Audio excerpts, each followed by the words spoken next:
Okay, stream is live again this time. And I have unmuted us, so we'll be able to hear us. I'm gonna give it a few minutes to let viewers rejoin. I have a sneaking suspicion that there's going to be a fair portion of people who might not realize that the stream has been reloaded.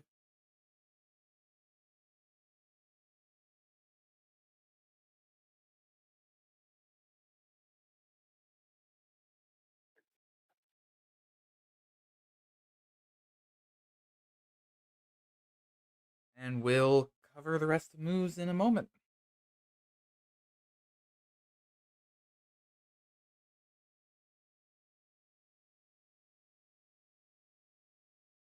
Has the stream restarted yet? I'm not seeing it.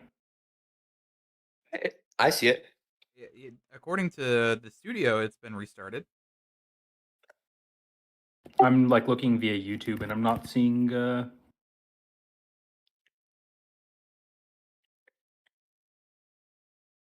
Oh, I found it. Okay, great. Yeah, you'd have to.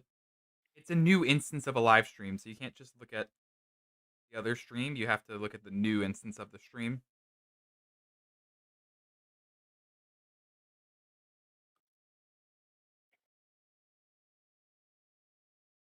Great.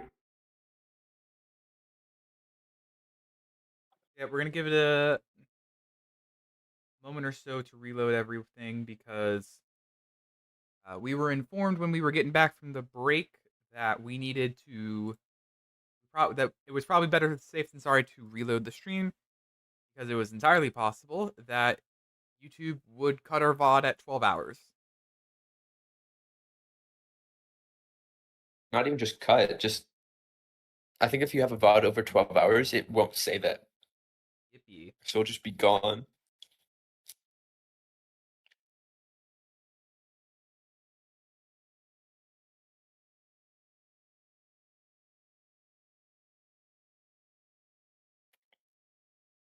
Yeah, we'll give it a few moments to let people who are coming back from the break try and find the new stream instance, and then we will go over remaining moves.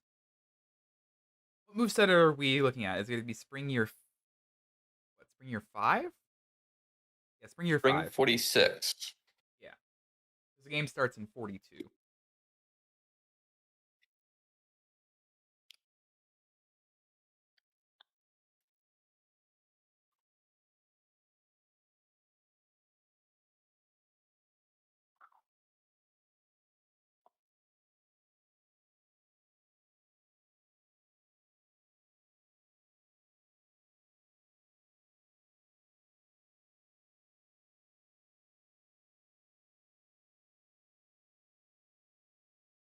Who we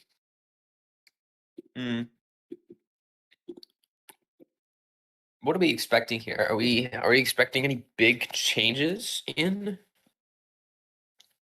the game? Or I mean, it's going to be because more gameplay. as it stands, Russia is dominating. They're in a good position, but I don't think it's a winning position yet. I think they still have work to do to secure a winning position. And that's definitely time wherein powers like England or Netherlands or Spain or even some of the people lower down on the list could make a run. I mean, even Mapuche has a chance. Although Tripaya disbanded instead of Makoid is not good.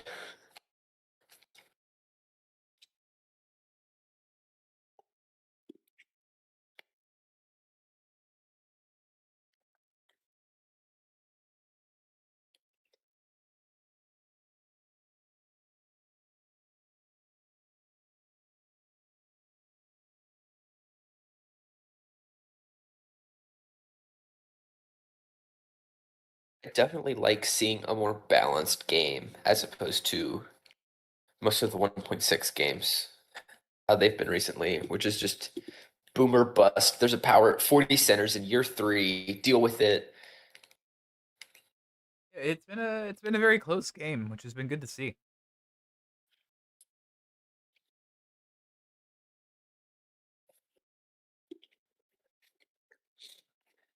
And like we keep seeing powers that will have distinct advantages, like we saw Spain get the jump on England in the Caribbean. And I mean, I don't know what to ascribe it to, but like Spain's Caribbean is less solid than you might expect in a more long form game where they press that advantage and it just blooms.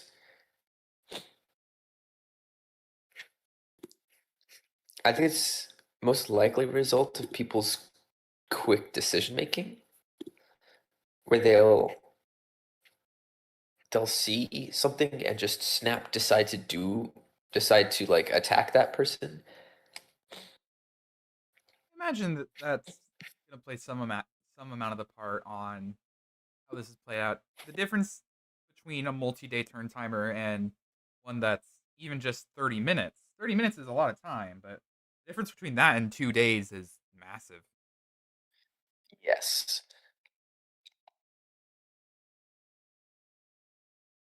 Someone might just ask you for something and then you say yep, and then you do it, and it may or may not be good.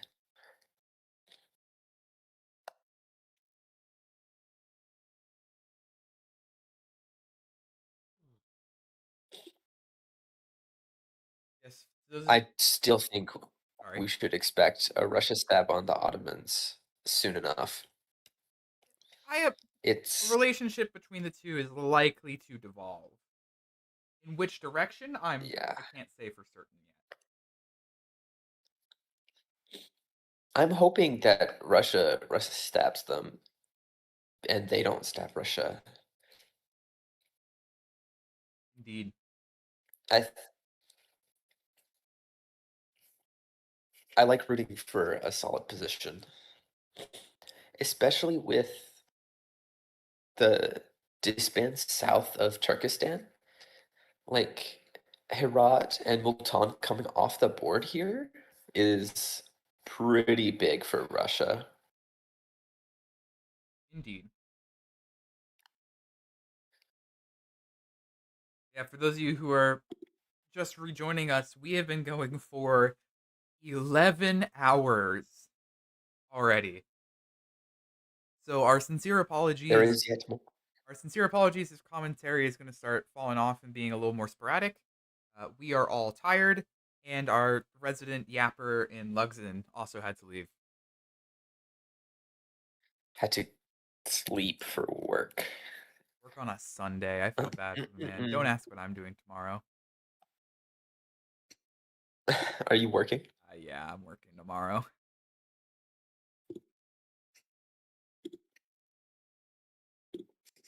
I have been Sorry, good. I've been home because my thumb has been broken, so I cannot work. Yucky. I know. Oh, I'm still like a week and a half out from going to hopefully my last appointment. fingers crossed for you there. Fingers crossed. Hopefully the damage isn't too bad and isn't hurting. Yeah, it stopped hurting. I just like can't lift anything, so Fair enough. How did Mughals end up collapsing? For the most part, it was a collective realization from their neighbors that they were doing well and needed to be walled.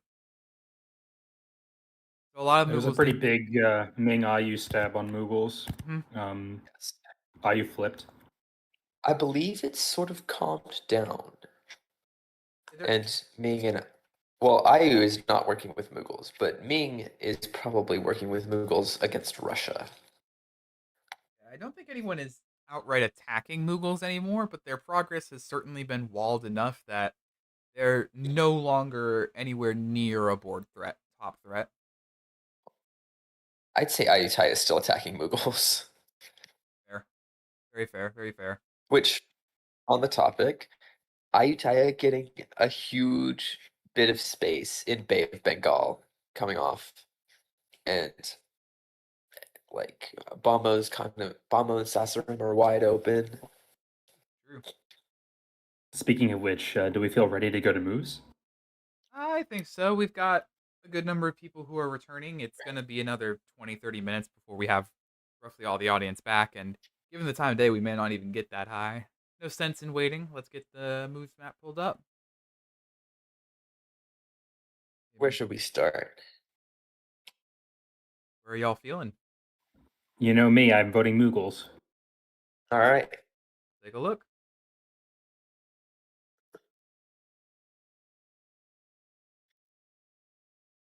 Huh. This is not what I expected to see. It's not really all that much going on here. Google's is losing a bit more of their outstretched dots. And while also trying, Mughals and Ming are working together on Kunming here, so it looks like yeah, salt is flipped again. it's less that they're working together and more that Ming is saying, "Get out of my dots, please, get out of my dots. I will help you into Ayu's dots if you get out of my dots." Well, they're not in any Mughal dots, are they? Well, they took Ringpugpa from Mughals last year. Oh, you think Mughals is saying, "I'll just help you into Ayu dots, just get out of mine." That's what I'm Well, seeing then here. I'd ask what's up with Uyghur Gobi, and Hahot.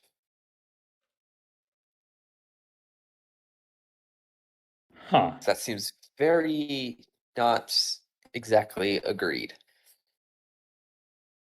Sorry, where exactly? Up by Turfan and Karakoram, where it looks like Mughals made a shot for Lanzhou and gets dislodged by Ming. Yeah, I don't think they're directly working together in the slightest. So Mughals will get So a what retreat is into Outer this? Mongolia here, which is funny, and how much it makes Russia's position so much worse. I mean, surely they that's disband this, yeah? They like they're having I mean, trouble. if they just keep it around as a nuisance fleet, then they can annoy Russia for giving Ming that support in. For like, I don't think they can annoy them that much. Russia doesn't need to support hold Shangjing. No, well, if They can. Mughals is in Outer Mongolia, suddenly Russia needs to be able to cover both Itkari and Quikar, which they can't do with I a mean, third they of their units. can. They can't. They can They do it, have but it's going to take a lot Buryatia. of their units. Not only that, but in order to do this, they also supported a Ming unit into Gobi, and there's no guarantee that that unit isn't also going to try and touch around Kakrom and Itkari. It's just going to require Russia to move all of their units around to a center that isn't Rather than really getting dots. yeah, rather than getting dots. I do think Russia will need to start pressuring Ming a lot here. Mm-hmm. Because they're getting space down south. They're getting space with Tokugawa, from Tokugawa. Yeah, Ming And is if you don't start filling up like Gobi and Outer Mongolia and pushing down, then they're gonna take Xinjiang back. mhm. yeah, and I'm inclined to think that Mughals should disband this just so that they get out of the way of Russia pushing into Ming. Yeah. It's not like Mughals is really gonna have builds this year. It's looking rough. Yeah. Yeah. But like Hyderabad was saved by a misorder, but it's not gonna be saved for long. And looking at orders here, Toku is putting some orders in to try and fight back against Russia here, but they don't have quite the manpower, especially since Ming is also just entirely willing to push in on Toku as well. They are not sitting very I mean, hot. they'll be able to force Nix with Haishan Y taps Highland Pow. They do lose Haishan Y from that though, Mm-hmm. because it's not a hard move set to predict. unless you just unless you pull some 3D chess and hold Haishin and hope that Highland Pow doesn't support whole Nivix.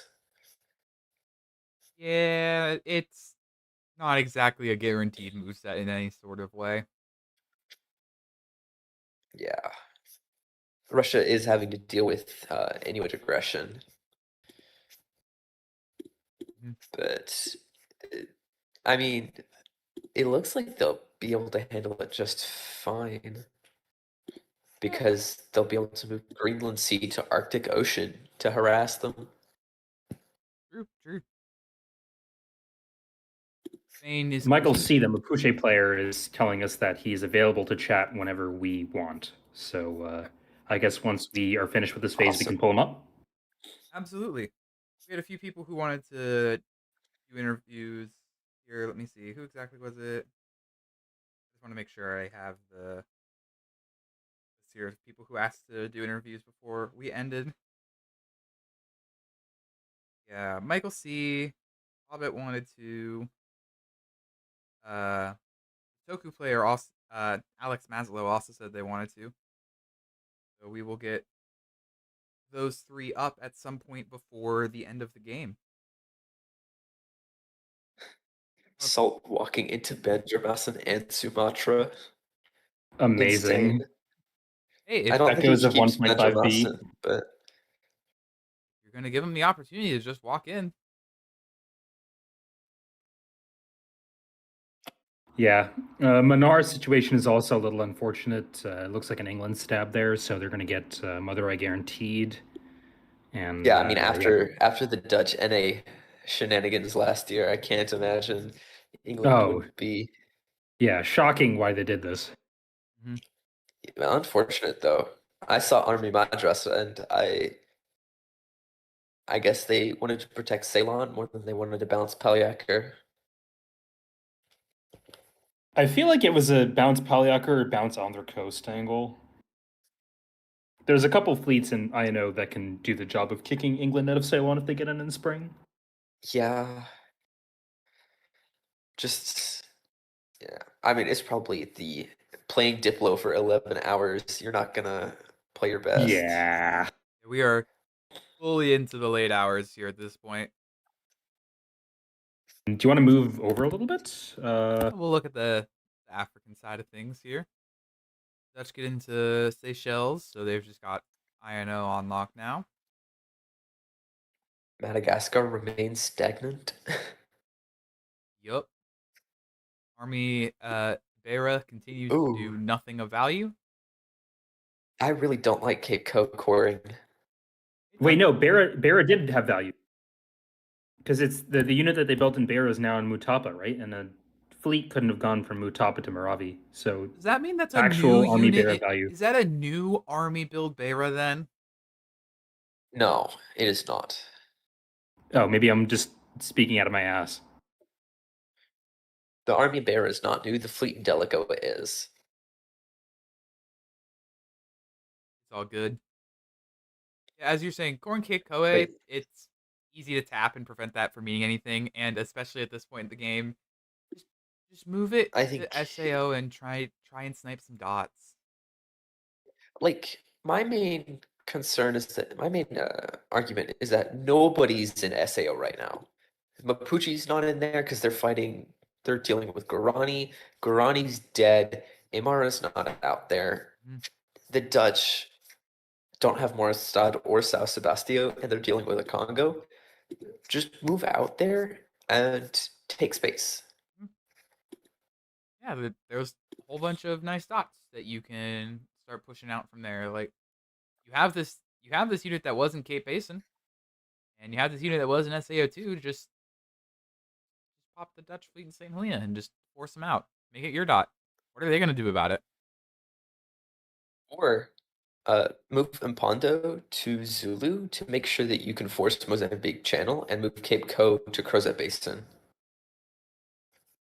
And just because the thing you're lacking against Ajuuran is fleets to tap all those supports. And partially because Army Beira, but if you had a third fleet out here, you'd be able to start pushing them back instead of losing Moravi. Indeed, indeed. All right. I know we said this before the break, but I am surprised that all three of the African regionals have done as well as they have for as long as they have, but starting to see a little bit of a my. collapse from Congo and sort of from Abyssinia as well. No, not Congo. Congo's doing well.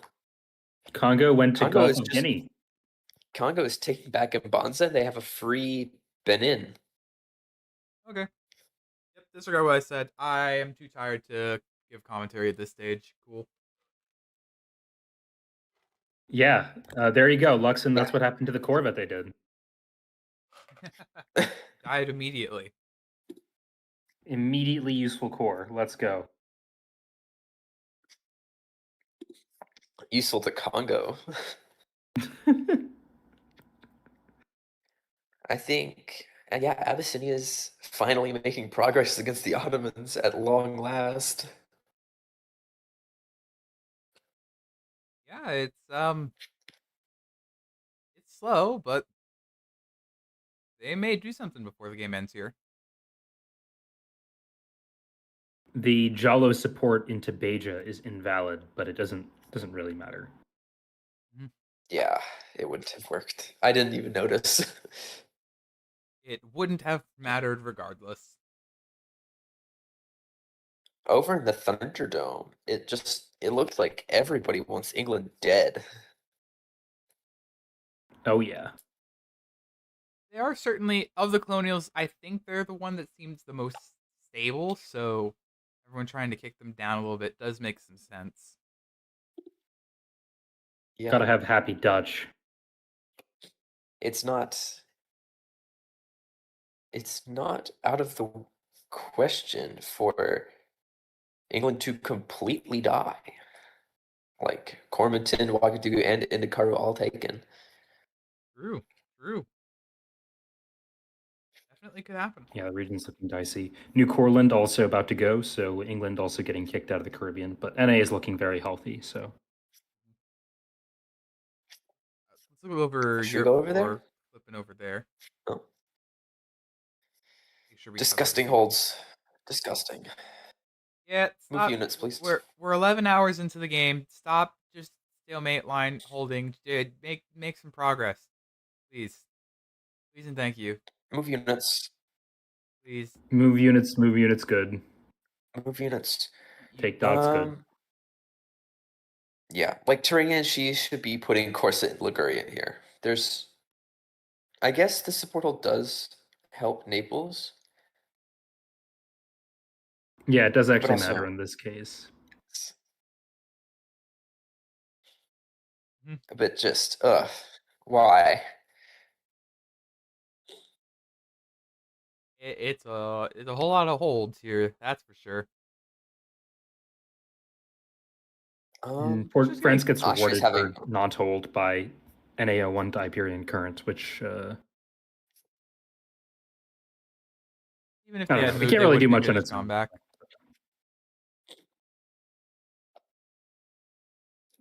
Russia's doing really well in Europe here.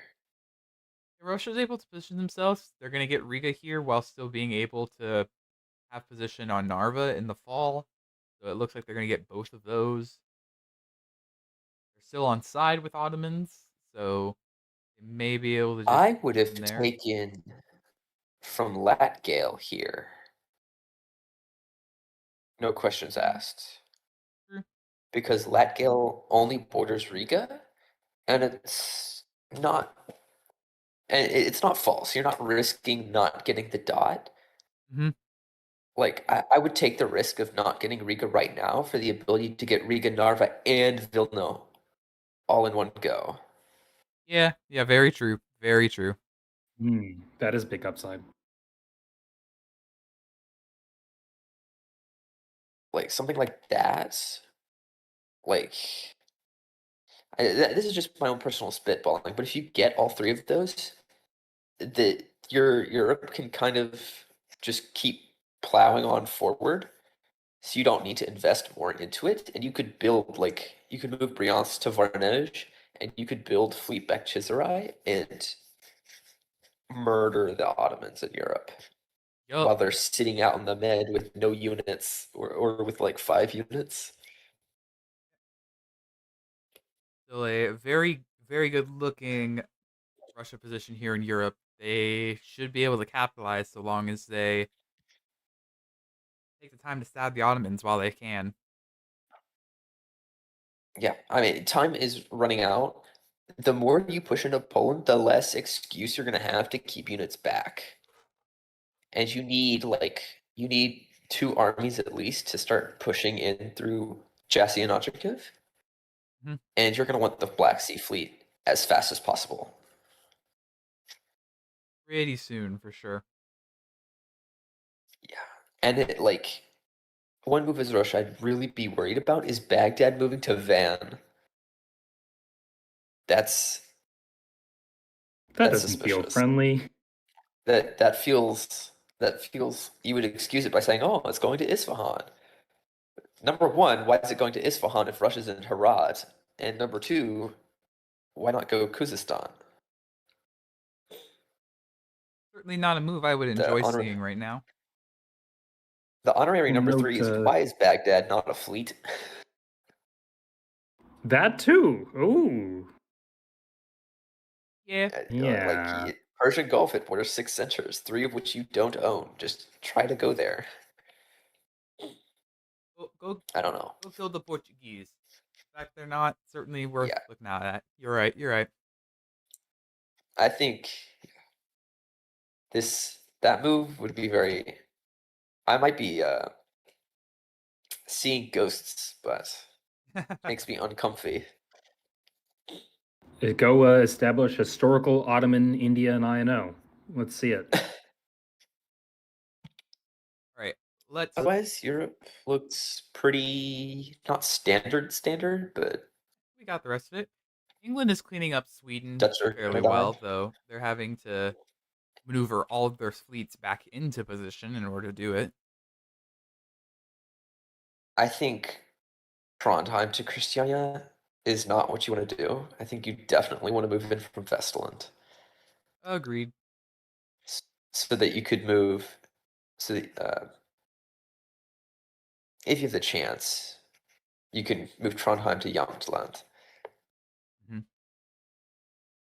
Plus, then you're not having to Yeah, worry about. Westland is kind of a sad unit. You won't have to worry about Sorry. anything trying to flake around going to Finnmark or Umia that way. Yes. This Russian army in Kola could go to Finnmark and be annoying to everybody. Mhm. Because, if we remember our talk about small borders, Jamtland borders Finnmark. Oh my god, Flare. I know. Please just make Umia a little less thick. Did Umi have to be that large? Just a little bit. All right, let's go look at the Americas and see if we can pick out if England really has any weaknesses here.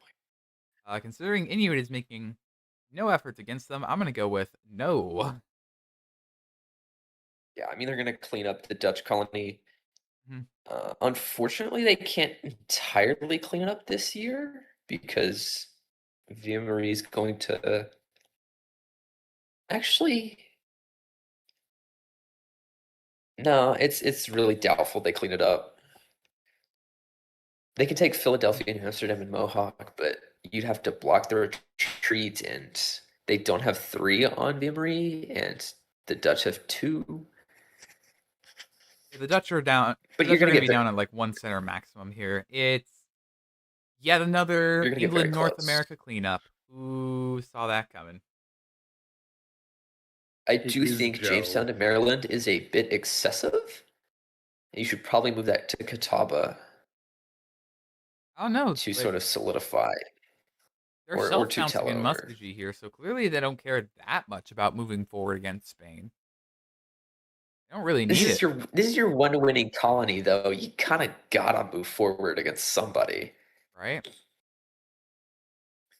like if you're not moving against Spain, yeah, like I guess Maryland can slip into Erie afterward. It's risky. Feels a little dicey. Mm-hmm. Or Inuit. Yeah, it's just a go lot after of Inuit. nothing ever happens. Yeah. Inuit overall is looking all right. They're trying their best to clean up what remains of Athapasca, though they are struggling a fair amount here. Yeah, they're gonna get Ship is going to be Chipewyan. gone, and Ship's gonna be Chilcotin. gone. No. No, we won't get both. We'll get one. Yes, they'll get one. And they're gonna get Cree here. And this is why you don't just core random tiles. Aji Cree and Cree could be support holding each other. You wouldn't have lost Cree. Yes, very sad. Yeah, it's not a fantastic position. Aquala got popped. I think that's probably quote unquote agreed. Spain just kind of decided that they wanted to make peace with Ute. They're just offering this as a gunboat. Yeah. I'm done with this. Like, yeah, it's too little, too late, kind of, because Inuit has Miwok forced, so there's still a huge threat down there. But you know, Ute has 3 units in GPL, so surely they'll be able to take something.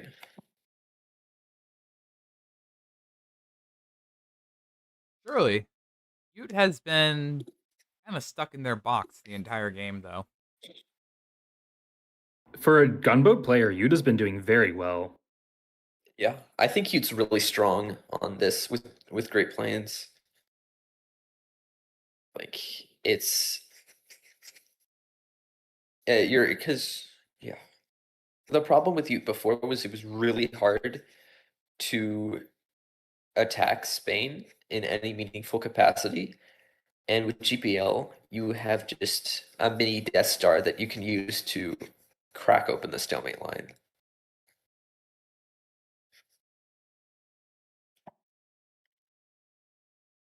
Yeah, feels pretty good. Shall we make further progress? South America. Caribbean here. Spain is trying to clean up, but really struggling to make much progress. Yeah. France is going to clean up their end probably much faster. Giannakarn holds again. I expect it to support or get supported into Barbados. Or just take Cayenne at this rate.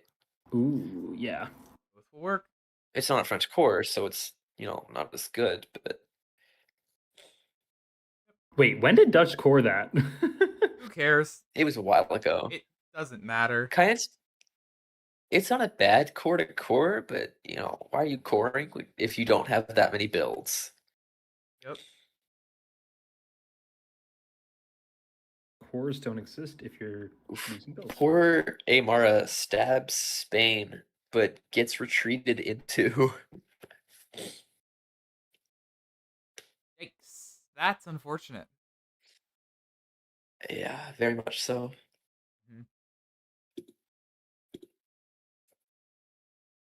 Yeah, Aymara. Whoa. Aymara's doing better. Aymara supporting Portugal into Goiás.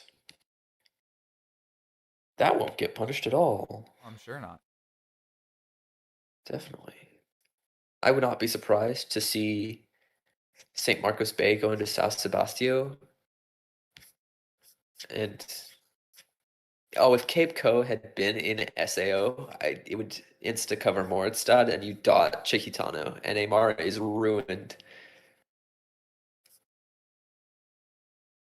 Yeah, Aymara in South Sebastio here is not likely to do much of anything other than just get popped by Portugal when they're ready. Yep. It does feel like we're kind of in the end of the game sort of mode where people are just like, I've made my alliances. Like Aymara and Portugal seem to have just decided like this is what we're doing for the rest of this one. Yeah. I think if you catch someone in that mindset, it can be a really powerful tool. The moment you stop thinking about something is the moment it becomes very dangerous for it to occur. Yeah, like Aymara had guaranteed Kyripa if they wanted, I guess. There's a couple dots being offered in Yeah. stabs. Kaipira? Kaipira? Yeah.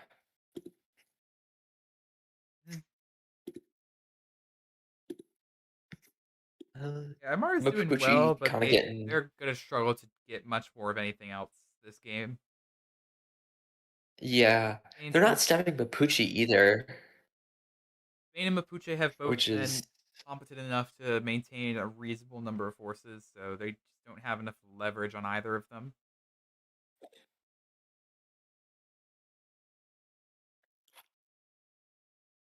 I mean, we're seeing Mapuche. It looks like we're seeing them move into SAO. I think that's what that means. Yeah, that's I believe that is Toku tapping the Mapuche SPO dot, but Mapuche's SPO dot is moving to SAO instead. So Yeah. all right, We could see Mapuche go to Guanabara Bay. Or We Rio do Grande also Rise. have fall moves now. started. What have we yet to cover? Indonesia? We've covered everything for the Spring Moves map here. Indonesia's nothing special. Spain gets dislodged. Nothing ever happens. Yeah, we started a Flores bit and after they Timor did. continue So to be. let's catch up with the fall moves here. Sure. Then we'll get the interviews in for the rest of the night.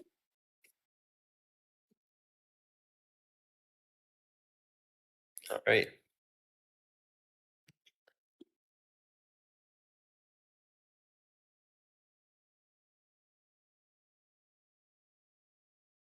Should we just go in reverse order, start in South America? Sure, why not? Oh, Well, I may have called it. A little stab. little stab, but it doesn't end up working It looks out. like Portugal also called it. Yep.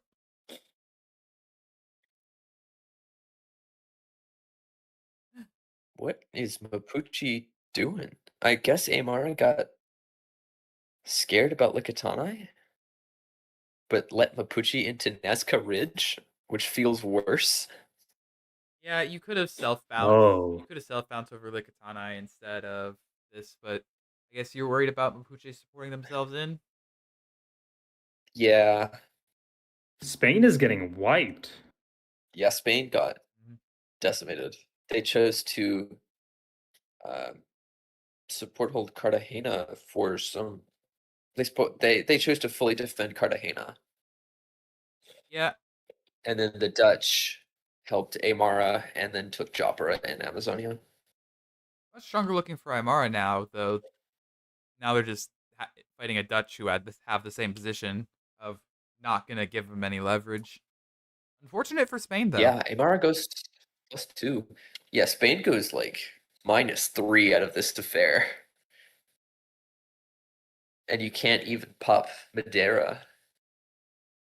Ugh, brutal. Yeah. Looking a little further north, we see England moving into Brocapondo. Great job. Somehow, even if you're gonna go to a place, sure, go to the place that isn't a supply center that you order for free. Lamau. Sure. I was talking about this the last Blitz I commentated. Just get in the mindset of tapping dots, because sometimes you'll get it. Yeah. Unfortunate that Aves Ridge missed the 50-50 on Barbados and New Courland. Oh man. certainly unfortunate, but France has enough presence that Wait, Ooh. it's not going to matter. They're in Caribbean Sea. did England misorder? They went to Brokopondo instead of a dot in Parmorbo. Yeah, that's what we were talking I about. must have. I don't know Yeah, I what they mean, were I don't planning think to it do can be there, a but misorder because Brokopondo and Parmurbo are like entirely different names. Maybe they just got Maybe them it's like switched up in I their just looked head. at it at the huge map and didn't realize that, one province name was which or something. I don't know. potato, Like, tomato. what is the intentional reason to go to Brokopondo? That's what's confusing me. Maybe you think the Dutch will cover There isn't Parmerbo, one. and then you'll just sit there, just to Why do you be there. why do you care though? I, I don't know. That's the question. If the Dutch don't build Parmurbo, it's like, ooh, your one dot that's Dutch now is gonna get. I don't. Just try for the dot. There was some reason. I don't know what that reason could be, but there was some reason. Caribbean Sea gets popped, Indeed. Love that. and oh Yeah. my, I love this from Spain. Just taking the French support into Bahamas, moving to Bahamas Channel, moving to Windward Passage, and just Just fully working like on the just cleanup. taking the space and telling France, "Hey, I'm just gonna keep going." Yep. And the best part is, you needed to go to Windward Passage to pop the Dutch unit, so Yeah. Yep. there was nothing untoward about taking all the space. Really just not Little, much there, just Spain trying to get as much presence as they can, which considering they are yeah. struggling in South America, Ooh, certainly makes sense. Is that taken Bermuda? That's I Inuit. don't like. Ah. That's Inuit. Spain's gonna force St. Augustine. Nothing new. I Mhm. mean, they're not actually gonna, because Catawba is gonna block them. But points for trying. Catawba's gonna block? Oh, we're gonna retreat. Yes. Okay. Yeah, they're gonna retreat and support hold. Which is why I think putting Maryland into New Amsterdam is not good.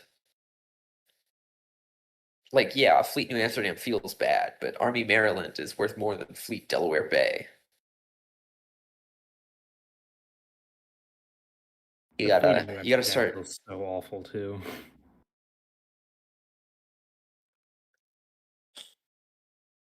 I mean, Fleet Amsterdam.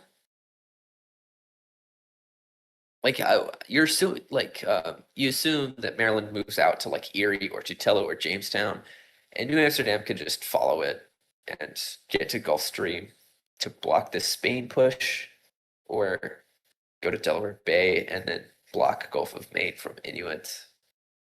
Yeah, I guess like the value of Maryland to Erie is pretty good. I mean, the Bermuda Or Jamestown. take looks agreed. I'm gonna be honest, given Possible. that Inuit and England are still just holding. Well, NAO3 took Braudalid, so Yeah, Yeah, it's entirely possible they're just holding because they don't have a ton of units there, and making moves is just potentially more risky than it needs to scary. be. And it's late. yep. Shall Unfortunate that we? England missed out on Ville Marie because the French beleaguered garrisoned it. Yep. Oh, very nice. Shall we move on to Europe, maybe? I just want to quickly cover here and make sure it's noticed how uh, Inuit and Athapasca is a literal train. Like, literally, look at this. Wait, what? Just Excuse me. Okay, the Inuit decided complete that accordion. they saw two guaranteed dots and decided to take none of them. And that is a skill issue. Skill issue indeed, Lamau. Go to Europe. Well, one guaranteed. Wait, they didn't get. Oh my god. Okay. Chippewayan was guaranteed and Miwok was Miwok. guaranteed. Yeah. Oh. Pain. Ooh. Because like England's Vizcaino taking had nothing else to do besides tap NEC, right? So Yeah, it's. I guess it could have covered Yakuts, but I Looks like don't. England gets into Amsterdam here in this mess of a Yeah, they convoy convoy there. in, which is crazy. Good for them, it worked I'm out. assuming they have builds here because they're in a bunch of dots. They'll be able to Probably. just keep doing that. Probably.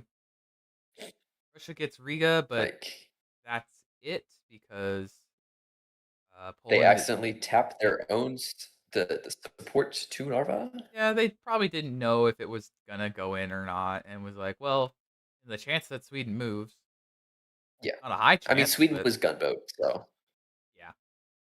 Sweden's gunboat. yep. Ottomans are moving in against Austria. Austria should have been moving in against Ottomans many a year return. Austria lost 2 dots when they were guaranteed to lose only one. Unfortunate. What did they do? They only support held Trieste with 1 unit. Oh, Innsbruck could have support held. Yeah, Mhm. but then they're risking Freiburg. Yeah, I mean, you're using Saxony to tap Bremen. You could Nuremberg cover, Okay, yeah, Saxony yeah. cover. Saxony did not need to tap Bremen. Yeah. yep. Russia's making progress. Yeah, slow but Again, I still do there. think if Courland was still there and Latgale was in Riga, you have a much better time. But you're still going to make progress regardless. You're getting there. It's gonna happen. Looking at the rest of their border here, and did indeed go to Isfahan, so Nope. they're making it work. Oh no, Spain! What are we doing here? Why are we moving to Occitania? KOP is asking, can we fit an interview in? Because he thinks spreading them out would be good, and more interviews would improve the general energy at the venue. Yeah, absolutely. Here, Sure, yeah, let's do. we'll get back to the rest of the moves in a little bit if we decide we want to. I believe we want to get Mapuche in first. You are absolutely welcome to get Mapuche in. Mapuche.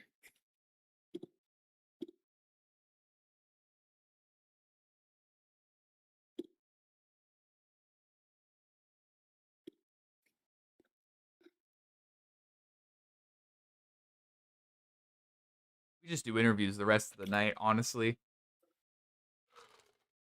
That would be sick. I'd be down. While we're waiting for Michael and for KOP to get things sorted, we can keep talking through the map. I guess we sorted out Europe at this point. There's a whole lot of Skirky Banks finally forced. Spain goes back in.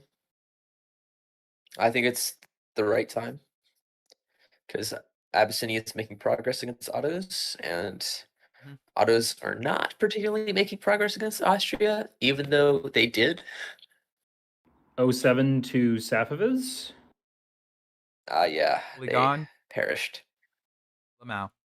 I think Uzgen in Turkestan was a bit of a misorder, but c'est la vie. It was gonna happen. Oh, oops.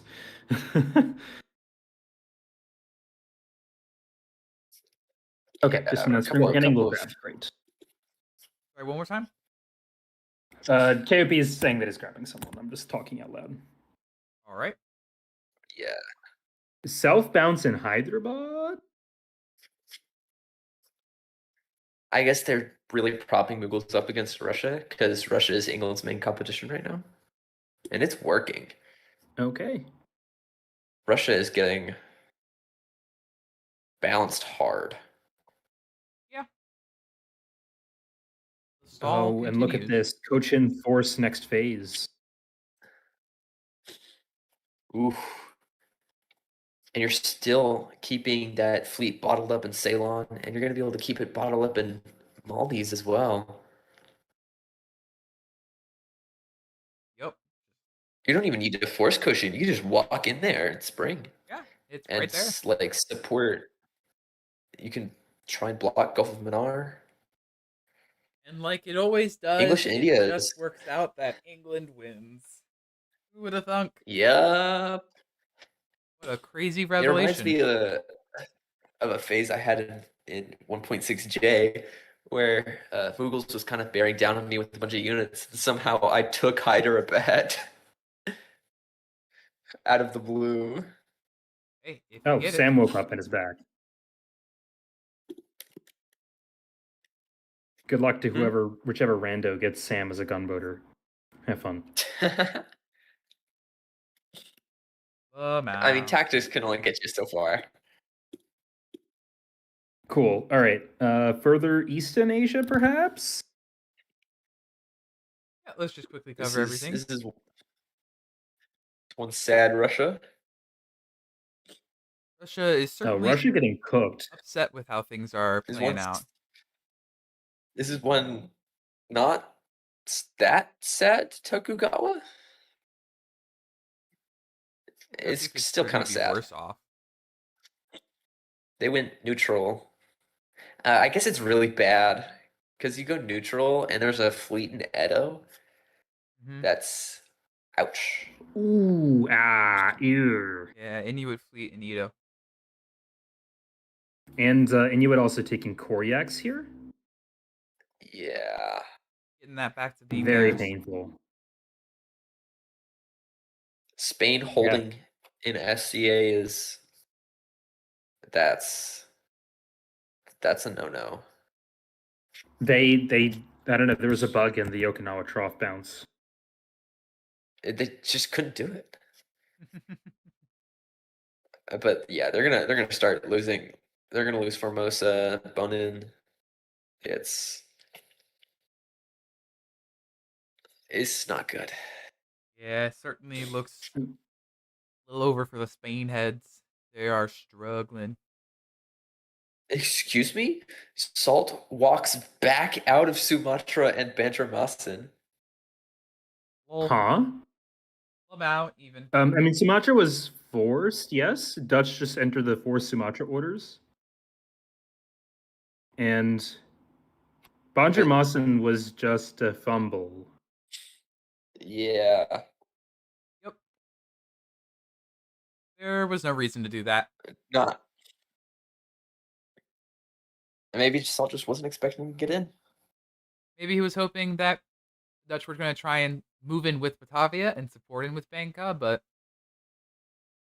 it's unfortunately the worst possible outcome in that regard. It looks like Mapuche and Portugal are starting to work together.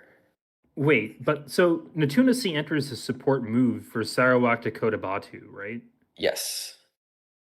So it was probably like, I'll walk out of your dots, just go take Cotabato. Okay, just deal not accepted, essentially. Yeah. Yeah. Dutch were like, that sounds great. I'll get all of my cake then. I mean, Netherlands is, they didn't take the dot when they could have, but they didn't lose any of their dots either. The previous Safavid player has changed over to playing Kongo. Yeah, that makes sense. They don't want someone sitting there at the convention doing nothing when people are gunboating, I guess. Yeah, makes sense. Might as well. Anything else we need to cover? We haven't really looked at Africa. I think Africa is what's left here. Looks standard. Portugal, how did For you some lose reason, Beira in this situation? Beira popped. Well, because they couldn't tap Comoros Sea.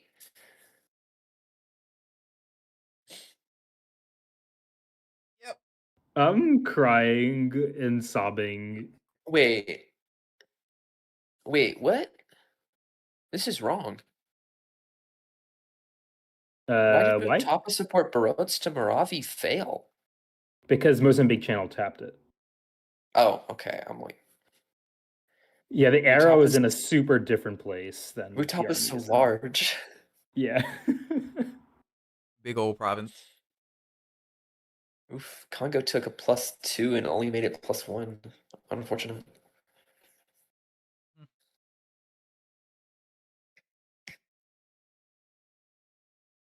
Yeah. Yeah. Poor Poland gets kicked out of Ouagadougou. They keep Indikar though.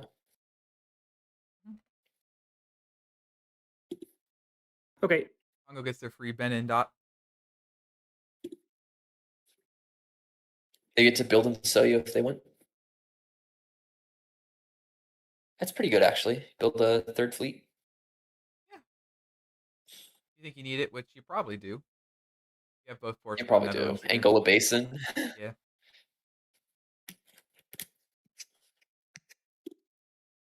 I'll just tag Luxon for when he wakes up. Such an incredible core from Netherlands here in Benin. If we tag Luxon all the time. Surely that means that Yeah. he'll wake up Surely and come commentate the rest of the game.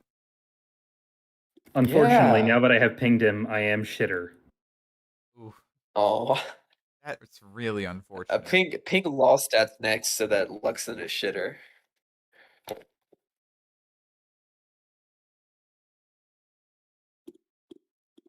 There we go. Law stats is in the chat too, so I don't mind. Fair, fair. All right, I think that's all of the fall moves here.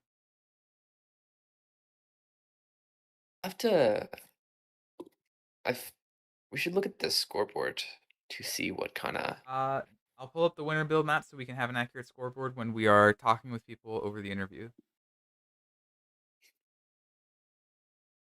Oof. Russia went a solid +0. Yeah, they're a bit.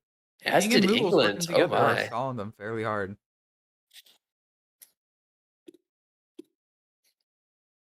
Yeah.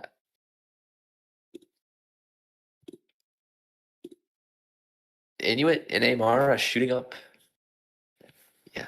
Inuit's doing really well now. Mm-hmm. Even though They should have had. Even though they kind of. I think they absolutely Yeah, should I have had. thought they should have had two dead. Athapasca. At this point, France has an Athapascan dot. Like, come on. Yeah, France has the same amount of cores, Athapascan cores, as Inuit, and Inuit's been fighting them since 01. There's been a certain level of oops on the Yeah, Inuit I mean, part. Certainly. Nonetheless, they're +3. Not building Ephicaluit? I don't like that. I think you're gonna get massacred.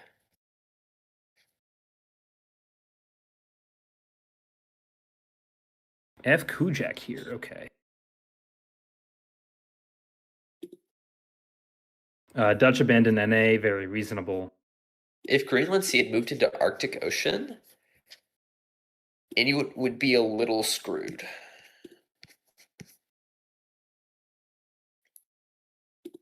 Possibly. But They did alas. not.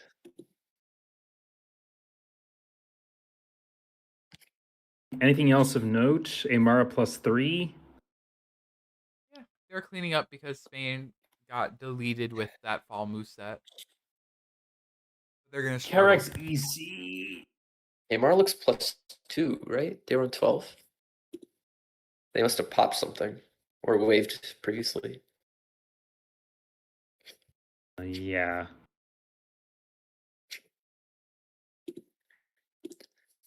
I do have a sneaking suspicion that one of Aymara, Mapuche, or Portugal is going to get stabbed this year.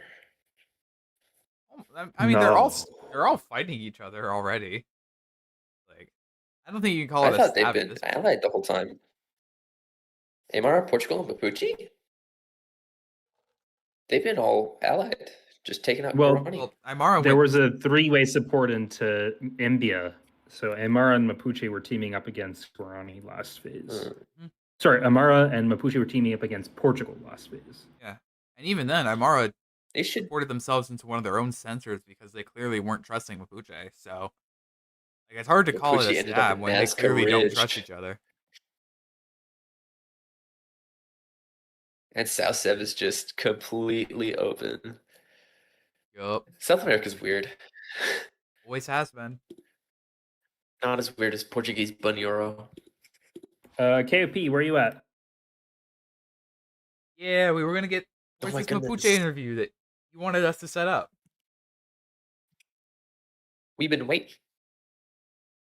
We're ready for you. I think we're waiting for Mapuche to put in his spring orders. That's fair. Mapuche is a fairly large power and probably has some good, big moves to make sure they're staying on top of things.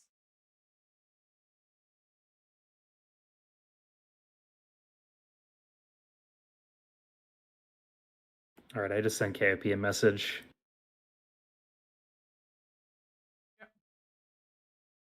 And if someone else is ready to do an interview and you just want to put them in the chair, feel free to do so.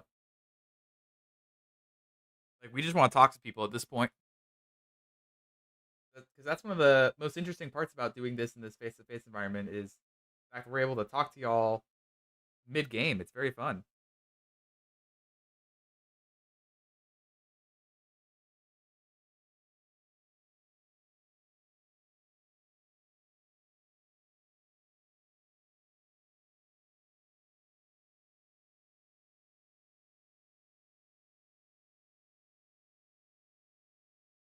So, who is still in contention for a win, do we think?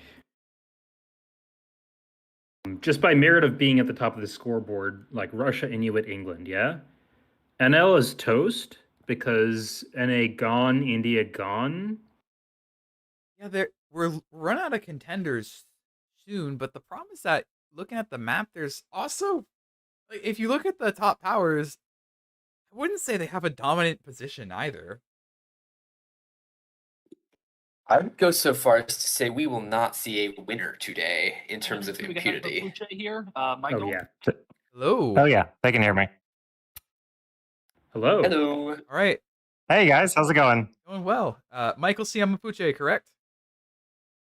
That is correct. All right. You seem to have turned your game around fairly well here. You got yourself a very nice position going into the late game now.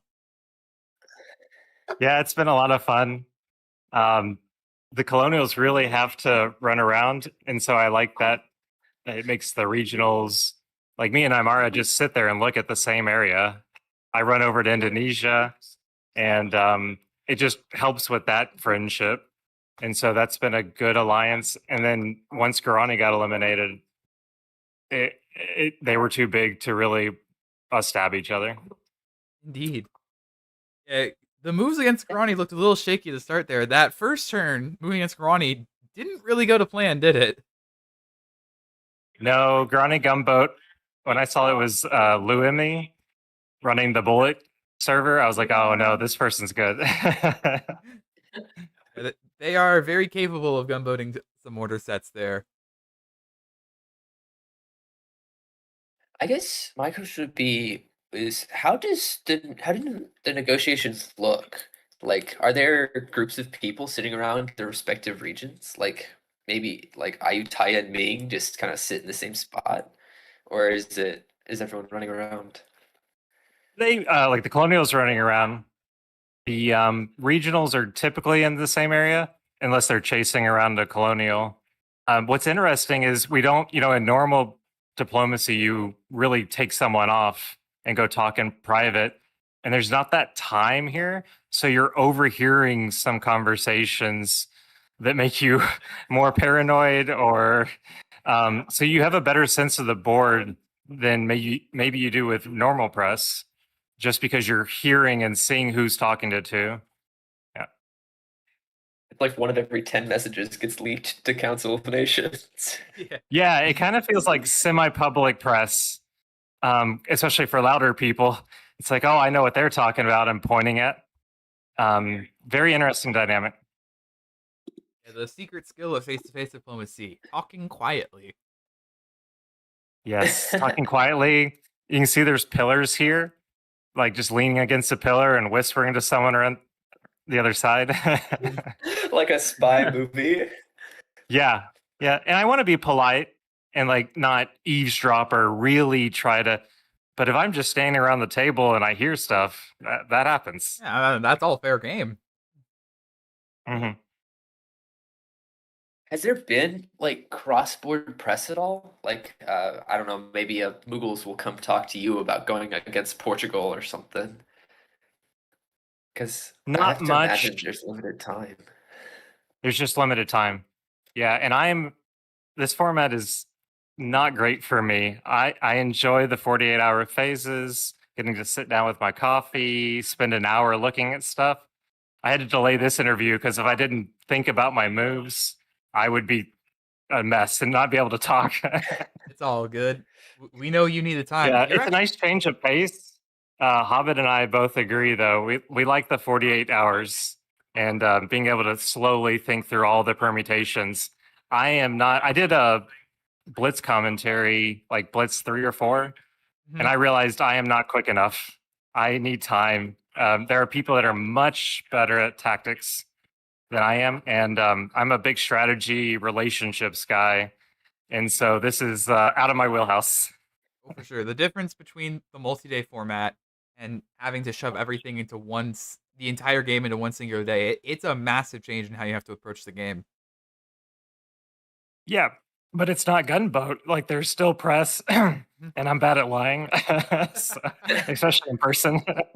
Oh my gosh, in-person lying. It sounds like a struggle. So It Portugal feels like came you're to me and they're like, "What are you doing in essay?" And SAO, and I really had to think about it. Definitely not tapping Guanabara Bay. Oh, they read that like a book. Very well. Indeed. Are there any? But I picked Mapuche specifically because it's at the bottom of the map. I haven't had to use the clickers, and I didn't have to think. If I had 30 units, you would see a colonial collapse like no other. I'm getting stressed out just thinking about trying to do press for 30 units in like 30 minutes. And they're all in different think regions. Oh, Oh, KOP Dia, was talking Hobbit, about- Cincinnatus. They're, I mean, amazing. I don't, I watch them run around, and when they come talk to me, it's like you have an elevator pitch. You know, you have to say what you want to say quick and let them move on. I think, yeah, KOP was talking about like 23-minute phases, and I'm like, oh my, that's so bad for the colonials. You don't even have a minute per unit. You just have to know what you're doing before the phase takes over. Yeah, it's a skill set I do not possess, but I'm happy to be here. All right. I did have at least one question that I wanted to ask for you. We're gonna not ask about current tactics and current press, just in case, because we don't want you to reveal anything just because you're talking to us. But in terms of previous moves, are there any particular moves that you really think went extremely well for you? Just want to talk about for how you think you played them. Yeah, I got into Buenos Aires and two of the Guarani dots pretty simply. They moved out, so I doubled in the first year when I thought I was going +3, and that was generally the divide I was looking for when we were talking about splitting up Guarani. So, did I have a great plan after getting to 13? No, but I knew the night would be over. So, And in some way, that's its own reward. yeah, and then on the other side, the 2-hour break, I sit there and look at maps, and you realize the mistakes you made and just bad moves. So that was tough. Yeah, we have. Oh, sorry. Go ahead. Oh, you please go ahead. I was going to say that we have the advantage of being armchair analyzers and not people who are, frantically pressing for 20 minutes. Mm-hmm. Yeah, everyone's doing moves on their phone. I would say if you're coming next year, bring a tablet of some kind, just to have the Discord map, because it really does help. I'm sharing my iPad. I'm sure you can see with others to like show the latest map, and that's really helpful. So, and then I can have the iPad up and then the phone do the moves. But that is way better than looking at the physical map to rely on, because it may be slightly out of date and it's just hard to tell. Yeah, that certainly sounds like we've seen a fair few misorders that might have been fixed by just ease of access. Yep, So some kind of tablet would be, if you have one, bring it. Certainly good advice to know. I'm gonna for be on next my year. way. I'm gonna be on my way to the next Carnage. Bring a full setup. Well, if you're colonial, bring a laptop. Oh yeah. Oh, You're baby. gonna need those typing fingers. Mhm, Yep. mhm. What are we playing at this LAN party? Oh, yeah. Board game? Oh. They're signing me off. All right. But good to talk with you guys. Absolutely. Thanks for the interview. Yeah, Good good to luck hear with the rest of from your you. game. Yeah. Good to catch Thank you. I don't know why I waved back to Michael C. He can't see me. Wave back, the wave back. All right, KOP, are you moving on to the next phase, or do we just still have a little bit of time? Looks like he's talking to everyone first.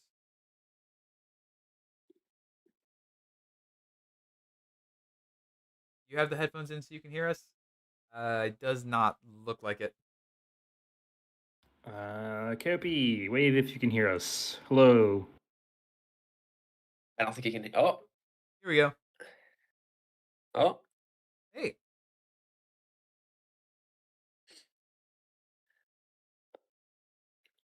Yeah, sorry, what was your question? Yeah, we just wanted to check in and see if you were adjudicating now. It looked like you had another like 10-ish minutes until you were No. doing phase. So that was going from the press phase to the orders phase, where now press is not really allowed. It's so that the bigger powers, especially the colonials, can do orders without being at a huge, massive disadvantage, basically. Right. But we should have more interviews coming up Yeah. shortly. If you have someone who only has Put like, your AirPods in so you can. if you have anyone who I'll be only has, grabbing like, Salt here in a second. He's that getting his sounds AirPods lovely. in. Yep. And then I think we'll have Tokugawa after that. I'm going to talk to him. I would love to get Alex on the mic. But For those of you who are just joining the stream Yeah. now, Alex is playing Tokugawa despite the fact that he's never played this variant before.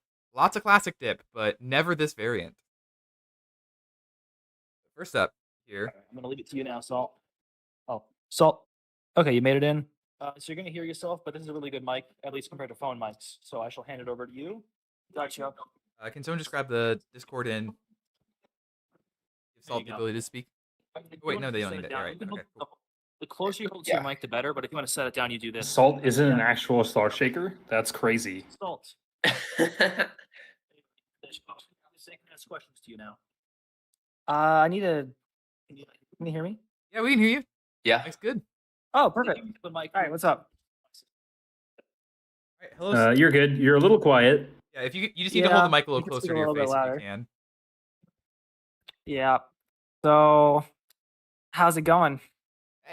Yeah, we are chugging through hour 12 just like y'all, so we're tired. I'm Yeah. still having fun. I think everyone here is a little bit tired. By a little, I mean a lot. It's been a game Yeah. for sure. How has the Ayuthayya experience been? I have not been enjoying myself as much as I thought I would. Ayuthayya has been a lot more difficult than I thought it would be going in. It's fun, but difficult. Thought a 4th interregional would be easier. Could you elaborate a little bit? Like, what's been different than your expectations? I definitely wasn't expecting the year 1 stab. That kind of set the tone for the rest of the game. I managed to kind of recover that a little bit, but Southeast Asia has just been a complete mess of a region. There's no clear line structure for the first 5 years. We just kept flipping and flipping again, and just no progress was really made in one direction or another for a long time. That area could be incredibly hard to just nail down and make solid. You seem to be making a fairly good comeback compared to where you started, though. Yeah, I'm proud a little bit of what I managed to do with the position. I managed to keep Mughals and Ming at bay pretty much the entire game. I made stabs on both of them multiple times, and usually they work for a year before it backfires on me. Other than that, though, the South has been chaotic as well. I keep thinking there's no way Dutch will have bills or Dutch will have a good alliance with her at all, and yet they keep building, and I don't know what to do about it. Yeah, I think Spain went after Monaco in I think year 2, and the Dutch Yeah. still have it. So it It's just seems like an insane. absolute mess. You think like between Mapuche, Portugal, and Spain all being at war with the Dutch, surely that region just collapses for them. But they're still going strong. And we're just surviving. We have a question from the chat. Yash asks, how are you finding yourself with that meme around to stab for dots? I keep stabbing Ming, and I keep thinking that if I stab Ming, surely there's no way Ming has builds, and I can just keep going. And every time I've stabbed Ming, they keep somehow having builds regardless. So it's been trial and error. We were Yeah. like looking at this Ming position at various points in the mid game, like, surely they're dead. They're +1? You would think Yeah, so. Luxon called it diseased at one point. When the That's Dutch were hilarious. in The Nanking. splotches of orange and brown just in the middle. They're still Yeah, not we were fully just trying gone. our best there. I don't know what. I mean, Ming got I got a pretty good start with like Qing being gunboated. So they had a pretty easy time up there because like everyone's gonna coalition Qing because they can't cross the Qing. It's just easy dots. And then they stabbed me fall 01. So they got off to a really solid position in the south. And I mean it's been back and forth, right? It's like sometimes me and Bugles would ally against the obviously strong Ming. And then other times I could never push like too far because then I would be between Ming and Bugles. And every time that's happened this game, they teamed up to attack me. It's just insanely difficult to make progress anywhere. The more things change, the more they Yeah, stay the same. I feel like Turkey just confined to the box. Yeah, Yeah. a fairly apt comparison. I mean, Yeah. at least you're not a colonial that's just going through waves of success and failure. I It's could not do just- a colonial this game. It just seems way too stressful. I can't imagine like 15 straight hours of having to manage that. It's just insane. Thank goodness for the breaks. Yeah. Then still like 4 hours straight. I think this is like genuinely harder to do in Blitz. Are you s- What about it, Yeah. like the physical nature of it, or like having to go around to people? You're missing an order. I am. Hold on, I got an order to do. You're good. You're good. Sorry guys, just an order, so I had to let him know. Ah, you're trying to make sure the event You- doesn't stall. Take him. Get his order in. I am defending as NMR. much as I can.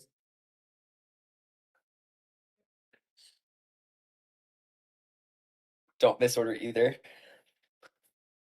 There we go. All Yeah. right. Fantasy is not the same tile as Vanda. Just a warning. I still remember that in Blitz.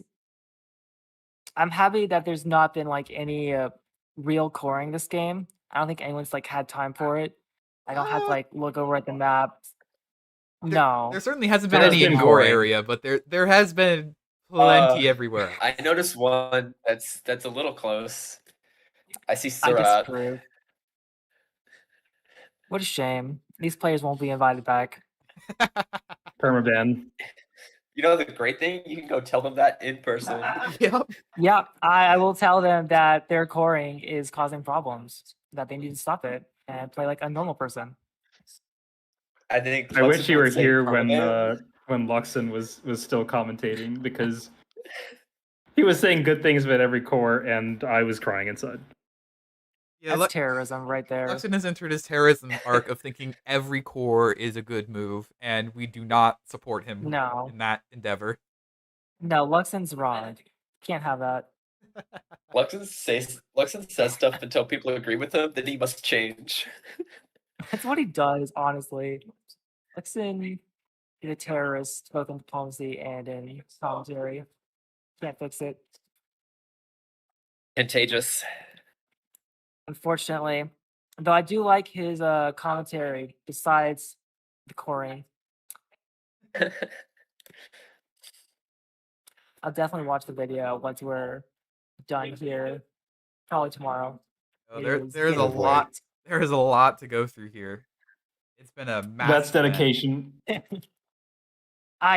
take me like a few weeks to watch it in full, I think. I'll probably just like skip around the parts. It's just so much. Mhm. 12 straight hours. Well, I think it Yeah, sounds. do you want me to go It off? sounds like we're about done here with you. So thank you so much for Yep. joining us for the interview. Yeah, great talking to you guys. Good luck with the rest of your game. Catch you Lovely later. to have ya. Thank you. I will defend as best as I can here. Good luck to you. Good luck. All right.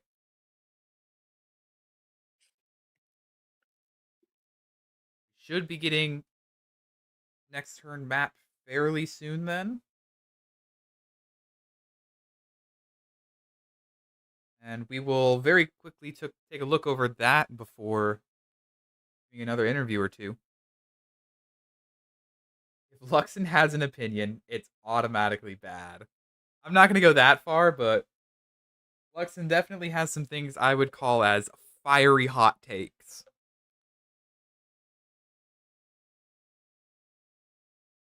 Some Luxon opinions I agree with. Other ones are a bit out there. He's very bold and outstated and tends to have good reads about things, so I find him to be a very interesting person to listen to get not the echo chamber opinion. Yeah. I think if you're going to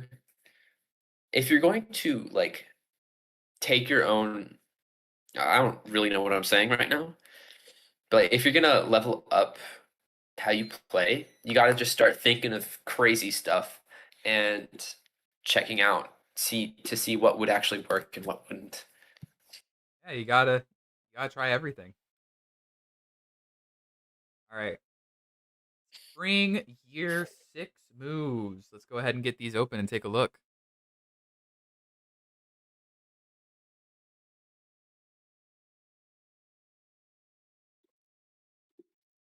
All right, pulling them up here. Where we want to drop first, huh?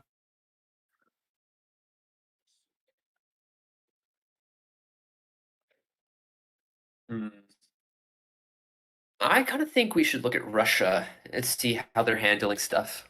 Yeah. If Russia's able Having to just gotten balanced. if they're able to turn to China around and make meaningful progress against Ming and Mughal, they may have a very solid game ahead of them. Ouch. Yeah.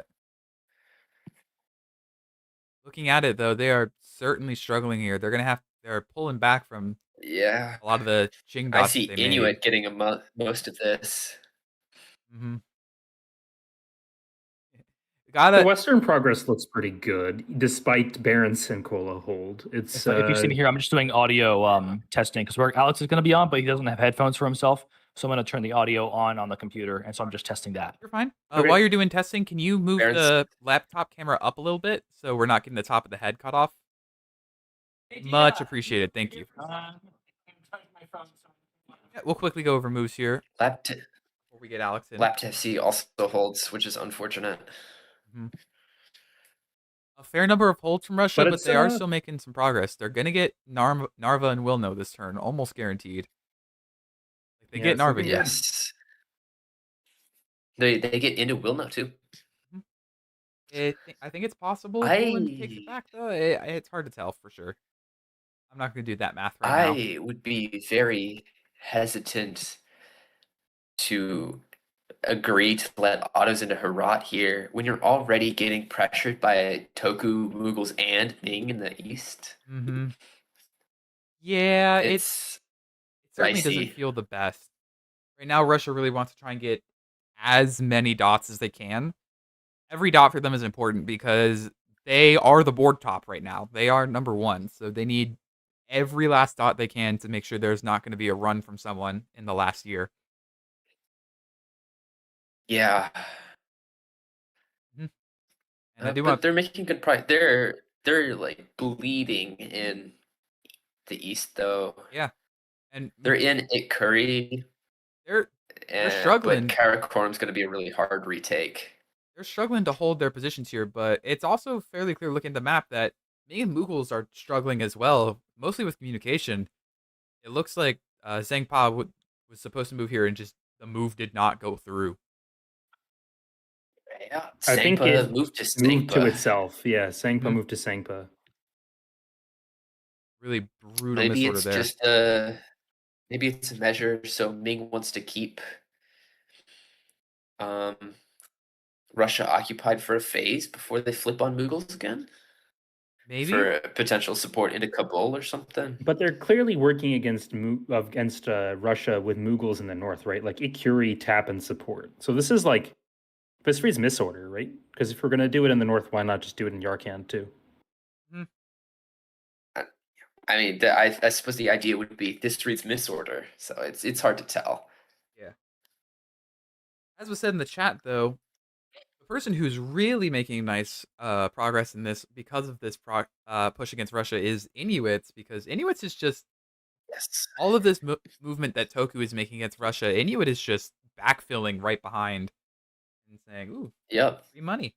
Inuit now has 2 units in NPO, a unit in Tsugaru Straits, and Osaka. Mhm.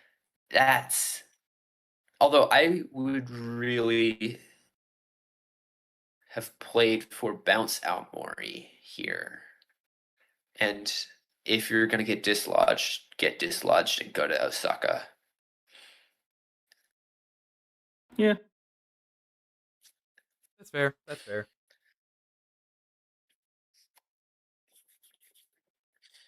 Because now you have like weird stuff like Curl C covers Ainu and Aomori and OKC self bounce Oriental, where they can kind of keep you out of everything, and you'll have to like break through Edo again instead of just getting units and ratting around. Mhm. Though I think this reads as an Inuit stab on re-stab on Toku, where they move out of Sivakotsk and Nivix. Oh, almost certainly. Almost certainly Toku was not wanting to see this outcome, and Yeah. given No Inuits bueno. are supporting Russia to move further south once again, it certainly seems like Toku is making a side on which of the powers they're trying to support here. Yep. We'll have to see how Russia recovers from this, because it is possible, but it's gonna be really hard. It's certainly possible to reform the stalemate lines again. It's just that they're going to lose a fair bit of progress in that manner. The real question is going to be is if they can recover this lost progress, if they can get back some of these dots that they've lost in order to maintain their first place position. Yes, I think they will likely lose it for a while. Mhm. Ming is doing surprisingly well. Like they're in Shangjing and they're gonna be able to keep it. The diseased They're in Ming position is Formosa. recovering itself quite nicely. It looks very healthy at this point. They could have been in Yarkand at this point, which would be insane. Mhm. Yeah, Yeah, it looks very solid. especially considering how Further troubled they look. Further south, Spain is continuing to have a hard time. Mhm. They're able to reform around the Philippines, Yeah, but they're the consolidating Dutch units. have the Dutch have once again recovered their position in East Asia. Yup. It's crazy. More it stays the same, you know? It just stays the same. Oh, and Salt doesn't take the Dutch support into Cotabato. And he'll Wow. probably take it in fall, if I'm going to be honest. Laval. Or no, I think the Dutch are just going to take it. Unfortunate. Yeah. Maybe now that Witch they're in will do something Celebes. else, but I'm taking the dot. Yeah. Might as well. Not much of a reason not to. Did Mapuche? No, Papua exists. Did not get their fleet popped. Yeah. Spain's being gifted a little Donny Center here for what it matters, but it does not matter much. I think they will likely lose it. Mhm.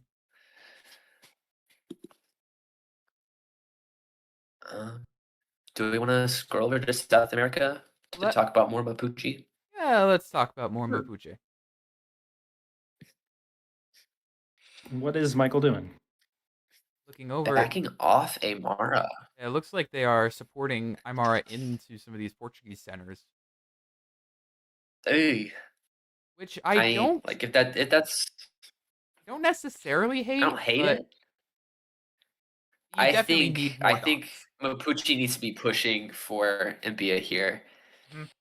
because as it stands, Aymara is just blocking you off from the entire area. Yeah, Like they're gonna take Mbia, they're gonna take Kaipira, they're probably gonna take Nakugu if they get the Yeah, at chance. this point, if you're Mapuche, where is your next stop? Like, where is progress? right. They moved out of Nazca Ridge to Yeah, making peace with Aymara here is fine if you have another game plan for where you're getting dots, but it really doesn't look like Mapuche has another place to go other than into Aymara here. yeah, and they don't get into Guanabara Bay for their free dots either, which is unfortunate. Quelicolu misordered a win Hayek. I'll chalk that one up to being tired. Yeah, Yeah. that's an understandable one. That one's completely understandable. Chipayataguaki is interesting. Not sure what the goal is. Like, I convoy? first thought as convoy, but there's not really any good convoys you can get. You're not in Colon Ridge. Right. You got nothing better to do. If set up Mapuche some money. enters the most aggressive line, it's an untappable support on Lickitunai. I suppose. I mean, if Mushi plays the most aggressive line, they just walk into Lickitunai, and then you're screwed. Yeah, I don't know. I'm trying. It's a whatever. Yeah. Indeed. Oh, look, England moves into the dot after not moving into the dot before. Hey, they found the supply center. They did it. They can see dots. Yippee. Then they support Spain into Cherokee, and they blunder the Jamestown retreat. Yeah, let's scroll up to North America here. Looking at the Caribbean, kind of makes sense. France and Spain are trying to consolidate here. It looks like they are working together to just get the whole area cleaned up, which is fine. Yeah. If you can't convince France to do something silly, that's kind of where the line is, where you might as well just go do something else. Pretty much. It's a philosophy people should abide by. If your units aren't doing anything, don't have them sit there for defense. Just go do other things. Yeah. Like, what are Antia's current incapation even gonna do against Spain? They could force windward passage. So scary. Yeah, nothing too concerning here, really. Looking north, Inuit does eat England to the Gulf of Maine guess here, which is not fun for England because I think that means they have a force here between Falmouth and Boston. Yeah, they're reaping the downfall of not building more over here. I would have gone for Army Kuujjuaq and Fleet Iqaluit to sort of solidify this area, so that you can like get into Miji Kamau and project over Papua New Guinea's Capi and Anticosti and still get into Labrador.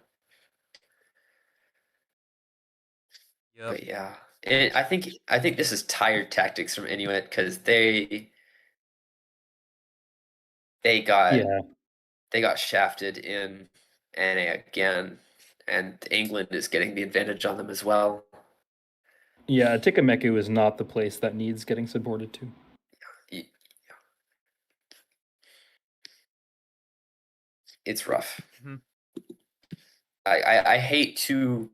I don't like saying that tactics are the reason someone's not winning, but like every missed tactic is a little bit off your chance to win, and if you do enough, it's gonna be They brutal. will add up. They absolutely will add up. Yeah, We're gonna have Togo in a little bit. Yeah, this is just England having a very nice game here, even though they are kicked out of Gulf of Maine. They're gonna have Via-Marie for Detroit. It'll be a nice consolidated position, even if it doesn't grow very much. They've also got themselves in a choice here, and it looks like they can easily wheel that into Antiquosity afterwards.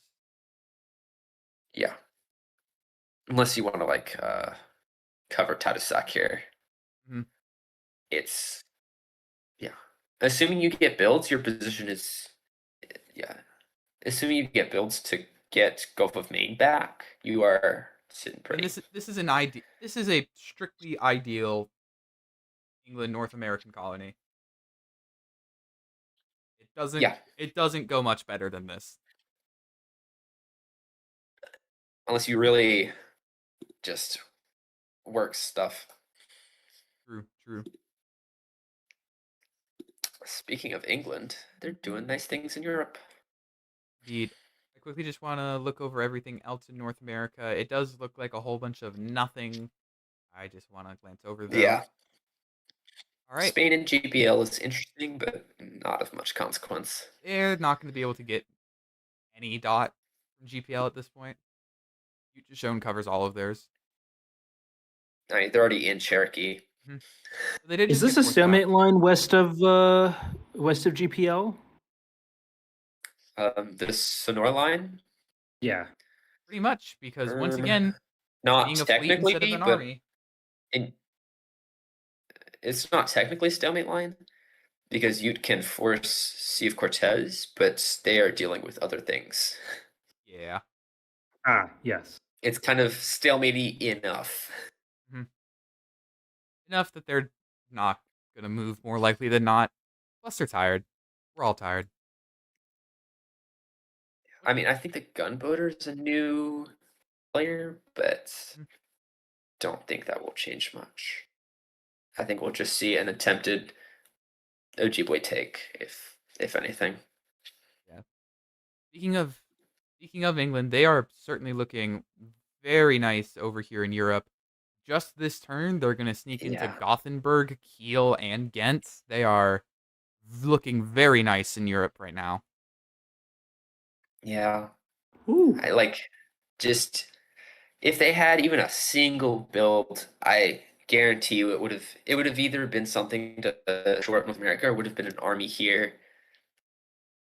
If it was an Edinburgh or army in something. Ghent, you are like frothing at the mouth, just gonna take all of these dots. You'd get Ghent and Utrecht 2-for-1 package. That's a $40 value, completely for free.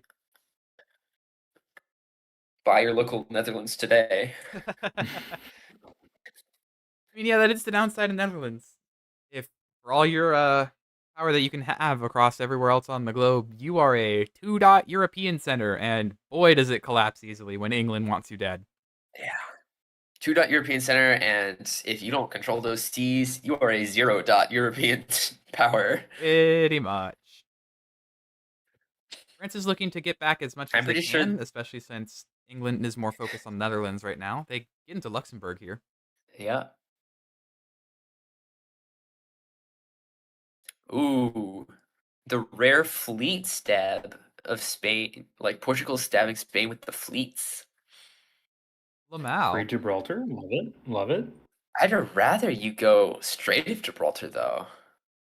Like, Who covers Strait of Gibraltar instead of just, I don't know. Yeah, that's true. I think it's another one of those risk reward things where if you get into Valencia, Iberia's free. Mhm. Spain just cannot hold Strait of Gibraltar ever, and they can't push for Sea of Azores.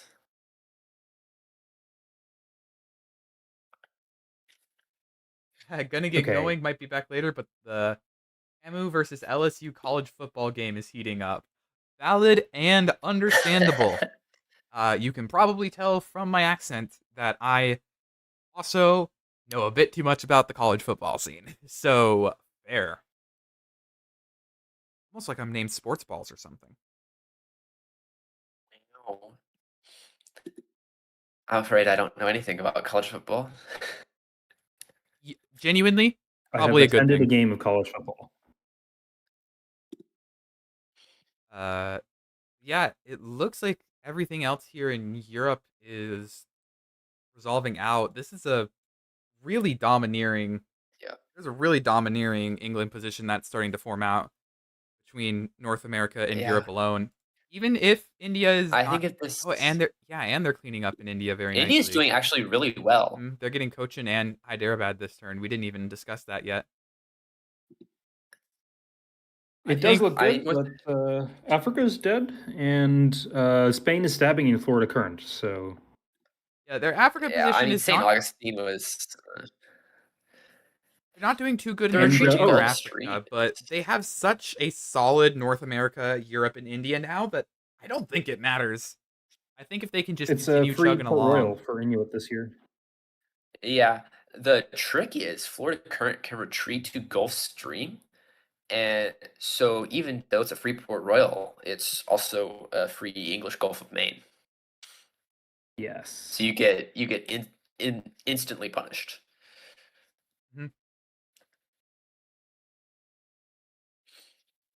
You do have to give up St. Augustine for that question mark? I think you just pop the fleet and just say fair game. It happens. It happens. There's not really much point in keeping it.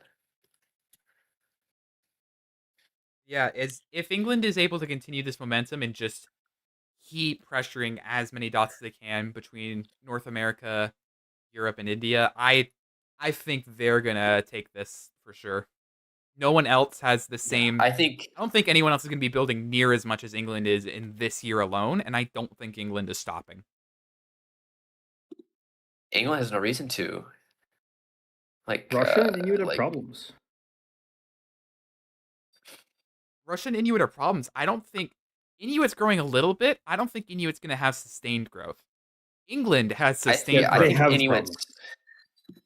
If Inuit keeps growing in the east and building in the west, they will hit huge problems where like they become dependent on Russia to help them for builds, and Russia can just take their dots.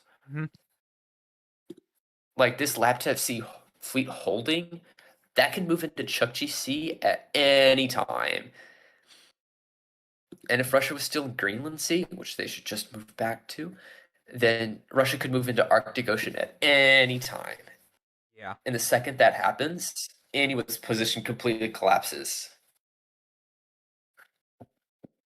Right. I think a quick glance over Africa. We haven't talked about it, but not a ton has happened. So just a quick glance, so that way we can at the very least acknowledge what's happened here. All right, we have acknowledged what has happened Kongo. here. Yeah. There's not a ton happening Ajuuran down there. is It's a whole lot of slowly dying. Ajuuran's getting They're going to Banera, lose losing Zante. Seychelles.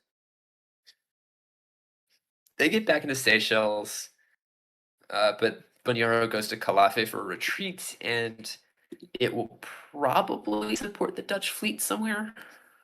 Mm-hmm. Yeah. Seychelles lost, but like Somali Basin is so good for anti-Ajuuran. It's so good. This is a spring like turn Seychelles. too, so. Seychelles just goes back to Eno and you just force it again. Yeah. Oh, and Masquerade Sea! Portugal's in Oh my Masquerade gosh, Sea! Masquerade Why are we back in Sea. Masquerade? I mean, at this point, it might just be to not bounce an Eno tile with the Dutch kind of all in there.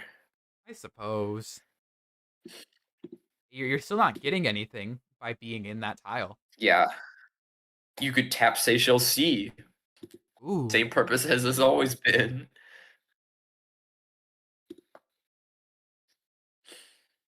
Yeah. We should have our next interview up fairly shortly here, but we are about done with this turn here. Yeah, Tunis I gets think- popped, which is interesting. I think this is the tipping point for an England sweep. 3 different theaters think- going extremely well for them. That's a recipe for a victory right there. If Russia gets even one build here, it's fleet back Chiserai. I would send it. Because it's just autos are losing everywhere. Yeah. They're either losing or stagnant. They're stagnant in Africa. They're only getting the dots you give them in Asia. Mhm. They're stagnant in Europe because they're putting Poland in Vienna, and Spain's pushing them in the med. If Russia And Spain's going to get Tunis and Tripoli, probably, at some point. makes the realization that this game is ending soon, Ottoman is struggling, and if I don't get dots, I will end up in 3rd or 4th place. If Russia makes the decision to truly go in against these Ottoman centers, which are open, like, as you said, Fleet back Chiserai, just clean house for the entire border, Crushes. then it will be... I think that is the boost in center count that Russia really needs to stay in the victory talk. I just don't know if that's going to happen. Like we have not seen any intention from Russia to make that sort of move. Given it's because they have been dealing with their own problems in the East, but even if they get the opportunity, I don't know if they'll take it. Russia needs to hard work to break up one of Ming, Mughals, or Toku. For this to happen. Yeah, it definitely can't be all 3 of them, and it just feels really bad that Ottomans have not... we've lost Tehran by not stabbing Ottomans, we've lost Herat by not stabbing Ottomans, and probably Achakiv too at this point. Achakiv, the opportunity cost, you could be in Jassy, Achakiv, Targ, Khan, Tehran, Isfahan, Treb, Tiflis. You could be in all of those by now if you built double fleet Kharkov and Bakhchisarai that one year, a few hours ago. And those units are holding in Kola and Barents. And Astrakhan, for that matter. Yeah. Again, if Russia makes that move, I think that's what Russia will need to remain in contention for victory talks. I don't think they will. Yeah, I think listening to tonight, it's hard to, I don't know, totally change course. 8:48 p.m. Okay. We're getting our next It's about interview soon. 8:50 p.m. I can appreciate if you just send someone our way, we'll talk to them. It's all right. We'll talk to whoever. We love yapping. It's low stress on our end. We're just chattering, and then we're going to be doing more chattering 2 minutes from now. So.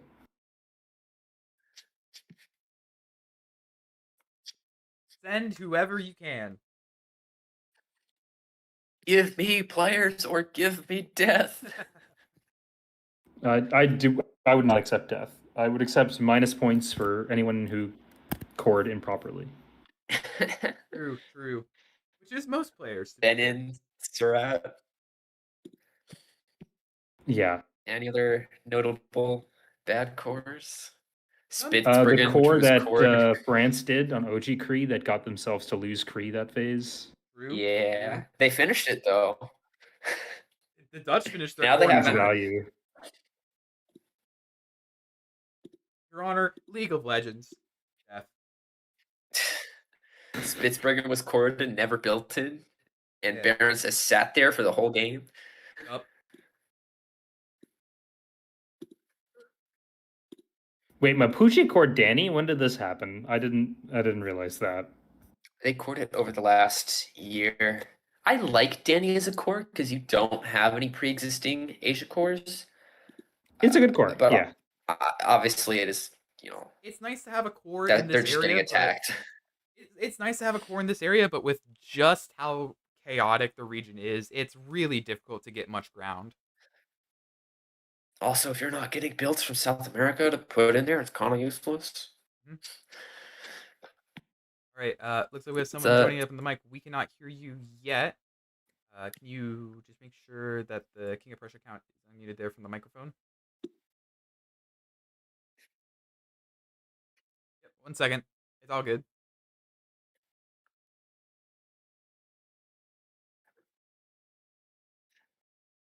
We still can't hear you.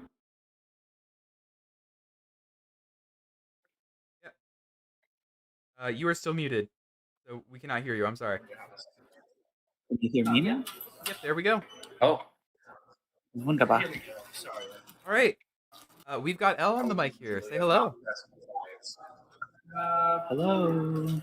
OMG. Yeah, you're. How has Mughals been? Mughals? It's very exhausting. I don't think I. What? I should talk into here. Okay, great. I have not really played a whole ton in Asia before. I played Qing before the whole Ocost rework, and that went well. But I haven't really played in the southern region. It was interesting just seeing what the colonial dynamic was.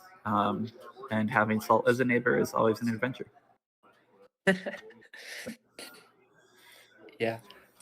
Yeah, I mean, we were talking a while ago about how the EP seems really solid. Mhm. How was it when Hyderabad cored and it got dislodged?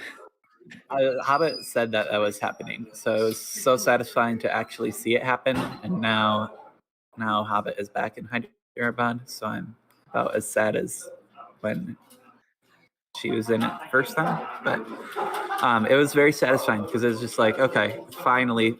It didn't feel like it was actually my fault, just the board breaking it. But it was just nice to be like, okay, maybe I can get a dot down here. So, nice to actually make progress. I mean, Mughals is one of those volatile powers where you can explode outward and collapse, and it's crazy. I will never touch it. I was 13 in it after year 3, and then fell down to what's the lowest I've hit? I don't know if I've gone much below 9, but it's just there a lot of bouncing around before we actually can lock any alliances. Yeah. I mean, we noticed, I think the fall of 46, where you and Ming started to solidify against Russia and things started becoming a little more discernible. Yeah, the supper break was a big convincing factor there. Just getting to reset the brain.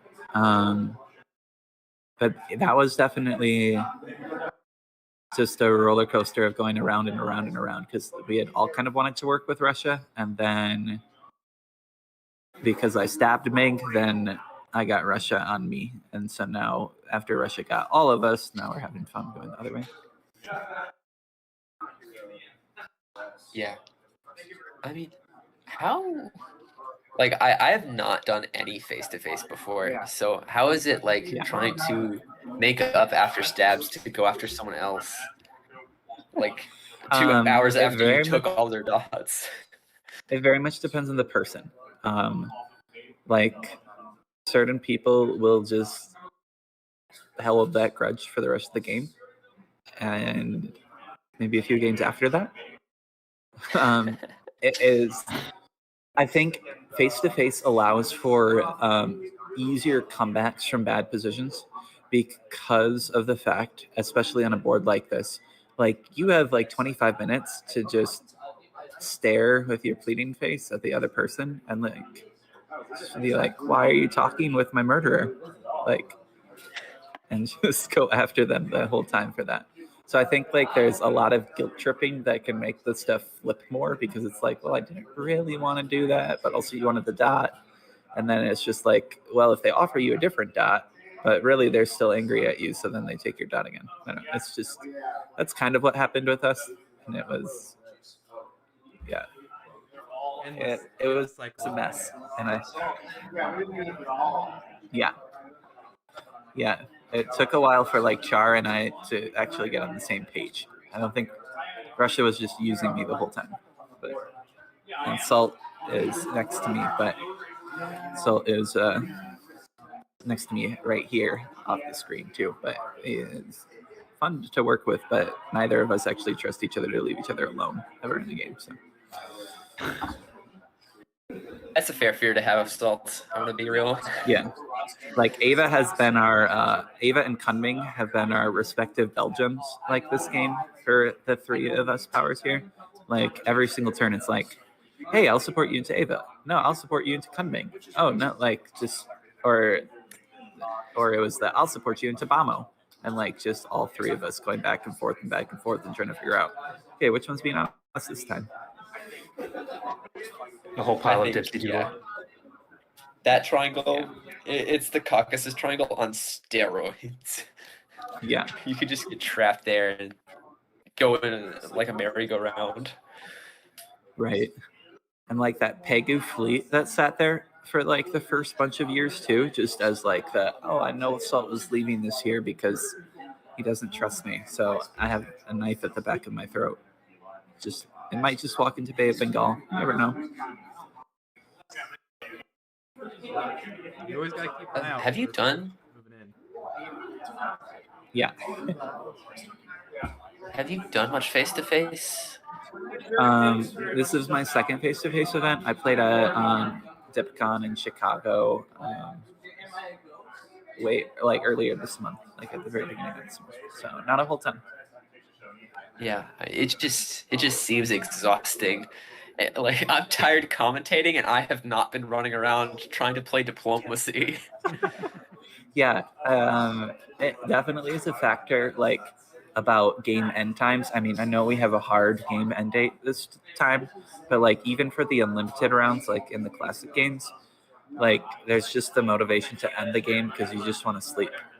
Like, and that happens, I think, with the negotiations here too. Like you talked about, why did we make up?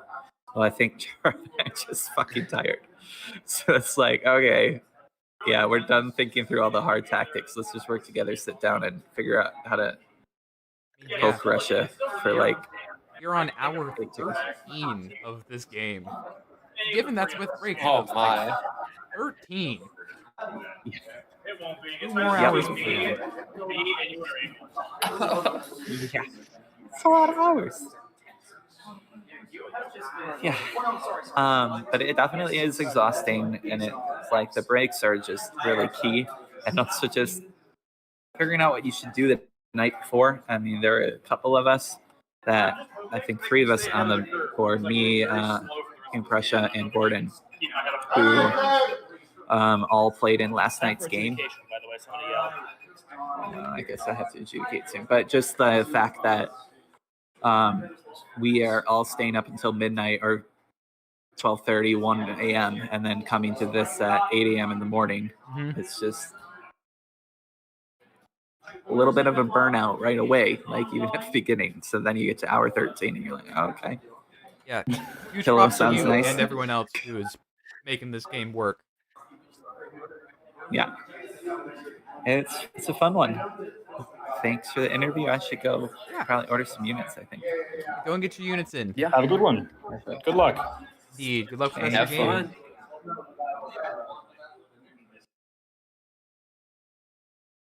All right. Yeah, it seems like Elle is fading out a bit, and so am I, to be honest.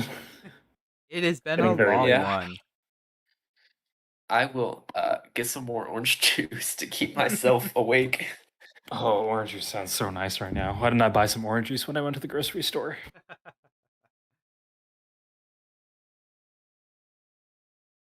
I have an apple. Yeah. King of Prussia, I don't know if you can hear us right now. If you can, though, and you're able to answer a question for us, how many more turns are we playing? Do you know? 'Cause this is the fall moves that you just did, and then we're gonna take a look at here in a Yeah. second. We're gonna go. Current plan is to go one more year. One more year. All right, so this turn Okay, set, and then yes. the 2 in next year. Sounds The last good. year. And we're happy to So take. And I'll announce that to all the 1648? players, and I'm sure that they'll all take it reasonably and take a measured approach with their neighbors, and make sure that they preserve the bonds and relationships they have built up over the course of this entire day.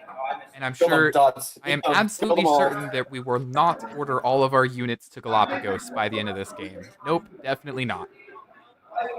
Well, if anyone does that, they're being thrown out the window over there. So Will you just Is that stack Ayrton? all the units up on Galapagos on the board? That's a pretty good bit right there. What if we just ask them all to core, KOP? True. Would that be better? would they do that though? I feel like everyone's just going to be going for dots, but we'll see. See, I don't think they would stab each other. It doesn't sound like diplomacy players. there's one more thing before you head We have out. retreats, then we have builds, and then I'm going to be grabbing somebody else. Yeah. Hopefully, Alex will see about that. I know Alex said they wanted not, to. I know then Hobbit said they wanted to. Send us anyone who is willing and wants to talk to us. We will take whoever, whenever at this point. Just send them our way. That's the plan. All right. We love yapping. Give us yap targets. Yap targets. On that note, though, we do in Okay, fact have a so new it map sounds to look like at. the.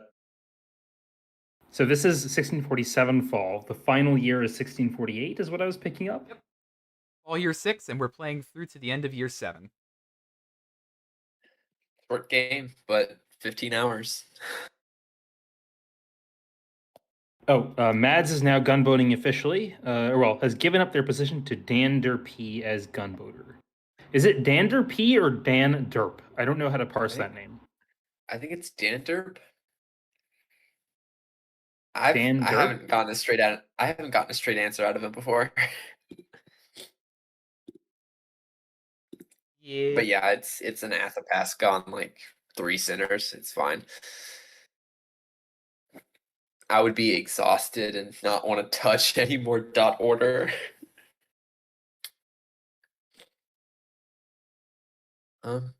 Shall we check out to see if Russia is Let's take a look at gonna Russia. have their opportunity? Russia, England? I want to see if Russia is able to do Oh, just about anything here. Oh no. Yeah, that is just about the worst case scenario. Yeah. Ottoman has realized that Trusting Ottomans. the time for giving Russia their spotlight is over. I'm surprised they didn't move Jassy to Ochakiv. True.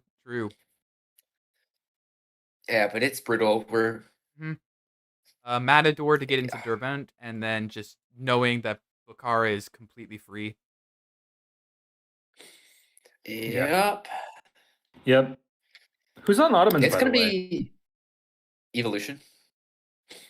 Solid play. Yeah. It's gonna be extremely rough for Ottomans, however. Ottomans with is Fleet not Ostracon still existing. Ottomans is not in a good position, mind you. What this is just taking Russia No, out of the conversation of players who we need to look out for. Yeah. Ottomans are building 2, and it's got to be Fleet Con and like Army Baghdad, right? If you have to follow through.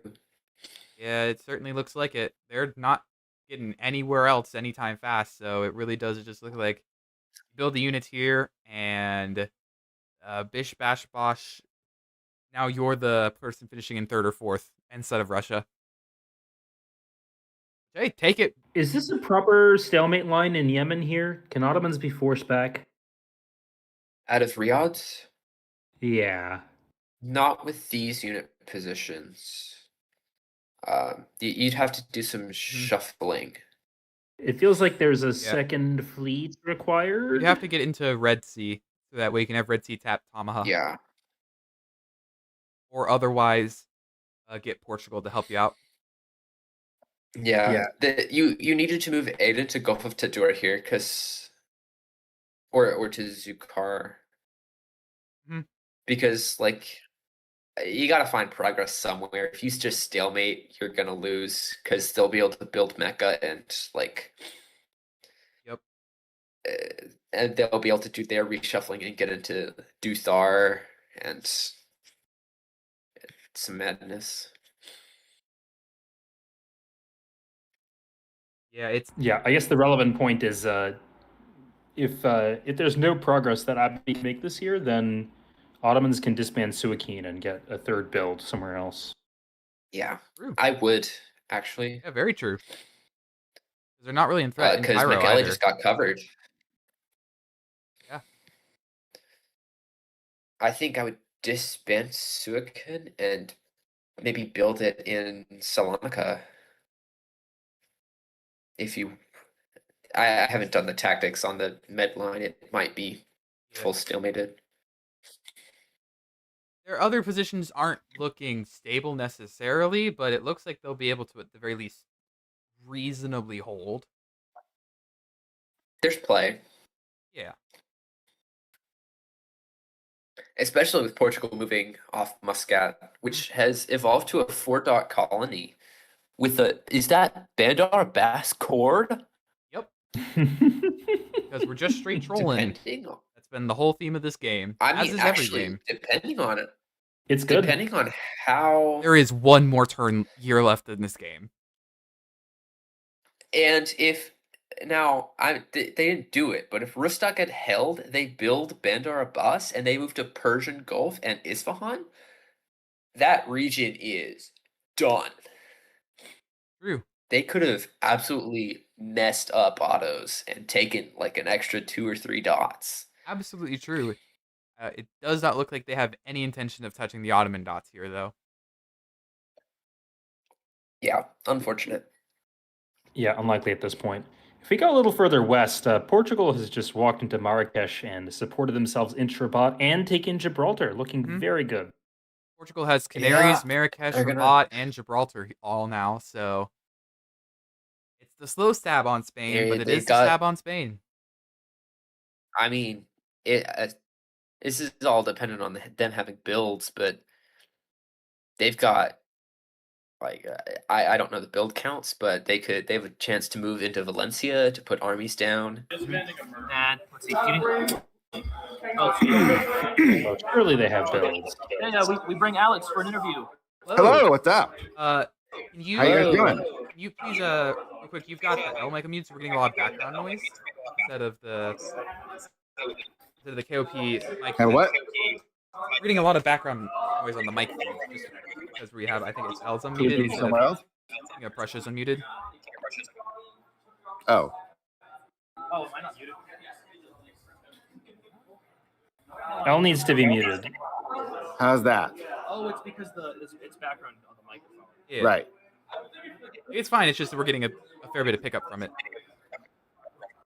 So I'll just turn this down a little bit, if that's okay. Try it now. Yeah, we're not. Hello, can you guys try it now? You guys try it now. Yeah, it's all good. We'll, Yeah. It's good enough there. We'll good. Barely. Make it work. It's better. Whatever you were How's doing that? at the beginning of the stream was like perfect KOP, but we'll take this. All right. Yeah. Yeah. It's not a huge deal. We're all Hello. tired getting through the game. But yes, Yeah, hello. man. Alex on Agreed. Tokugawa, correct? Yes. Yeah. I mean, we're very excited to have you on here. You are one of the few players here who are playing this specific variant for the first time. So it's been an extremely Yeah, I played interesting a really early variant of this about 10 years ago online. But I certainly haven't been keeping up with Elle and Tyler's version and whoever else is working on developing it. Very cool. How do you feel about this variant now that you've played it for the first time? I'm having the time of my life. This is absolutely awesome. And I'm really, really enjoying it. I think I got very fortunate with having one of our neighbors in the region was a gunboater, and I kind of made the early game very easy. We all agreed to get rid of that. And then afterwards, I was one of the players who had a pretty solid setup, and so I was able to continue in the game. And it wasn't I saw the overwhelming bit of the game, but didn't necessarily get wrecked by it. Mhm. It's a lot of this many people, especially all in the same room, all talking to each other. It can be a lot. I imagine for me, doing it online would be absolutely overwhelming because I've done so much in person, even though it's with up to 25. In this case, it's only 20 because some of the people are gunboating, as we said. I found it easier than I expected because I'm already used to keeping conversations with people in mind. And the first few years, I was forgetting people's names and forgetting who they were. But by this point, I certainly am pretty good at like knowing, oh, you are Spain, you are whatever, and kind of keeping things in track. I did not expect that I'd be able to do that so successfully at this point. Yeah, all that good good name and face association will do you well if you have experience in good face-to-face play. It seems a lot of the other players here are not super experienced with the face-to-face play. Have you been noticing that? Has it been coming up a lot in conversations? I've been noticing some difficulty with honesty. What I mean by that is I've gone up to a couple of people over the course of the game and been like, hey, next turn, I'm going to attack you. Here's what I've got to do. Maybe you'll defend, and like in a few years, I'll have to regroup. Maybe in a few years, I'll get a couple of centers, but then I won't want to keep attacking you. And we like trying to keep lines of communication open. Most people, I think, found that like insulting. One person was really open to it, and that has worked out relatively well. Then they stabbed the heck out of me, so not so good for me. But as far as like relationships go, it seems here that a lot of the players do a lot of stabbing and a lot of like, it's good to not take it personally, but you expect that it's going to happen and then you recover from it versus being told ahead of time, this is inevitable. It isn't personal. It's going to happen for a year or so. Sorry. It's going to happen for about a year, maybe two. And unless you totally collapse, I'm not, gunning for you forever. This isn't supposed to be like the be all end all. Mm-hmm. It's certainly interesting to get these meshes of play styles together. Yeah. I've also found it's been interesting seeing everyone deal with the real time, the time limit, but also like you're gonna see people talking to other people, and that's gonna like even if you don't know what they're saying, they might be disagreeing politely the whole time. But if you see them talking for 5 minutes, you may think, oh my God, they're really getting their act together.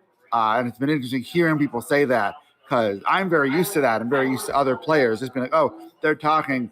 I kind of wish they weren't talking at all, but I don't want to say people here are overreacting, but they are not used to it.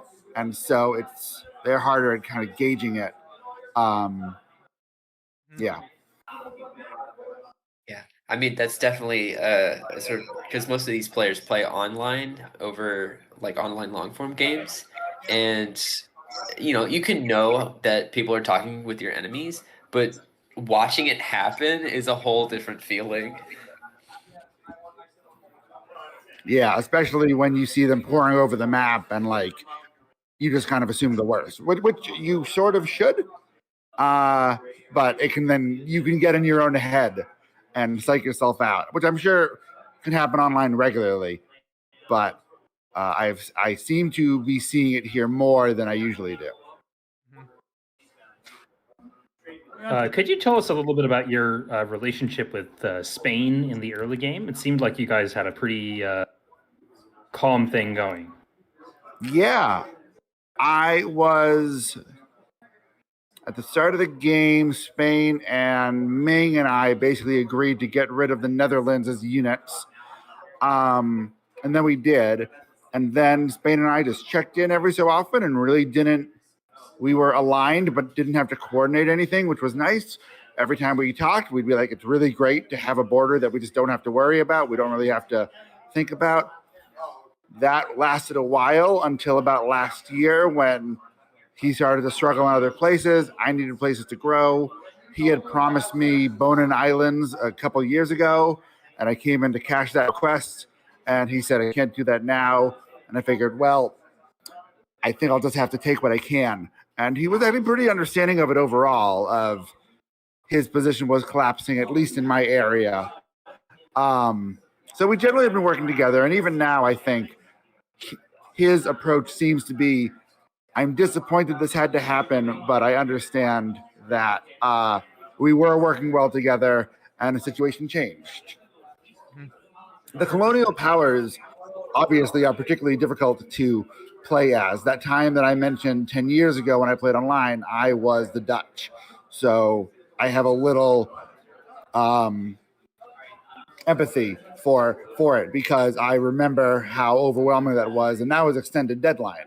This obviously, every moment matters when you are a global power. Indeed. Yeah, we haven't. I don't think we've caught an interview with any of the colonials yet. They They just haven't had the I time. can't imagine why they'd want to give you that time.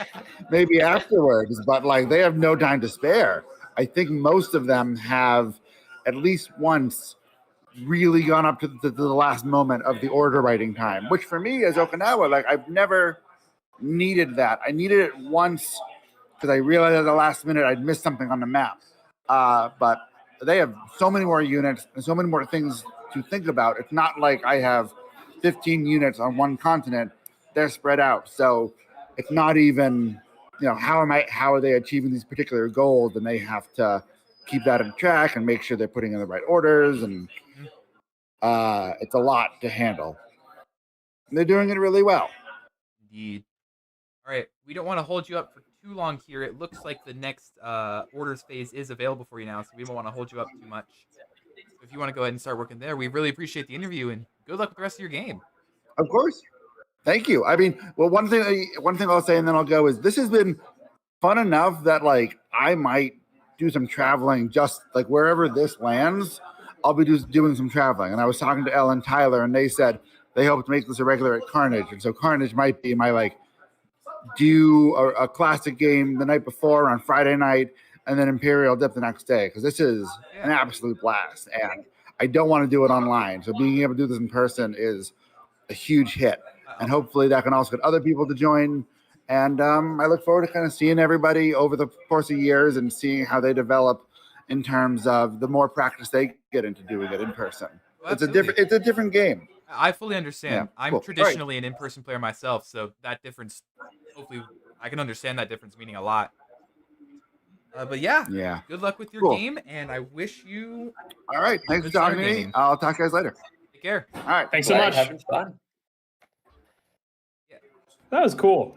Indeed, it's really nice to get a different perspective on how the game ends up playing out there. They just got their build orders in, so wanted to make sure we weren't holding up too long.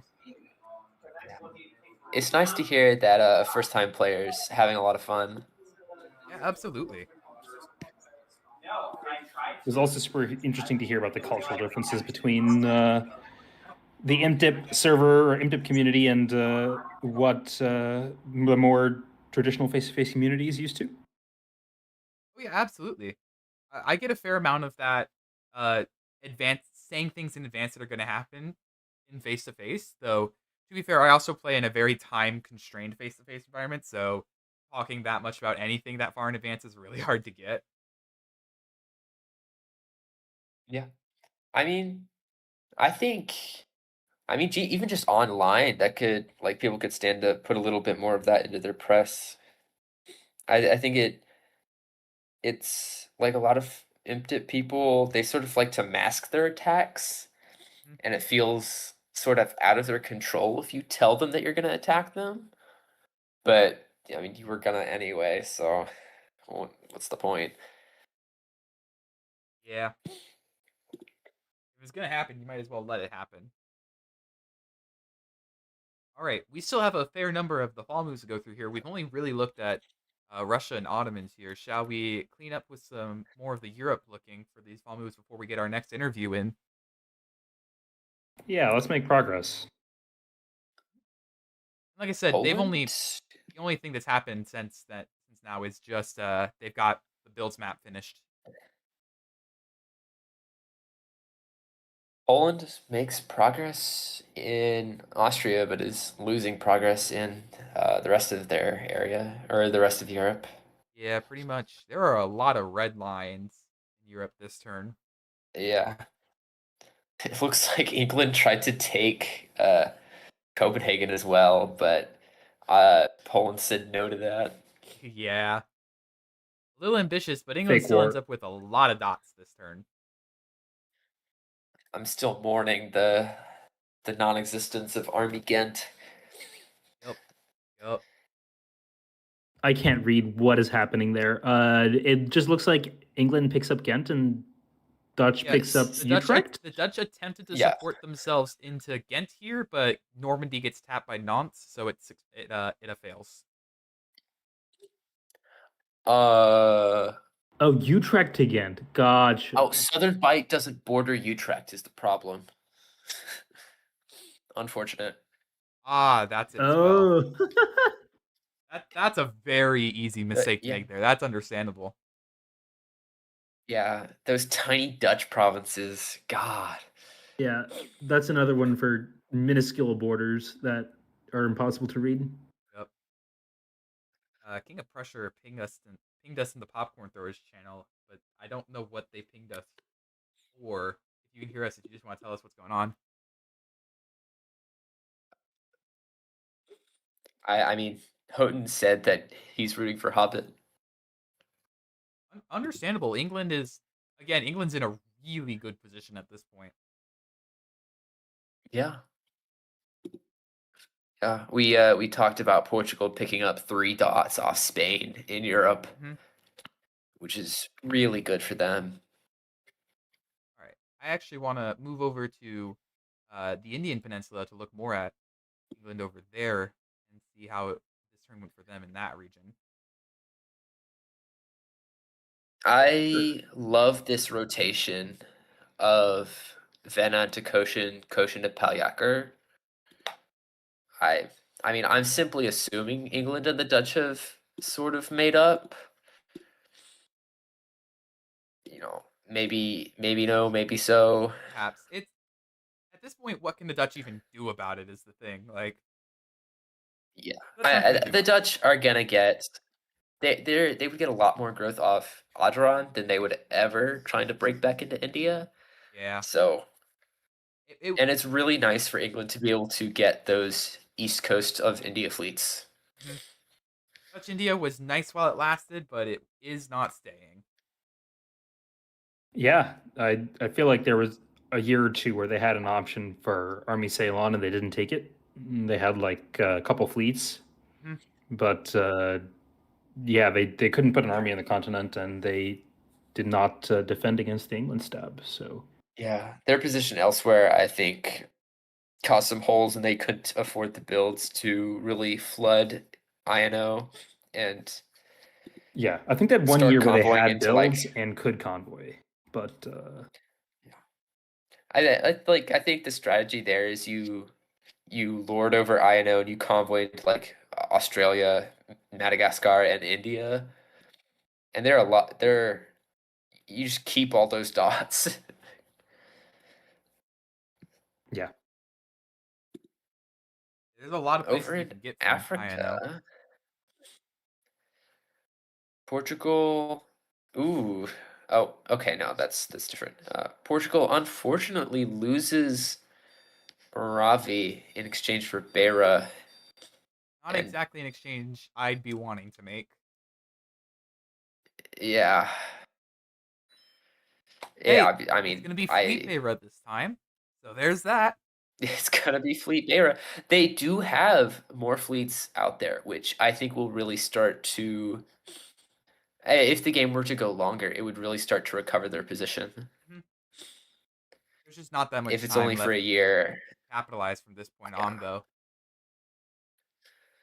I mean, obviously, they have this random army that's in Calafe that they should probably disband.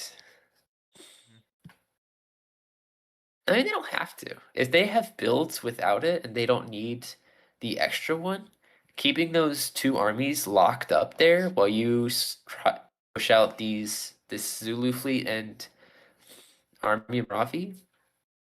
The nuisance unit can definitely do some work, but it's not going to actively gain you anything. Yeah. I mean, for a colonial on 30-something dots, using one unit to occupy 2 of a 10 center regionals dots is really nice.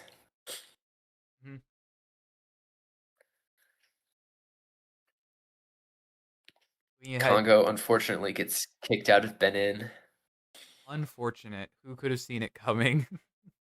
Well, when the game ends, Dutch will be able to build with their core. So true. I don't know. That Gulf of Guinea retreat is nasty.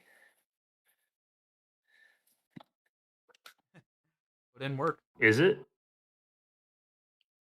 It's next to 3 of their cores, man. It's really dangerous. Hey guys, I'm sorry to interrupt your regularly scheduled commentary, but I'm here to bring you the player of Aymara.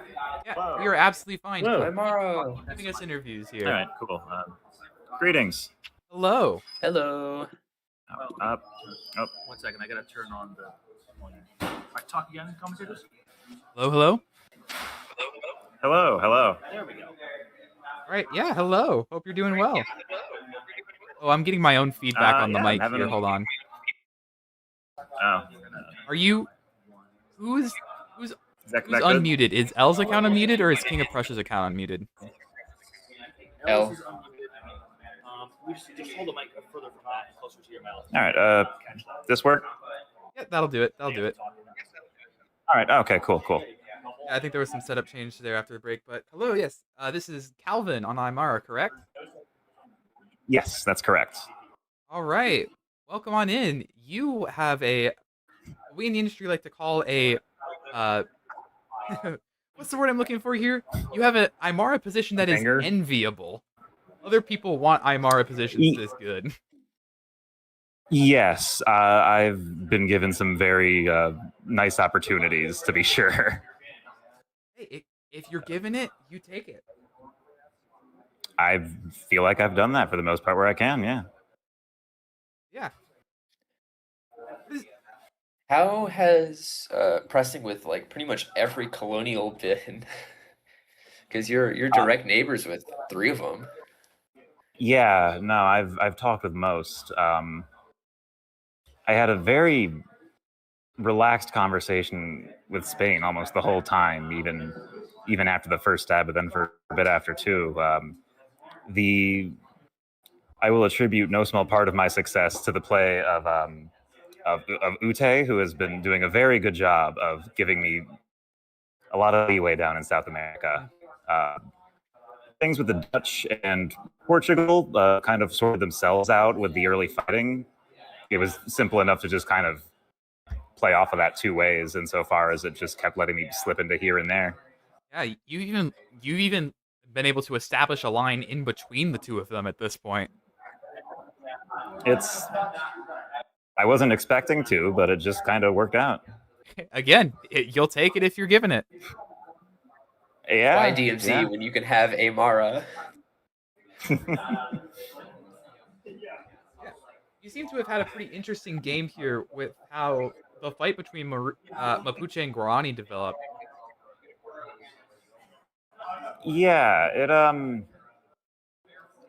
when I looked at the map, it wasn't what I was initially expecting to end up in, but the moves on Guarani just kept making sense, and as long as those were there, it felt like it was just the natural thing to do, and it kept making sense for us both. And now at this point, I think we're both just along for the story of being taking Mapuche Aymara to the end as much as we can, and seeing how high up on the scoreboard we can get with that, of all things. And that's respectable. You both have a fairly solid position here on the leaderboard. Yeah. If the game ended up going for like until a win happened, then things would have to get a bit more confrontational. Just there's too much too close. But thankfully it doesn't, and I get to enjoy this interesting kind of twist to the ending here. You also get to sleep. That is also appreciated. It doesn't reflect on the physical board we have here, and I miss it slightly. But I'm probably going to do a little bit of map painting in the fall and step on Boe so that all of South America is colored in. just for completion's sake. Fair. I know I'm not the only Very map painter important. out there, so Thank you. somebody will appreciate that. We appreciate your Sure. service. Surely Abyssinia and Ajuuran will paint those non-SCs eventually. Eventually. Somewhere down the line, yeah.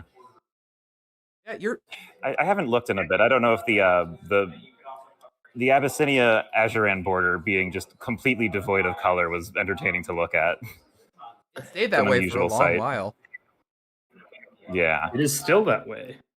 It's pretty amazing given that they're both gunboaters. I'm really impressed with basically all of the gunboat play. It's been quite something to see. The African Union has been really pulling their weight. Indeed. They've stuck in it for quite a while, outlasting some of the people at the con. Yeah. Absolutely. Some peace Safavids. Fun little stat there, yeah. Yeah. To go back a little bit to your relationship with Spain, you mentioned that Shoshone was just taking and sucking all of the attention away from you. All of the attention from the get-go, the initial pitch when everybody was just kind of describing vague opening plans and things. Everybody who had the chance to say, I'm going to go get the gunboat, said as much. And so I heard that from Spain and I believed it because it made sense. It's what I was doing. And I figured, oh, this will be easy for a while. And I made progress on mine and just nothing kept happening in the north. Yeah. And I know I can attribute that to Ute's play, but that's also a consequence of Inuit's play because of what that did to Athapasca and everything. It was like a perfect storm, really. The domino effect was insane. The domino effect, it's one specific move that we called out fairly early on. Spain built a fleet that ended up in Sonora, and that pretty much meant that they could not touch Shoshone because they had a fleet there instead of an army. The cascading domino effect that's had on the entirety of the Americas has been pretty noticeable. I can't say I noted that particularly in the moment, but whenever I looked, like I cast a glance up there, I looked and said, wow, like everything around Aquala and like Sea of Cortez was just lousy with fleets. Mm-hmm. And that made everything like the Great Plains and like everything slipping into like Vizcaya and whatnot just a mess the whole time. And it meant that there both wasn't the units or the time or attention to commit to me just slipping past an arranged bounce once or twice. Yeah. And it's certainly working to your favor. Yeah. I'm glad to climb my way up the West Coast. Indeed. Every Aymaran dream. Oh, I know yeah, one of our no, spectators is I'm taking particularly revenge. invested in Aurora. I'm avenging all the previous editions of Aymara here. I'd like to think I'm carrying some of that on my back. Absolutely. Let's go. Yeah. Do you have anything you want to communicate to the chat or for people watching the VOD recording? Yeah, I guess just closing thoughts here as the final year moves through. I'm pretty happy with what I pulled off here. It's not a trophy, but that would have been nuts, frankly. And I'm pretty pleased with how this is likely going to end up. I know I've got 2 phases left, but that I pulled off what I did is enough for me to be satisfied with all this. This was a blast. Huge thanks to everybody for putting it on and bringing it out here, to all of y'all for doing this. This just feels great. Absolutely. Thank you for participating. You've certainly done a great job on yourself. I'm glad to have played my part in this. All right. Well, we won't hold you up for too much longer here. I think we're about to switch into the no press part of the Yep, turn-in. we're going to swap over in about 4 seconds. I don't know how to change this up. There we go. Yeah, Game Press I'll has let you got you fix here. that. Thanks for your interview. Good luck with your game. Catch you around.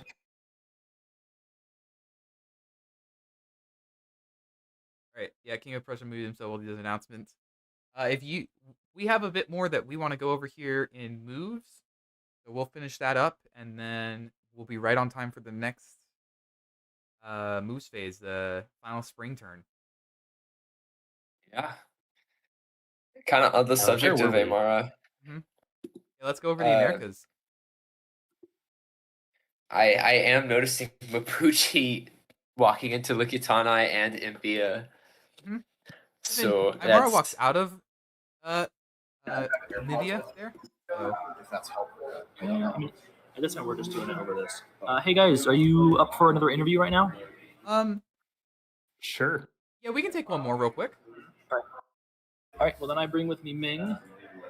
Absolutely. Mute this. What I do is hold this closer to your mouth, or else they will, like, the noise from the computer will feedback. It's either you or Tealia, and I think so. Now you can talk to me. Okay. Hello, I am Ming. Hello. Hello there, yes. Well, what a Ming is game this Char? was. Yes, that is me. Putting a face to a name. It's one of the fun things about doing this is being able to put faces to names as we do the interviews. I do agree. Like, I got to see Salt's face for the first time. It's certainly been very interesting to see all the people and Salt is a great character. Yeah. Character indeed. Salt's great. Salt's great. I don't like him as a player, but that's because he stabs me. I think that's universal though. So I mean, we all love Salt. He's great. That is the universal Salt experience. My favorite time to play with Salt is when he's 3 countries away. That is the best Salt experience. Seems like you've had to do with Salt. Actually, best is when he's 2 countries away, so that you can coordinate with him to stab your mutual neighbor. True. Yeah, but when that neighbor's dead, then you're his neighbor, so... You're his neighbor, but you're his distant neighbor, so he takes 1 dot off you and then leaves you alone. Pros and cons. Speaking of Salt, how has that the Ayuthayya Mughals Ming triangle been? Oh my god. Yeah, I think God. all 3 of you have complained about how terrible it's been this game. The first 4 years were just such a trip.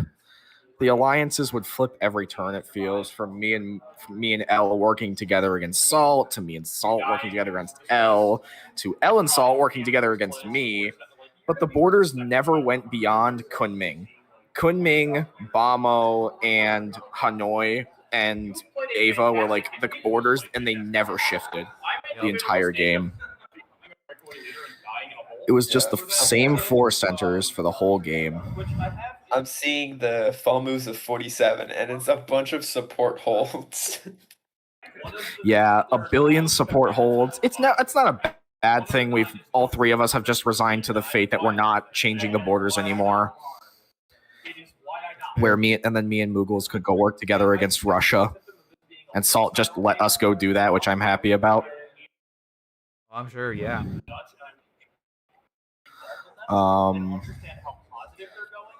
Yeah, you've had just the game has. It's been a roller coaster of a game for you. Yeah, Ming is one of those powers. I was saying this to people before, but like Ming is like a balloon where they grow immensely large very quickly, or one needle pops their entire game. Yeah. Big boomer bust. I'm surprised it never got to the. I'm surprised that the Mughal Ayuthayya alliance never held up long enough for them to actually get through me. Well, you have Salt to thank for that. The one thing that really saved me was, and I feel bad for saying this, but Qing being a gunboater. Mm-hmm. Qing being a gunboater meant that all 4 of its neighbors just decided it was dying in like 3 years. Yeah, I think we saw everybody jump on them, and it definitely gave you, I think Shangjing and Pyongyang just were extra dots for you to work with and stay alive. Those were the 2 easy ones, and then me and Russia ended up flipping Shangjing later, and now me and Tokugawa are working together. Mm-hmm. And I was saying this to Tokugawa, but my goal with for the final year of this game is to drag myself and Tokugawa as high up on the leaderboard as possible, because he deserves it for being a good friend. Respectable. I'm not giving up my own dots for it, but I would gladly support him into somebody else's. That's the type of alliance play we love to see. Absolutely. It certainly has been a ride for you. Luxon was commentating with us earlier, and he commented at one point with because you had the disconnected provinces left over from Qing, Netherlands, and Mughals all pushing into you at different times, and the little provinces left over, it said it looked like a diseased yellow Ming with all the browns and oranges. Ooh. Yeah, the Mughal color in Huguang is ugly, but it must be done. Yeah. Because Yeah. what am I gonna put in there? I mean, I'm afraid I will not be dot editing it. God, I think my poorest move of the game was definitely going and stabbing Portugal for both dots. Because even though I got both of them, I ended up even on the year, I think. Mhm. Or was that the +2 year that I had no build spots? That might have been the that no was the spots year I think Mughals slipped into Turfan and Yes. like they stabbed you. Yes, I went +2, but I had to take back Peking, and the other 3 were blocked, and then Nanking was Dutch, because of course it was. Dutch moment. But no, I that's do. brutal. The game has been fun, but 15 hours. Oh yeah, for sure. It's a And I feel long like commitment. I feel like going around the board, that's the consensus. Like it was the most fun I've had in a while in public, but with people. But we're all tired. Believe me, you have got Pretty consolation sure the with second us. most fun you'll have. The second most fun you'll have is going to sleep. Yeah. And somehow I got a third wind at the end of the game, and now I'm shooting up the leaderboards again. Hey, I don't know how that happened. Take what you can get. We love to see it. I think it's quite impressive that you pulled back. Finally stabbing Russia is what's going to put me over the edge of getting into a high ranking. Yeah, I mean they were definitely looking like they would be bearing down on you before you pushed them back with Mughals. It did. I felt Russia was going to be bearing down on me sooner or later, so I went and talked with the Mughals, and I'm just like, okay, I have no choice, or it's going to be me. It's going to be me alongside you, falling to the Russian bear. So we worked out our differences, and we've even worked together against Salt. Wow, so nice. It works. It does. The alliances were finally solid for a while. And I think that the last couple of years, despite us being the most tired, were definitely the calmest.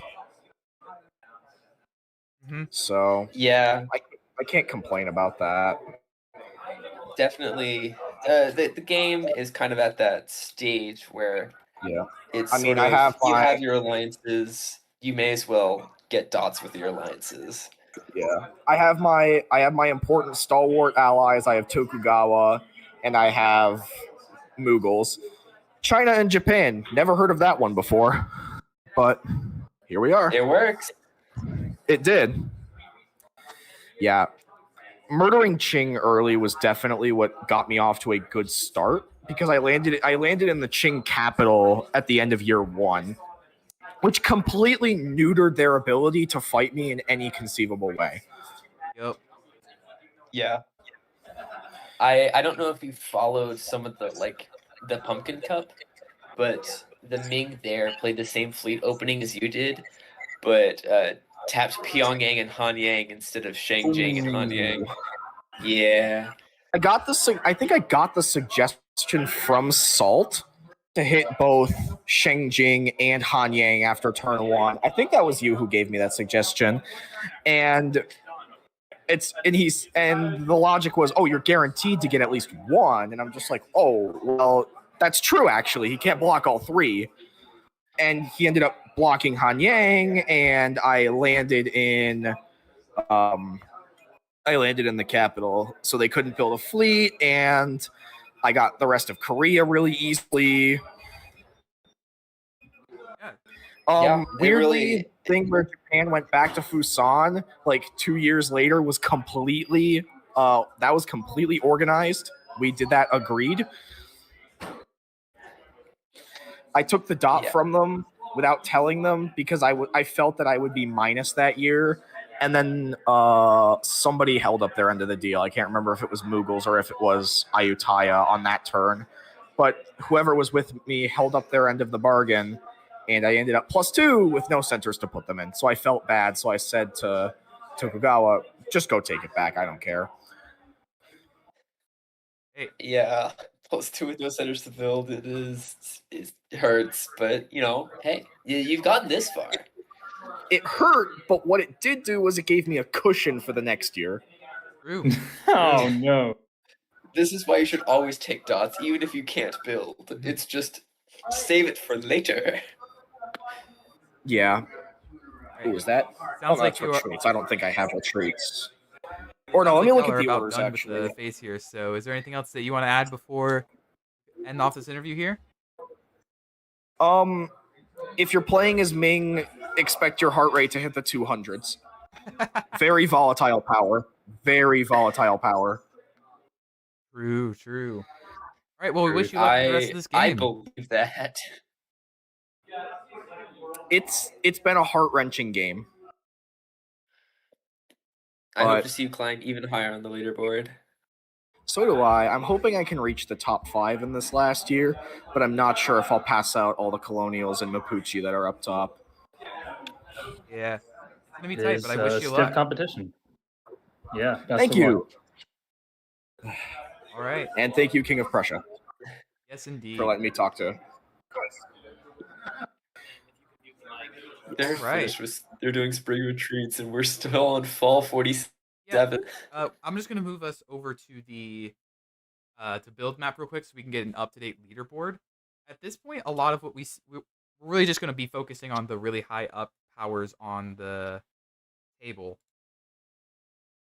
Let me grab the builds map so we can have a leaderboard update. I did see we didn't get a chance to talk about it. The current board top by a slim margin is actually Inuit at the moment. We didn't get a chance to talk about it too heavily, but That's very interesting. it's by a very slim And- point. It's by like half a percentage point at this moment. And the one below them is England, who is like directly contesting them. Mm-hmm. Well, I expect 48 to be a brawl. Yeah, it's going to be a close yeah. end year. It's going to be a very close finish to this game. It's taken them a while, but Inuit is going to finish off Athapasca here and is making decent progress trying to get some of the older French centers in North America. Which map are we looking at this point? Are we still looking at fall 47 or are we switching over? 47 builds. Yeah, I'm looking at winter builds for 47 real quick, just so we can have a clean map to look at before we go to the spring turn. Okay. Ooh. That way we can get a Dark Horse. Yeah, go ahead. Dark Horse Portugal. Spain put nothing in Iberia. Nothing in Iberia. So Portugal's just going to be able to take Madrid and Valencia and just keep on going. It's true, but Did Spain have builds? I doubt it. Portugal No, also Spain had has the disbands. highest VSCC. So while yes, they're gonna get a few builds here, it's not gonna mean as much to them as it does for everyone else. Yeah. It's not going to mean as much as it would for like Mapuche. Mm-hmm. Yeah. Oh man, Spain is cooked in Europe. Yeah, it's bad. Yeah, they slipped in South America, and now they are about to slip in Europe. Gotta love, by the way, looking over at Europe and seeing the simultaneous mass disbands from both the Netherlands and Austria, showing just how pointless all of that was from both of them. And the beautiful England gets a free Utrecht and Indeed. can convoy into Ghent, which will be incredibly yeah. good for them. That's gonna be a Well, the convoy doesn't do anything because it's the last year of a game, but yeah, still very aesthetic. Yeah, very aesthetic. in terms of There's no chance they lose any of the Dutch dots. In terms of VSCC, Inuit in England are about tied, and they are both about 10 percentage points ahead of Russia, Ottomans, and Mapuche. So it's close. Any of those three can make it, and even Aymara, who's only about 15 back. Below them on the leaderboard, though, I don't think they're going to be able to make a comeback right at the end here. Yeah, Oh. that would be rough. Free Spitsbergen for England. That's nice. Ooh, Bergen indeed. can't imagine they don't take it. Speaking of, though, we should go ahead and move over to the spring maps here. That way we can just take Yeah, a look at let's. the actual moves here. I mean, for all intents and I think purposes, it'll be incredibly important. this is pretty much the last map we're going to look at before we actually see the end of the game. So It'll be my eyes are immediately drawn to the Inuit English border, just to see where that goes. well, absolutely. Main And force. it is interesting. It's a lot of red, but England gets into Labrador Sea, which is not. It's a lot of good. red, but that's very good for England. Yeah, because Inuit was the aggressor. Yeah, on this front. Gothab is forced. Yeah, Gothab is forced. It's And- not, because Iqaluit is in Arctic. But there's also a unit in Greenland Sea. Unit in Greenland It's going Sea. to take spits. There's a unit in Greenland Oh, Sea yeah, and yeah, still a unit in Frederiksskab as well. Yeah, Frederiksskab like a and Lab missed supporting adjacency. Gothab. Kiel was supposed to move to Copenhagen? Yeah, it looks like Interesting. a lot of the aggression here is coming from Inuits, and they're not getting through. Though Gulfstream does get into Delaware Bay. I think that's a free New Amsterdam. Or Yes. I mean, they're going to lose Port Royal for it, but yeah, and probably also Bermuda as well. they have an NAO'd cover. Oh, that's where Labrador Sea went, right? Oh, wait. So NAF4 could theoretically tap Frederiksskab, and Arctic could tap Gothab to save it, but then they can't save Bermuda. Yeah, they lose Bermuda in that case. Yeah. They're losing Bermuda either way, I think, because Florida Current retreats into Gulfstream or Sargasso Sea. Oh yes, okay. So like it's gonna put NAO into Bermuda, and Gulf Main's gonna get pick up Port Royal. Yeah, I think England ends up with 2 of Inuit's dots here, which is a huge blow on the final year of the game. And Fort Detroit and St. Augustine. Yeah, those are just the centers that England is directly picking up off of Inuit. As I said a while back, England is not slowing down. This is an England game. Yeah, this is an England game through and through. I mean, combined with their success in Europe, Inuit would need a massive turn in Asia to, or on like the West Coast, which I'm not seeing. I will point out though, we have finally seen Inuit in all of Athapasca centers. I mean, minus Susina, but that's French, so it kind of counts. The Athapasca Crusher finally has ended 7 years in. It took a little while there. Wow. Chipuyan is now Michiv, so Innis just covers that. Yeah, there's nothing to worry about. It just gets tapped. I mean, unless France decides to support it to Cree or take Cree themselves. Also, as finally, France, I would consider trolling that. Yeah, it looks like they're going to pick up Miwok as well.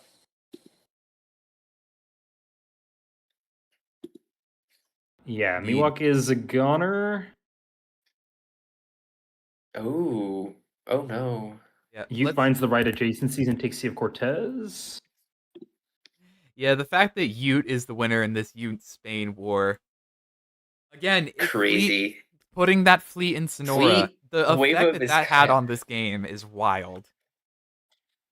Don't build a fleet if it only has one sea tile adjacent to it. Right? And like, you could just build a fleet in a different province that does much better. I do want to take a look at England over in Europe now, because I think it's going to be even more just dot carnage over here. Not as much as I was thinking we were going to get, but it's setting up nicely for the fall turn. They should be in Copenhagen here. I'm pretty sure that's a missed adjacency. I can check. Like, I mean, if it is, then they lose Kiel for it, to be fair. So They don't because they can force it. true in the fall. Yeah. Yep, and they end up in Utrecht, and England just looks really solid here. I need to look at the orders log for this just to see what actually happened.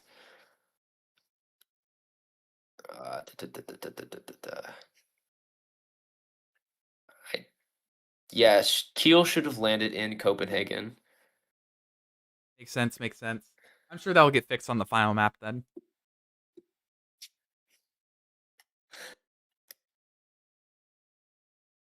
All right, looking at Ottomans. Oh, and you messaged about it too. Yeah.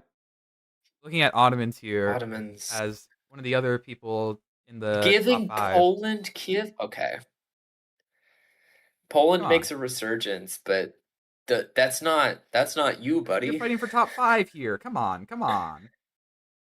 You're like, you're giving Poland Kiev, but you're losing Herat, Bukhara, and Tehran. Okay. Oh wow. Yeah, Kiva's gonna get forced too, right? With this Yarkand retreat. Yeah, it's Like gonna go back into Uzgen. Looks like it. Brutal. Yeah. Oh, Astrakhan moves out into the Caspian Sea. Woo! Yeah, Yippee! Took you long enough. I was not putting much stock in Ottomans stabbing Russia here, unless it was like I take every dot I possibly can, because Fleet Astrakhan, it simply never left. Yeah, and now that Ottomans stabbed Russia's like, cool. I'm getting the rest of my dots off of you for this endgame. So Russia's still gonna finish probably 3rd, I would wager here, behind England and Inuit. And Mapuche, we haven't seen their moves. Because they're still losing Wilno and Kiev and Yarkand. Look at Mapuche and Aymara then. Because, yeah, it looks like Mapuche and Aymara are jockeying to see who ends up with the higher point finish here. Yeah. It's very interesting because, like, they're fighting in Likitanai and Japea, and Mapuche is supporting Aymara into Zeta. That might be a little returning the favor for Aymara letting Mapuche into Mabaya in the first place, if I had to wager. Maybe they're just messing around. It is pretty much the end of the game here, yeah. Could just be messing around, yeah. Spicy Russia becoming Mapuche wet Russia by the end of the game. So true, bestie. Oh my. Yeah, Mapuche has free Chipaya, and I think they could take Com or risk the backfill into Wienhayek and Chipaya. So I think Mapuche wins off this, or wins this exchange. It looks like it. And Aymara is gonna. Aymara is. They're in higher ups on the centers here. They can get into Amazonia in the fall turn here, most likely. Yeah. I mean, that's if Portugal doesn't stab them. They also put themselves in Colin Ridge to just dot Spain one last time before the end of the game. Yeah. Tradition. Tradition. Oh my gosh. Yeah. I mean, Caribbean is Caribbean. No one's taking Parmerbo off England, which is interesting. Well, just let the little guy has his dot, right? Just let the little one set in her English colony sit there. Like, English needs all the help they can get. Sit there, clearly. core. This is the start of the English Caribbean resurgence. All it takes is one. Mapuche in Asia is having a rough go of it. Yeah, let's flip over there. How bad is their fronts over here looking? Ugh, not great. They got. Not great. It looks like Gulu Morgan gets forced disband. They get forced disband in Gulu Morgan and give up Coral Sea and walk out of Danny. That's a recipe and for just losing the Dutch everything. Walk into Great Australian Bight, and Antarctic Basin. Lamau. Welcome, Serene. welcome to why I have learned as Mapuche, you should just never play Australia. This region sucks balls. Imagine if you had an army in the outback. It would be. It's not as good as you think it is, I promise. Army outback. If you have the extra 5 units it takes to convoy one army into the outback.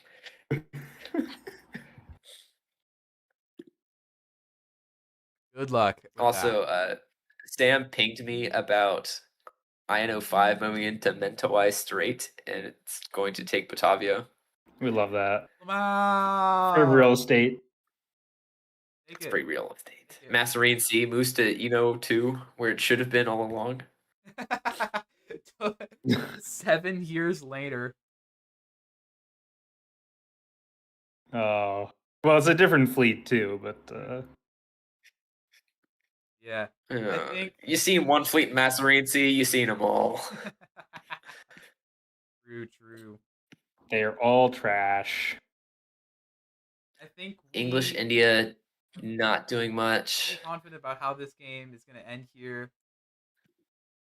We've got about 20 minutes left. I think it. Here. We'll take. Can't pressure if you're listening. We'll take any interviews we can get here before the end of the game. I think he'll land an Inuit board top simply because their VSCC is like they need a lot less dots to outpace England. It's not, Speaking it's of not India, happening. can we look at their Asia? Yeah, let's. If we look at their They- Asia, it looks okay on the surface, but what centers is Inuit going to gain here? Because they're not going to get Carsignac from this move over here away from Yaktuk. They're not going to get any of these They're getting dots here. Sahalayan. They're getting Sahalayan. Sahelian, they're going to get Haishanwai. They can support themselves in, and It Russia looks just like they're moved out. gonna. It looks like they're gonna lose Edo and Osaka Yeah, because Tokugawa's gonna force Shikoku them can out of- support Kyoto in. We're going to take them out of those two centers there. And as we saw in North America, they're losing two centers directly to England, even though they're picking up centers Port from Royal Ayuthayya. and Nescapi probably. Yeah, I think They've got Inuit's England's going like got +1, maybe 3 on +2, there. whereas England is going +5, maybe +6. 5, 5, 4, 3, 2, 1. I think Inuit might be down if England plays really well. So like +1 to -1, and England is like crushing. Yeah, England is printing off NA. And Europe too. Do we like, need- oh my god. we need to discuss more how England has been and always will be an S tier power on this map. It's good. I'm sorry, sports balls, but you've been a victim of the psyop. No, England is France too psyop? good. No, I'm not you in your opinions, but as in the people trying to tell you you're wrong. England has been good the entire time. It seemed bad when people coalitioned England immediately. That's what I'm saying. I'm saying England has been and always will be top tier.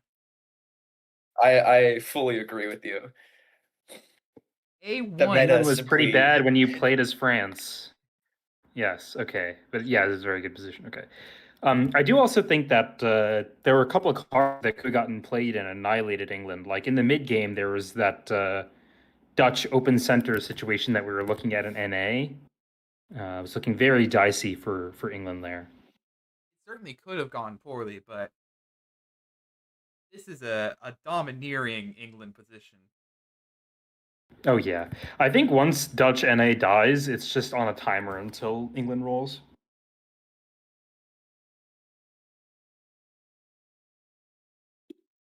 Even before that, We're getting like I remember, like in my England solo, like France died, and I just kind of collapsed in on the Dutch afterward. I mean, if France dies, that's very sure. You just gotta win. You gotta win one of them. It's like I was playing X and my big neighbor died, and then I won. Okay, all bets are off. Would you believe it if I said that if your big neighbor dies and you get the dots, you will win? I talked about this before, but The biggest thing about England is that if England has even one colonial ally that they're solid with, they have a fairly sizable colony that is just guaranteed to do extremely well. We saw that in this game I'd because argue Portugal's the exception. well, no, because It- Portuguese it's a bit support in hard. India is how we ended up with this England colony at the end of the day in India. If I remember correctly, Hyderabad core is how we ended up with this. No, don't bring me back to that moment. And look, guys, they're in Goa, they're in Hyderabad. What more could you want? So true, bestie. So true. Therefore, you should core on my front lines and let me dislodge you because it'll be much better in the long run. I must, like, if we catch England, I so need to ask about that. What was Hobbit? What was Hobbit scheming?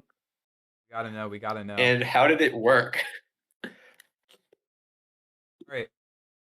Looks like we might be getting someone on the interview here, or maybe it's just someone messing with the table that the computer's being set on. It's a little hard to tell.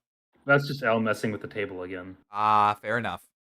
Yeah, they're wrapping up the game here as well. There are about 15 minutes left in this game, everyone, and then we're doing final post-game reward ceremony and interviews. Because we have been guaranteed that while we aren't going to get some people before the end of the game, some people have said they want to do a post-game interview. So I would love to get as genuinely straight up. I know it's been long. I know people want to go to sleep. I will take as many post-game interviews as you can shove down our throat. I want to talk to as many of these people as I can. I want to put faces to names. I don't One know thing I about shove really down throat, like- but I would love to see some of these folks and get to chat with them live. One thing I really like is that this game obviously isn't over in 1648, but like the winner we're gonna see here, whether it be Inuit or England, I think they can take the game all the way if it continued. Yeah, absolutely. Oh, This is yeah. a Yeah. pretty good stopping point. And I've argued this before that we should probably, if possible, play 8 or 9 years. Especially when you look at Mapuche and Aymara, both of those powers really need a little bit more time if they want to board top. But for the most part, the powers that are going to do well, it's pretty obvious who the winner is by the end of year 6, year 7. Yeah, and Yeah. also some of these players are playing differently because they know the game will end, right? Like Mapuche and Aymara are kind of screwing around, just being allies to the end. Right. Houghton in all caps saying fixed Copenhagen keel. I think It only took one map nerd looking at it for too long. I think you should go outside, start booking some plane tickets, get yourself a nice vacation. I hear Copenhagen is a lovely this time of year. I can't, sports balls. My game adjudicates tomorrow. I have to go look at maps again. Gotta look at the map, gang. Map gang. Map game. Yeah, this game has been really interesting. Like, Russia was a very notable board top presence throughout the entire game, which is something we hardly ever see. Yeah. Well, And they got reacted to. It didn't feel like they really misplayed. Mhm. They just, like, their enemies just got their stuff together and started pushing. Russia played well. Their downfall wasn't necessarily on any mistakes they made. It was just they got coalition, which is, the biggest issue that keeps Russia from being any better in general. So I'm glad we got that on camera. I'm gonna apologize for my heresy here, but what dots did Russia exactly get out of the spicy Russia play this game? Wilno and Kiev are Riga? both lost, yeah? Let's see real quick here. Yeah. How far west did Russia get this game? Like, They're in- this stuff is so unholdable from the east. They're in Narva and Abo, I and I think- think that's where they're at. They had to kind of just punch Poland in the face get units in their stuff. Like, you can't, if you're gonna, you have to play it fast and loose. If you're gonna lose a dot, you're gonna lose a dot, and it's fine. It sounds You- like we might not get you just have to interviews crack from it. KOP's side. He says he's not sure, and they're planning to move up the closing ceremony. It seems like people are tired. Yeah, I would. Sleepy. Sleep good. It has It's been 7 14 p.m. hours, here, and it's yeah. probably later for you guys. Local time for the con, it is about 10:15. And we started at 8 a.m. So about 14 hours at this point. Yep.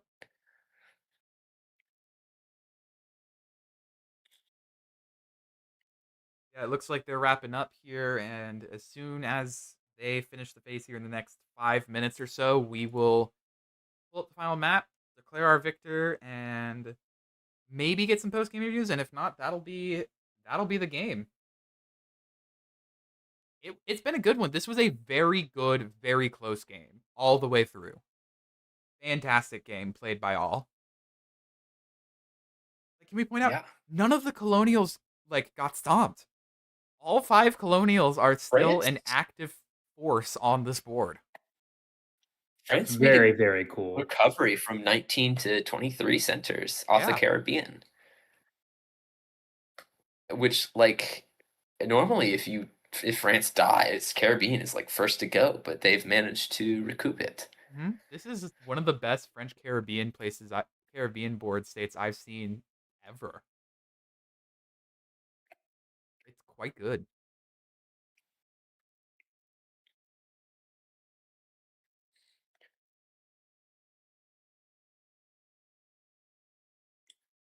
All right. Yeah, it's a little odd. It looks so like an FS in the Caribbean, except for Cap Haitian. But then you scroll north and the giant red blob. Yup. All right, it looks like we're about to get King of Prussia to do the closing bits on the game here pretty shortly. Y'all have any closing thoughts you want to say here before we watch the closing ceremony? We'll have time for that. Scoring is good, except when it's not. Problem, it's not good most of the time. It's just Scoring is selectively good. Scoring is selectively good. There's my take. Okay. I think you can Scoring argue is one that of those, you got to know the rules to break the rules. there are situations where coring can look good in hindsight. I don't think coring is ever a move that I will willingly input often, though.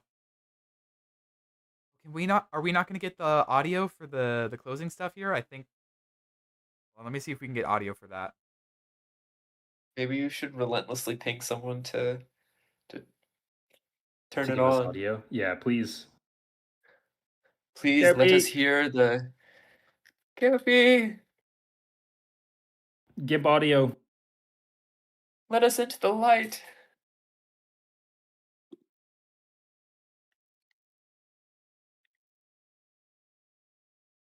I'll give a couple takes. So flaming cold take. Nueva Vizcaya F in Winter 1 awful. The fleet build from Spain genuinely changed the entire dynamic of both of the American continents for the entirety of the game going forward. The fact we kept calling back to it because it was stuck there forever. It was so obvious just how much of a detriment it was to Spain, and by definition, how that defined all of the regionals on the entire continent. And I mean, it's a small thing, but if you're dealing with a suboptimal setup, you have to devote more brain power to how do I keep this line against Ute instead of it being an army and just thinking they're not going to move out of Gosute or Paiute because I have Sonora. Yep. Cold take 2. Default sending the Portuguese colony. Not good. Seemed like That's a year 2 activity.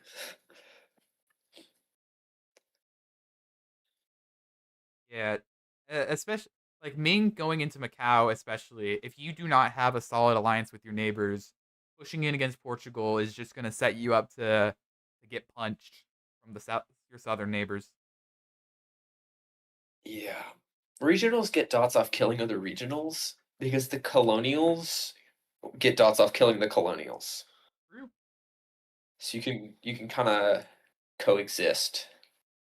Big true, big true. Also, the best place to get dots are from your biggest threats because then they're not your threats anymore. Mascarene Sea Take. Mascarene Sea Take? Says one of the admins running the game. Don't go there. You moved please. to Friends don't let moved to friends go to Mascarene Sea, Spain I North bribed. Coast. Everyone who moved to Mascarene Sea this game will be put on a boat and dropped near Reunion and told how do you like it now? Yup. Yeah, that should be a black hole. If you put a unit there, it should just be like deleted. You don't get a rebuild or anything. It's just gone. You should just get punished. Get wrecked, Lamau. Yeah, Lexan said it was like it's one of those flare tiles that he adds to break an adjacency or make something non-stalemateable. Mhm. It doesn't really have much purpose. Its purpose is that you don't go there. Yeah. And if I had a nickel for every time I've seen a France open a Mascarene Sea, I'd have 2 nickels. And that's not a lot, but it's weird that it happened twice for how Right? bad it is. What was the other time? The other time was in 1.6J. Oh. I was not playing at the time, but I did look at it. Are you guys still here? Let's Just hope woke it's back up. in that We one. are closing up. Like we are just about to finish. Who just woke up? We are 14 hours, 20 minutes in, and still counting. Well, to be fair, we started commentary late, so it's actually closer to 14 hours exactly. I remember chit-chatting with sports like 15, 14 hours ago. Yup. I remember What listening to my else? alarms and not wanting to get up because I did not sleep very well last night. I will say as well, looking over, I just watched the video that King of Prussia did of the walk around of the map table view. It's really funny to realize we genuinely just are a laptop sitting on a table in the corner, and that's what we are to everyone else in that room. Oh yeah, I gotta look at it. Is it? it's so cool. You Popcorn should check out the throwers? video. Yeah, popcorn. Went to bed towards the start, and now I'm back up the next day. Yeah. I will genuinely say, if you want a 14 to 15 hour podcast and just want something to fill your day, this was especially when compared to like the other Blitz games, genuinely a great game to watch back. This was very close the entirety of the way through. I think there were a lot of different players jockeying for position. There was a lot to enjoy from a lot of different players, as well as a lot of things that I think are really good things to learn in moment.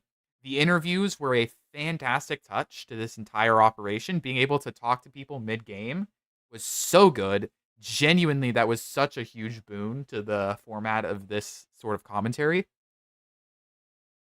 If you have the time, watch this back. This was fantastic. And well, I'm assuming people aren't going to hear this unless they're here live. There's a lot of very interesting resiliency in a lot of the positions, especially the colonial positions. The gunboaters did very well for themselves. Yeah. Oh, and to be fair, all of this is on the VOD. So hear me out. For normal Blitz, maybe there should be little short player interviews. I don't know. We are already struggling. It feels a little fast-paced. People think that Blitz games are already too long of an investment, especially after how this day tacked everyone down. I mean, how would I take my time out of so in this format, they have like 10 minutes or whatever to like enter orders or something like after the press is done. We don't really have that in like online Blitz games. Yeah. Where you're entering It's- your orders as you go. It's just the time you're waiting for adjudication. Yeah. I think I spy Hobbit over there. I'm gonna ping King of Prussia because it looks like they're wrapping up and have completely forgotten to give us the final map. Please. Still here. I get it. We're just on a table in the corner. But we're still here. I promise. Please. Oh, it seems like he's typing stuff in the GM Yeah. chat, or he said, okay.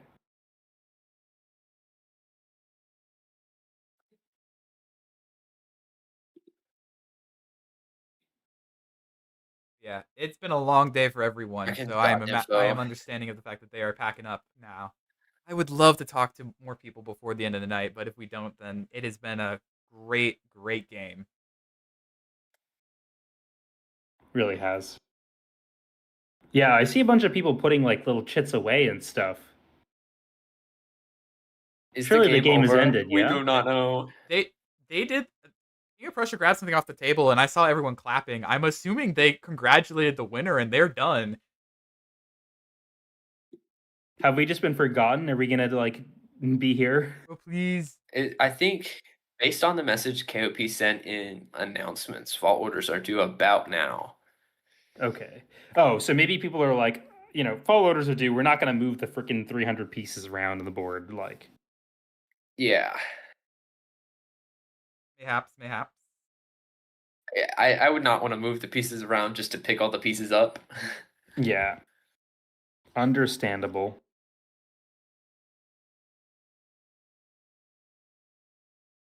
Man, if we did have anyone for an interview. Yeah. The board top? I would love to talk to people. Like, we haven't talked to any of the colonials all game, and I would love to talk to all of them. But again, it's been 14 and a half hours at this point. I completely understand that most of them are not in a talking mood. Yeah. They've been talking all day. Mm-hmm. I will say, as we're wrapping up stream, though, I want to give a huge thank you to everyone who joined for the commentary team. Luxin, who was here earlier, as well as Basil and Third Monkey, who are here now. Thank you all for joining me, especially since this was a bit of there was a lot of last-second changes on the commentary team, so I really do appreciate you all being here for as long as you were. All right. Fall orders has been put in. It has been fun. All right. Are we looking at the board top, or are we going to go through the moves?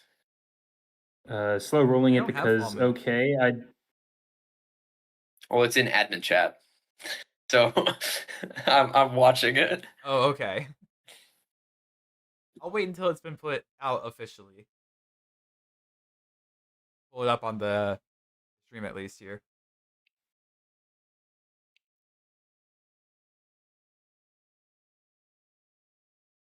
Again, if we can get all right, we got it. We got a map. if we can get audio at this point, I We would got a love map? to get audio.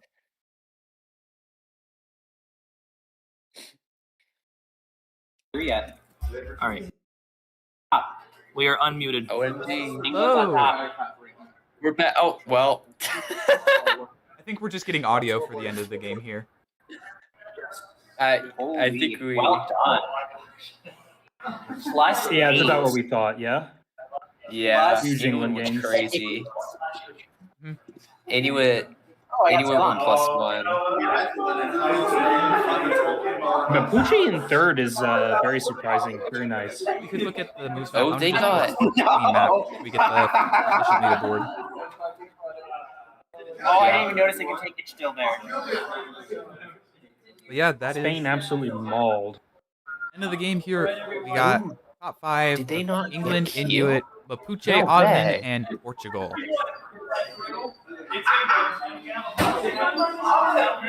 Congratulations! Hell yeah! Shit, my friend. I think she prefers it. See, this is why I wanted audio. I think she prefers it this way. I'm gonna be honest. Yeah, huge turn from England. Oh, just at the top 5. Ooh, Inuit panicked and covered Cree. Oh, there's no force on Godthab here, or even an attempt to force Godthab.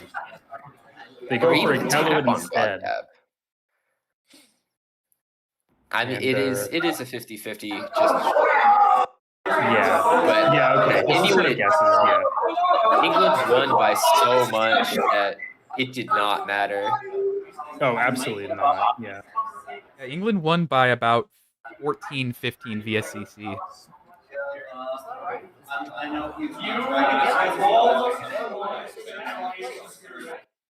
Yeah, I'll see if we There can. were no Not be orders to surprised to Galapagos. me if the end game of this, like if it were to go on, if England were to actually straight up solo.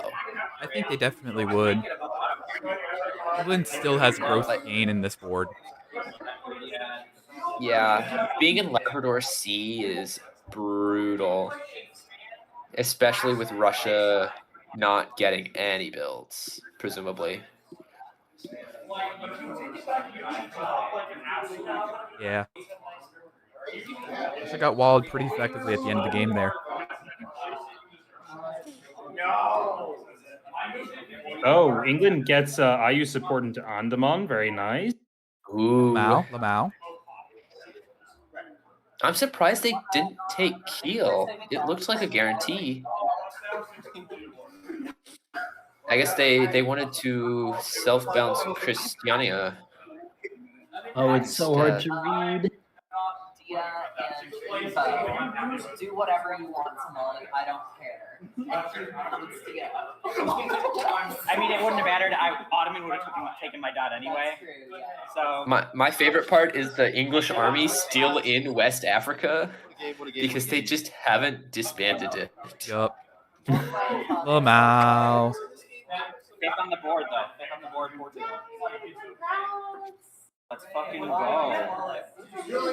Yeah, King of Prussia, I don't know if you're still listening in, but if you're doing closing ceremony and then you're done, that's cool. If we get a chance to interview a few more people who we haven't talked to yet, we'd love to. But if y'all are tired, fully understandable. Alrighty, guys, I'm gonna switch the angle of the camera and take a layer pod. I'm not gonna be able to listen to you guys anymore because we are going to do the trophy presentation. I'm just getting some nice open space to view. Thank you. Sounds good. And yeah, we'll get started in a moment. Amazing. Thank you. Full screen this. It's been an awesome game to watch. This was a really good game.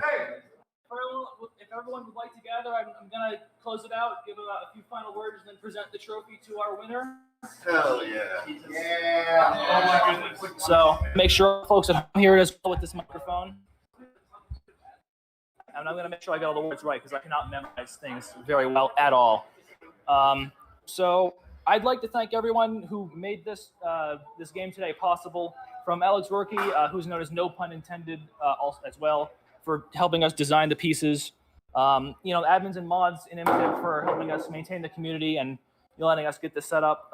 Especially all of you, Ayuthayya, for helping with the server, and for Hobbit, who was our England, who also helped us get this all organized and was a huge help with the process. I'd also like to thank everyone here who moved all the pieces around the board, got all that taken care of, made it a really interactive and great experience that I don't think has been replicated. I'd also like to thank Robert Roos for helping us get this all organized at Carnage, and I would. That's Robert, and then I'd also like to thank Dave Valetsky with the cool hat. He got us. Not only did he help get us set up here at Carnage, but he also ordered and paid for the map that we use today. Would not have been possible without that. So, my greatest thanks to you for that.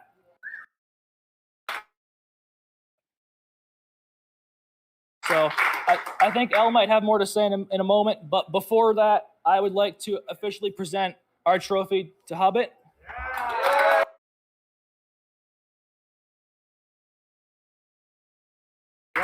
There you are. Woo. All right, now you got to give a speech. Hi, everyone. in the game that's based on talking, I have not prepared for this at all. All I can say is I hope everyone wears cloaks. Apparently, that helps. But honestly, there's not a single person in this game who I would not love to play with again. I hope to see you all next year and the year after that. And for the folks on the stream, hello. Oh, I am not in any light right now at all. It's been a problem all stream. Don't worry. I hope to see you all there as well. This is an amazing game, and I am so happy to see more of it.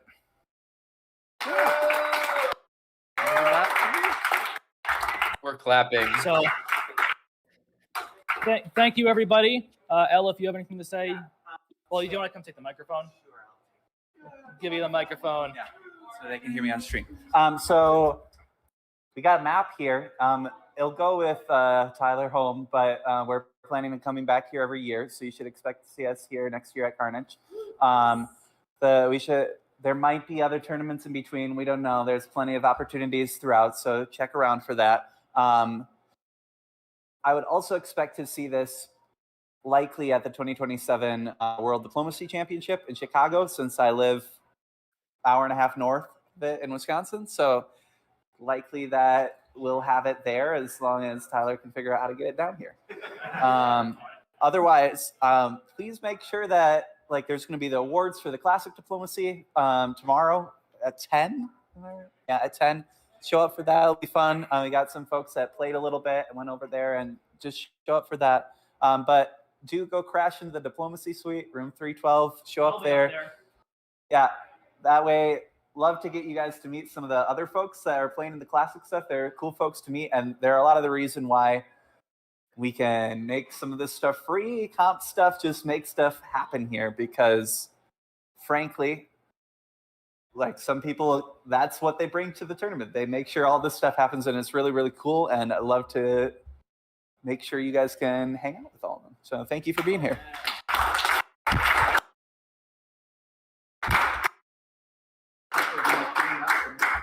All right. Well, to everyone at home, that's about going to wrap us up here at Imperial Diplomacy face-to-face at Carnage. I'd like to thank everyone for watching. I'd like to thank everyone for playing. And I'd like to wish everyone the best.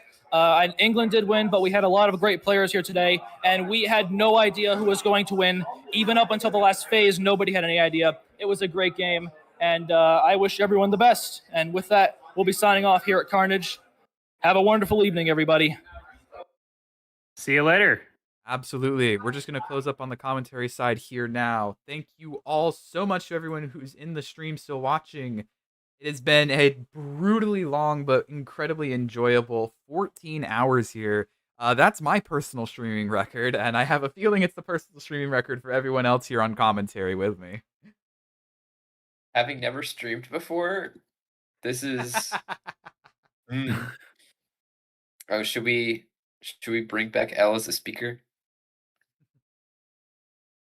Sure. Yes, absolutely. I didn't realize that they had dropped out here, so they're welcome to speak if they want to. I clicked invite to speak.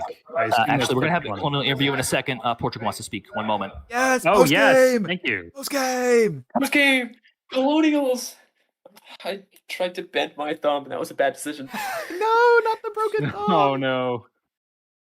It didn't hurt, but it got that little uncomfy feeling. Oh, don't do it, Basil. Don't do it. I can't be out of work. I like money, but I like diplomacy, but I also like money. Money is good. You know, if you just kept going masquerade, you'd get a $5 every time. All right. I'm ragging on the masquerade move. It's all in good fun. Yeah, let me. I have to get enough money to go to Carnage next year. All right, let me switch the stream up here. So, you guys still up for interviews? Sorry, I wasn't listening yes, at all to anything please you said. give us as many post-game interviews All as right. you can shove down our gullets. Well, here we got the she played terrific Portugal, and so here's the microphone. Hi. Hello. OMG. Hang it. Sorry, I'm having trouble hearing you. Oh, you're good. How's this? How can you hear us now? Hello. Hello. So the problem is just it's noisy here. It's not you guys. It's the volume here. Yeah, it's a but not very well soundproofed room. We could tell. no, it is not. I can hear you well enough when people aren't close to me. Yeah, Diamond Archer on Portugal, correct? Correct. Yeah, a very nicely The one and only. a very nicely played game by you. I believe you were top 5 at the end of the game there. I was able to sneak into the top 5 at the very end there. I stuck around 30, I think, the entire game, and then in the last year had a sprint of like +6 or 7. I don't remember. Somewhere around Honestly, from that Dutch opening being completely against you in Asia and most likely against you in South America, I bet it feels cathartic being so far above them at the end. It was a little bit, yeah. The cathartic feeling came most from being able to snipe Ceylon at the end of the game there. I didn't notice that. Glorious. That felt good. That felt like revenge, especially after they dotted me in Cormanton. Yeah, the Dutch did the twice over anti-Portugal openings of sending Ceylon to Gulf of Manaar, and then the double Timor Crusher right at the start of the game as well. Really nasty opening. Really, yeah, that was not fun. When I saw that, I was like, oh, great, I'm losing all of Asia. And then I didn't. I mean, I didn't gain anything, but I ended on 2 dots there. I started on 2 dots there. India died. We don't worry about that. End of year 1, you had 1 dot there. So you technically doubled across the course of the game. Yep. Yeah. Yeah. We lost India, but we don't worry about that one. Yeah, that's England moment. England moment. I really thought when she stabbed there, I thought she was kind of giving it to Elle. But then everybody else decided that Elle needed to die, and so that didn't happen. Yeah, the triple Hyderabad core. What was that? Yeah, that was wild. That was one of the things of all time. I want to point out I've called out a few of these as the stream went along. I want to quote some of your best moments that you pinged me with the void for. At Sports Balls, the Dutch are dead to me. At Sports Balls, Ming are a big meanie. At Sports Balls, I'm slowly going insane. At Sports Balls, I got into Bunyoro, get wrecked Firebender. Yeah. Wait, I haven't seen that these one at all. At Sports Balls, caps lock, I got into Bunyoro, get wrecked Firebender. Note that this was not Firebender. I chugged a whole Was it monster. not at the time? She was at one point. What was that? Yeah, Firebender had sub out after the I end of the chugged a first whole block, monster. I'm ready to go all night. Sorry, could you repeat that? I didn't quite catch that. The whole Whoever can of I monster. accidentally talked The over. whole can of monster. Sorry, I'm having trouble hearing anything you're saying right now. People have started moving around me. No, you're good. Testing. 1, 2, 3. You might be There able we go. You might be able to turn us up a little bit if that helps. I turned the volume all the way up as soon as I got here. Fair enough. Fair enough. Oh. But yeah, People are just loud. Post-game celebrations. A very nicely played game all the way around. Like how you should absolutely be proud of how the game ended up for you. Very solid. Or go ahead. I was gonna say I am. I was very happy with. Honestly, I think one of the best things that happened for me was having a really reliable Aymara. Aymara, they were really strong but really reliable as an ally. They stabbed at the end, but like at that point, you kind of expect it. They have nowhere else to go really besides Mapuche, so kind of expected it. I respect it a lot. Yeah, absolutely. Aymara and Mapuche both was- ended up very strong. Yeah, unfortunately, Mapuche kind of fell apart when Dutch and I finally broke into Australia and destroyed them. If that game went on a couple years longer, they would have been in big trouble. True. Could you I tell was us a little bit running about? around- Oh, sorry. Go ahead, Basil. How is running around talking to everybody all the time, especially as Portugal, where you've got dots in the middle of nowhere? Well, the one good thing about that is all the African regionals were gunboats, so I didn't have to talk to all of them. And I do want a little bit of props as well. I was doing all that in heels. Ooh. Oh my god. 12 hours standing around in what the heck? That sounds like pain. Oh my gosh. My feet, I almost certainly have blisters on my feet. They hurt like hell, but it was worth it. It certainly seems worth it. I did want to point out one thing, because this is the first time I've ever seen it happen in an Imperial diplomacy game. This is the first time I've seen it where none of the five major colonials got stomped. They were all still very relevant powers and places across the board. How did that impact diplomacy? That was that was actually pretty helpful, because a lot of times you can play them off of each other. And with most of the colonials, I was the one who offended them the least, solely because I was running around just trying to put out fires everywhere the entire time. Didn't really have a lot of time to go stabbing people greatly. The Dutch, I had a couple times we worked together to get some things done, but that one was probably the rarest. England and I did well in the early game, though in the end game we kind of just ended up dotting each other randomly.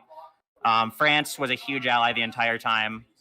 Shout out to France. I love them. Shout out Spain. Indeed. Spain was also a really good ally the entire time. I feel really bad about that stab, but I got 5 dots, so no, I don't. It was such a good stab. It was beautiful. I felt really bad about doing it, but it was too tempting. I mean, you look at green Iberia. How bad could you really feel? Yeah, my feelings hurt for it, but well, life of a diplomacy player. So one thing that was pretty interesting about this one was how big you got your Muscat colony to be, and that was off the back of like a pretty interesting Safavid 01 stab. Could you tell us a little bit about how that went? So I went to Safavid. First thing I did was go to one of the first things I went to and did was talk to Safavid and ask for the arranged bounce. Oh, I have Safavid here. Ask for the arranged bounce and Hormuz. But yes, that did not go. That went badly for both of us. Well, I think it would. Yeah. I asked for the Hormuz bounce. He said yeah. So I went in, bounced Hormuz. They just walked in behind, or walked into the dot, obviously stabbing. So I was like, they were like, okay, will you just let me have these? I'm like, no. I'm going to make you bleed for this. And I got lucky with the guess on... You got a lot of paranoia. That was your consequence. Yeah. Anyway, what was I saying? I got lucky with a guess on Bandar Abbas. Got it year 1. And after that is Safavid really had a hard time because it looked like a Russia. I wasn't paying too close attention because I was too busy doing other stuff, but it looked like a Russia Ottoman. So Safavid really had a chance to follow up their stab, which was very lucky. It was certainly very unfortunate to see that the only in-person player who ended up dying by the end of the game was Safavids. I mean, I do feel bad for it, but also they stabbed me year 1. I don't feel that bad. Yeah, I mean, at some point, like, every one of their neighbors either stabbed them or was stabbed by them, so it's rough. It's rough, yeah. I'm actually shocked that colony did so well the entire time. It only would have taken Ottomans or Mughals deciding that they wanted part of that, and that would have been kind of screwed. Yeah. There was a year where Ottos built Army Baghdad, and I was incredibly shocked that they didn't build Fleet Baghdad. That was Fleet Baghdad. It would not have lasted. Yeah, no, if they build a Fleet Baghdad anytime before year 4 or 5, when I finally got 3 of the 4 dots, then it would have, or when I finally got all 4 dots rather, it would have been really bad. It would have been really sketchy. Mm-hmm.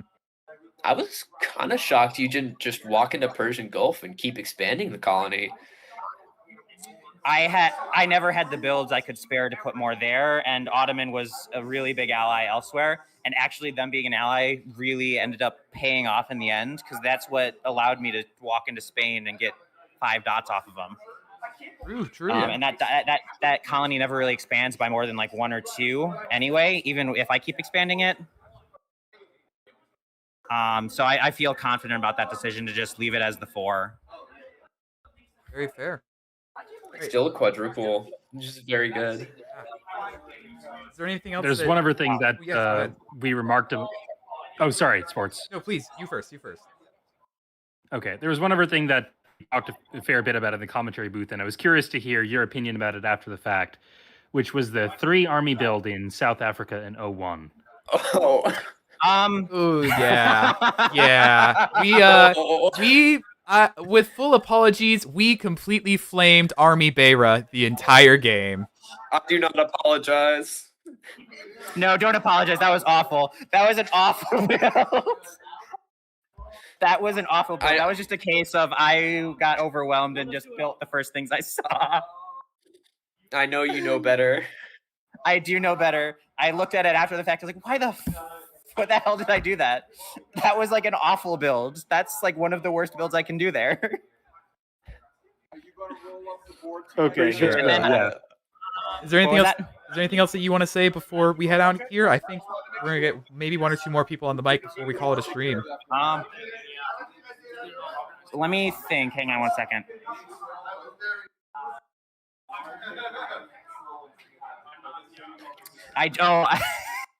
I don't know how much this translated onto the actual board, but my fleet sitting in Bay of Tonkin for like 4 years caused so much paranoia and distrust between Ayuthayya and Ming that it was so funny to watch as both of them would constantly ask me to either move out or support them in or be supported in or something. And I never did anything with it after year like 4. It just sat there for like 4 years.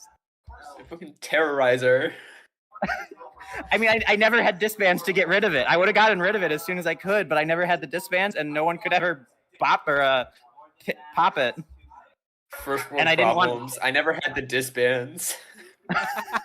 And and I didn't want to put it on Luzon or South China Sea because South China Sea is worse for both Spain and Ayuthayya, and Luzon is just antagonizing Spain for no reason, who was my ally the almost entire game. True. Right. Well, very nicely played game. Thank you very much for participating. Congrats on the top 5 finish. Yeah, thank you guys so much. I can't wait to go watch the VOD after this. It was a very good game, a very close one as well. One other thing is I was really disappointed this year before last is I went like 0 or +1. I was expecting to go like +4 or 5 that year. That sucked. Fair. If I actually had that good year there. Was that the year that you took Gibraltar? That was the year I stabbed Spain, yeah. Yeah. I mean, the one... Just Spain having no builds was just as effective because you could just take everything. Yeah. No, it was really good in the end. I don't think I had a single year I was more than less than +0, which I'm in awe at that because that's the best I've ever done in a diplomacy game ever. There you go. That was Portugal? That's really impressive. It was well played. Thank you guys. Was there anything else you wanted to talk about? No, that's all good. Thank you so much. Yeah, you guys. Thank you guys so much. I'll hand you off. I'm not sure if there's anybody else you wanted to talk to. There were a couple of people I'm sure might be hanging around, and if not, just hand the mic off to Elle or King of Prussia. Cool. We love talking to people. Okay, Hobbit's coming up next. Oh yeah. Woo. This board top. Hello. Hello. Hello. Victory number 1 Royale. England up here. I did better than my Blitz experiences before. So it worked out. If I recall correctly, someone, I don't remember who on the commentary team was talking about how you were one of the people they were looking out for. Well, it might have been thank you. Lexon. It's not because of my skills. Well, you played clearly quite you displayed well. skills. I don't know how it happens. This is the first game I've ever won. Both in person. It's the first in-person game I've played in 20 years. So it's been since middle school. Hobbit. Wow. Yeah. And I don't really remember much about this game. It's all a blur. We But what can can I try answer to for you? ask stuff regardless. Yeah. Yeah. Yeah. I mean, there's a lot of the game that we would love to talk about you with here. Is there anything? I want to ask you, what do you think was the move that was most impactful for your win here? What do you think was your most impactful move? I'm not sure if it was most impactful for the win, but most impactful for the game was France attacking me in 01. And I think that was the first domino that set up a whole bunch more. Inuit did an amazing job convincing France that the two of them were going to stab me together, but that did not happen, and Inuit just did it to get the two of us to fight, and we fought. And I think Portugal and the Netherlands fought early on-ish. I don't know. And it gave Spain a real power position early on, and they were able to get, I think, +7 in 02, but that made them a target. Yeah, Spain was ahead for a while and there. Because of... Yeah. And so for me, it was, I worked with the Netherlands quite a bit, but Netherlands stabbed, but badly. And I was able to build very quickly and eat them. And I think maybe that was the pivotal moment, because I don't love stabbing if I don't have to. There's Spain. I don't love stabbing if I don't have to. So whenever someone gives me the opportunity to attack them and I'm in the right, I will attack them. So I think Netherlands just gifted me the initiative on the silver platter, and I was able to take a whole bunch of their dots and then grow into builds and then move them to a defensive line in North America, and then again expand in Europe. Yeah, that's very fair. Your dismantling of the Dutch holding in North America was just about the last thing that you needed to really secure your position there. So getting all of that wrapped up because of that was very nice. Absolutely. One thing I really liked was when you started convoying armies onto Europe to stay in those sea tiles, and it pretty much made Europe like one of the big theaters where you couldn't be attacked, but you could still push on dots like Kiel and Copenhagen and Utrecht. Yeah. I played a Sweden game a few months ago, and when I was looking at Sweden, one thing I noticed, like there's a Blitz game where they did very well, but they stalled out the last year or two because they had built so many fleets in the Baltic, and they took the coast, and then they just couldn't move. Like they couldn't move the fleets out because then they would lose the dots, but they had to move the fleets out to convoy. And so I built a whole bunch of fleets early on to establish the seas, and then I was very intentional about building some more armies about midway through the game. And then Sweden got gunboated, and I'm sure other people have told you we wanted to kill the gunboaters. Oh yeah, and we know thought this. in some ways, yeah, some ways they're easy targets, and some ways they were not.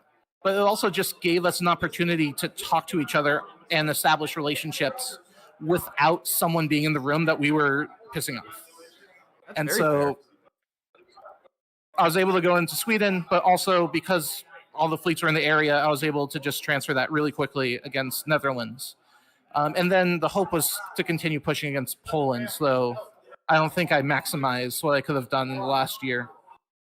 Yeah, I think you could have gotten Kiel at the very end, but you won anyway, so it's not like it mattered It a whole worked out. I ton. went +8, so something went right. Oh man, how horrible! Only +8. It was well played. It was amazing at the end. Only +8. Yep. Colonials. Who was gunboating Ute Shoshone? Who was It was a gunboating couple you? people. Congrats. Thank you. Huh? Sorry, say I'm that not again. sure, actually. It was Because so many of us hated them. They were so good. They were way too good. Skirky? At the very beginning, it was Skirky, and at some point it transferred to Almond. Oh, okay. Understood. Because Yeah. that was the big bad. We're like, we cannot let a gunboater come in like top 5. Right? Like, I that's would absolutely have not going to told- happen. And then they're in the Great Plains and they're just picking us off. And we're like, this. It that would was have ridiculous. been glorious. We were talking about it. We would love to talk to Spain about this. I don't know if they're still around, but we can get them later. Specifically, ended up with a fleet being in Sonora, and we talked about just how much of an impact that fleet being parked in Sonora completely changed the entirety of the dynamic for both of the American continents. Yeah, absolutely. I assumed that Athapasca would be a massive problem in this game. Because I assumed that they would kill Shoshone really quickly and then everything else goes to hell. And so I came into this game really hoping for some sort of Anglo-French alliance just so we don't get killed and let a regional solo in like 6 years. And then Inuit, maybe. I know. And then Inuit just came in and attacked, and it was for us. It was fantastic because it gave France a place to move, and France was very intentional about moving west mid-game to try to leave myself and Inuit to start fighting, which we eventually did. If that didn't happen, maybe France stays in the area a little bit more, or maybe they just completely die and there's a really strong Inuit or Athapasca or someone. So, yeah. Yeah, for sure. I did want to ask you. I have a question Yes, about go a particular move. Particular move, Hyderabad okay. Core. Yes, What was please. that about? Okay, when was this? Beginning, middle, end? This was right This when was you towards the flipped on beginning when Portugal Elle and India. was a massive threat. Yeah. So, the beginning of India was myself and Portugal doing the typical, like, let's not let Mughal just completely destroy us both. And then Portugal made a few moves against me in other theaters. They held Nantes against myself and Netherlands and Europe, and then they supported someone against me in Africa. So I was like, okay, well, at this point, Elle's been on me the entire game to turn. And if I can't trust Portugal, then I'll do it. And we were able to work it out. Hey, thanks so much. And but Elle and I had a relationship throughout the game where sometimes we were fighting, sometimes we weren't. Sometimes Elle would be like, you can take something and it's fine, or move to Hyderabad and then move away. And so that was all for me. I just wanted a few more centers. I didn't think it was a major theater until the very end of the game. And for Elle, I think she just wanted to get the heck out of there as much as possible. And so we did some suboptimal moves in terms of getting dots that were just there to build trust a little bit. Yeah. Well, they might have built a trust, lot of but it was arranged. They hit us with some confusion, that's for sure. Mm-hmm. I did Portugal support holding a core. Yeah, Elle subbed out for a little bit in the middle of the game, and it was right after we agreed that I would go to Hyderabad in spring and then to Goa in fall.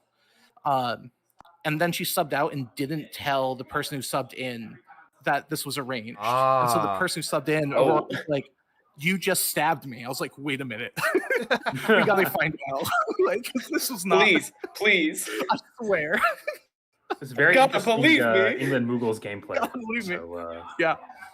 Thanks for showing a great example of that. Yeah, I think watching DBN, the more I learned is the better the players are, the more things are arranged. And I am not a good player, but like 5 things were arranged, and that's progress. Hey, that's all it takes is progress. Mm-hmm. I did want to ask one question of yeah, you. so I think, yeah, do it. This is a very interesting one because it's the first time I've seen it happen in a game, at least I've seen. This is the first game I've seen where none of the main 5 colonials got stomped. All 5 of the colonial players were still relevant players at the end of the game. How did that impact your negotiations? Yeah, I think that once a colonial gets beaten, they need to be beaten down really hard because you don't want someone with 20 or 15 dots at the end of the game who hates you. I hate to interrupt you, but good game. Thank you so much. Yeah, thank you. You as well. But it never happened. And so much credit, especially to France, for having a really rough start and then fighting back and going positive in some years. But there was never a big colonial alliance. There was one time where 4 of us talked mostly about killing Ute Shoshone, but that was it. And there were times where, like, Netherlands was fighting Portugal, and I was fighting Netherlands, but I was also fighting Portugal, and Spain was fighting most others. And that was really interesting. And I think it balanced the game. None of us were able to get particularly strong until the very end, and no one died. And it also meant that there were some different theaters, right? Like, I lost the Caribbean really, really quickly. And I'm not sure how many good, strong Englands have done well without the Caribbean. So about 2-3 years in, I thought I was just dead in the water. It might be 0. I know. Well, maybe it might This be might 1 be the now, first, but yeah. Yeah. Yeah, very well done there. Very well done. Thank you, folks. Amazing board top. Yeah. Have you all talked to Inuit yet? We have not. We would love to talk We to have Inuit. not. Is there anything else that you Inuit, want? would you like to talk? Just thank you all so much, both to the commentators and the viewers. The fact that you all are here is incredible because we've been here for about 15 hours. People were talking about lying on the floor and going to bed. Some people didn't make it. We have been here the entire ride. Except for Third Monkey. He is Pacific time, so he wasn't waking up at 5 a.m. for this. So what I heard was Third Monkey was the smart one. I woke up at 6 a.m. That's what I did. True. I Sounds did good. too. But I mean, so much love to Inuit. I want to make sure that she gets a chance to talk. Absolutely. Because she is a fairly new player and has done incredibly well. But yeah, thank you all so much. She's a new player? Played 2 diplomacy games. She's played 2 regular diplomacy games and 2 Imperial diplomacy games. Nice. Incredible. We'll have to talk to them about that. So yeah. All right. Congrats on the win. Thank you. Okay. Thanks, folks. All right. Hello, hold on. I gotta make sure I can hear y'all. Test 1 2. You good? You good? Hi. Hello. Yes, we're good here. Jalube1 Inuit here. Yes. Seriously, this is your. So, I mean, I think you were just talking with Hobbit. The 5th game. This is my 6th game. There was a duo game we skipped. This is my 6th ever game of diplomacy, 4th ever game of Imperial diplomacy. I'm only here because I live within a couple hours. If I lived further away, I would not have come here. I did not. I went in. I expected to die instantly, like I've done in every other game I played, and I somehow pulled 2nd, and I'm very in shock. Basically. You did incredibly well with your position here. Mm-hmm. Inuit's one of the. You go. Inuit's one of the more esoteric nations to do well on. So getting to 27 centers is pretty impressive. Yeah. I listened to the VOD. Well, went back on the live stream on one of our breaks, and I heard when Mads came on and talked about her role as Atha, and I felt so bad listening to it. But I'm like, it's the game. But you did what you had to do, and to be fair, you did it. I know. I mean, think of the dots. Won't someone think of a dots? Yeah. Won't someone think of that? Look, you have 5 Athapasca dots. Like, imagine if that was still Athapasca. I mean, yeah, it would have been a much different game if I had not gotten into their capital year 1. Like, that alone set me up for everything else, I think. So. Indeed. I think you did Yeah, really well. Hobbit was talking about how. Go ahead, sorry. Hobbit was talking about how she thought that Ute would be, or not Ute, Athapasca would be a pretty big problem because most everyone was saying, "Oh, let's kill the gunboaters," and Athapasca stands the most to gain from killing Utes. Mm-hmm. And she thought that you playing the Crusher year 1 pretty much just nipped that threat in the bud, making Atha only go +1. Yeah. 'Cause we were talking a bit because the Ute strategy seemed a little weird. Like Spain in particular was a little weirded out by it, and the conclusion we came to was that maybe the pressure I put on Atha first scared Ute off from going to Atha 2. So, but we haven't. They were a gunboat. We don't really know what they thought their thought process was. So, Yeah.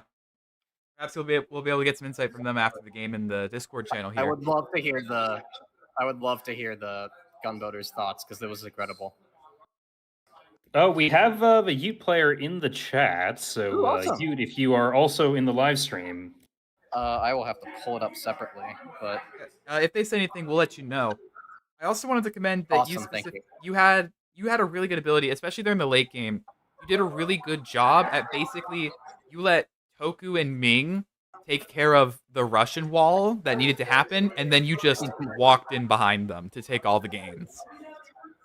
yeah, one of my intentions was very much drumming up the anti-Russia like sentiment among basically everybody I could, because I mean they were a top player for a while, so it made sense, but I was like, this will benefit me if I do this, so I'm gonna focus that.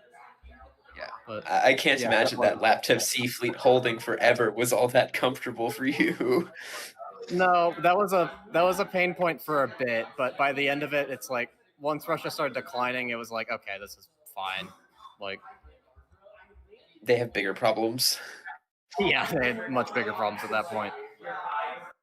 So, Yeah, a very nicely done job by you. thank you again. Especially- Yes, again- I unfortunately. Sorry. No, please go You ahead. Oh, I was just gonna say, I'm sorry. Since I'm just so new to diplomacy, I don't have like a ton of like talking points I can just wrap on top of my head like a lot of other people I'm sure did. So That is okay. Again, it makes No. it all the more impressive. You'll learn. You'll learn. I am learning. This has been a huge learning opportunity, this game, and I'm very excited now to play more. So It's reeled you in. It's Yes. addictive.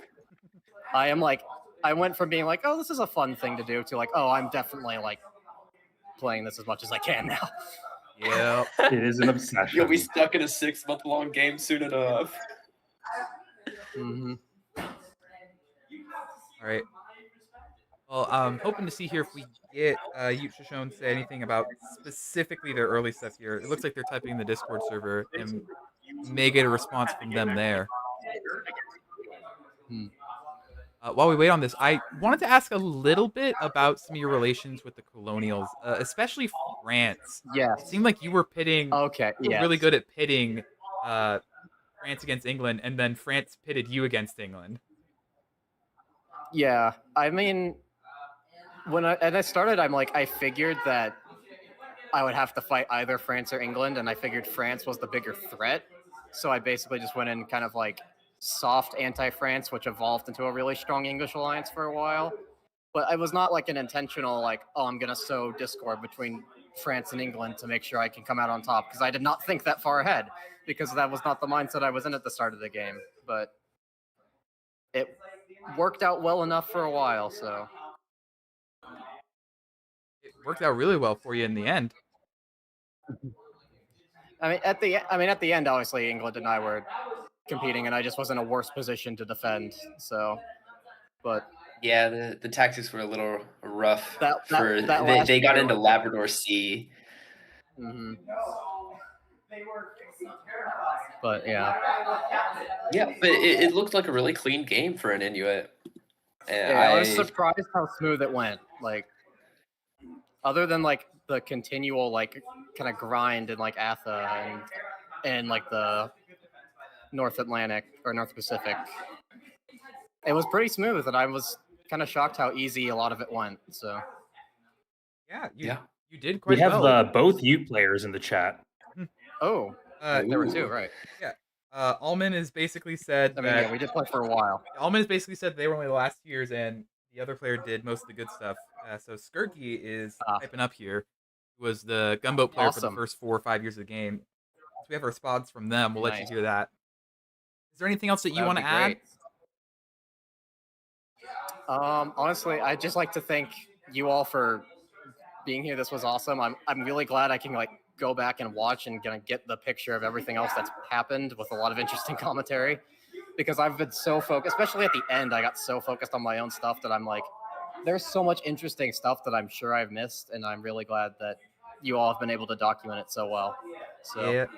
Well, that's the benefit of the omniscient perspective.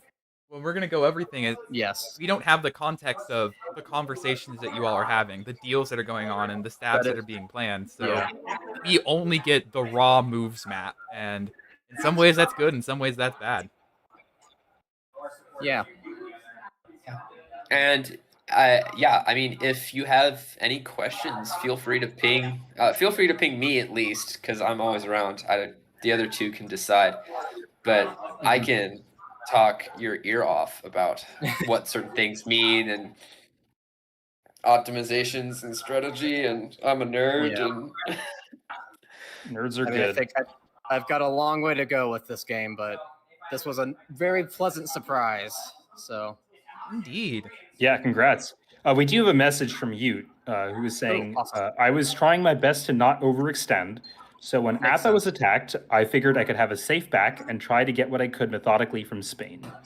I didn't know that all 4 colonials would be gunning for me, but I assumed us gunboaters would be targets. My strategy That against would correct Inuit was taking Aleuts early to show I could be a pain, and then leave it as a peace offering. That did not go through. yeah. Okay, that makes a lot of sense hearing that. Like, yeah, I get that. I think yeah, Spain was very unhappy with you basically the entire game, but from my perspective, it was fine. So thank you, Ute player, for making my game mostly smooth. True. And then we have a message from the second player. Coming in late, I didn't realize how much momentum Inuit had built and just wanted them to leave me alone. By the time I saw the threat, it was too late. Yeah, once I had those fleets in, I was not gonna leave them alone. It was like I already committed so hard. If I tried to pull out my fleets from all those ocean tiles, it would have been so painful. So. yeah, I mean, those tiles are so good for pushing Utes that there's really no point to leave without dots. Yeah. There. All right, I believe that's everything we have for you. If there's nothing else you have to say, then thank you so Awesome. much for joining. It sounds like you had a blast, and thank you very much for attending. I very much did. I would recommend anybody who is able to make it to an event like this. It sounds like there's going to be maybe more in the not too near future, but if you can make it to an in-person event at some point, it is well worth it. So, indeed, absolutely. Yeah, I think KOP is trying to make this a yearly thing, so I'll try to go out there next year. Yeah, potentially. I think a grand appearance from the commentator. The idea is maybe that we would do once a year in North America and then once a year in Europe, but going forward. But we'll have to see how it pans out. Very good, I think. But yeah, that's a process. So yeah. All right. Well, thank you very much. I don't know if there's anyone else who wants to hop on the mic before we end the stream, you can hand it to them, or if not, if you could just hand the mic to either Elle or King of Prussia. Yeah, I'll go find someone to take over, but this is very nice again. Thank you for having me on this. Absolutely. Thanks for coming out. Yeah. All right. I will go find someone to take over. All good. All good. Thank you. Yeah. I'm not sure how many more post-game interviews we're going to get. It is, again, it's 11:15 local time at the con. People are tired. I would love to at least close up with King of Prussia before we end out. It's his mic, so I know he'll get here eventually. It's Elle's laptop, so she'll be here at some point. I'm gonna do a quick one. Then I'll be out. I feel like I fumbled a really strong position. It's all good. Netherlands?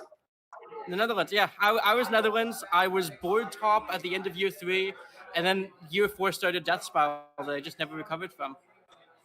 Yeah, that's we the Dutch loved your India paradox. It's yeah. Blame the power, not your play. Yeah, the critical point was, I think, stabbing England. I stabbed England year 4, she was my biggest enemy for the rest of the game, and she did really well against me, and it won her the game. And the stab didn't work. It just didn't work. What I needed was France to be in on the stab with me, and he wasn't. I thought that he was, and he wasn't.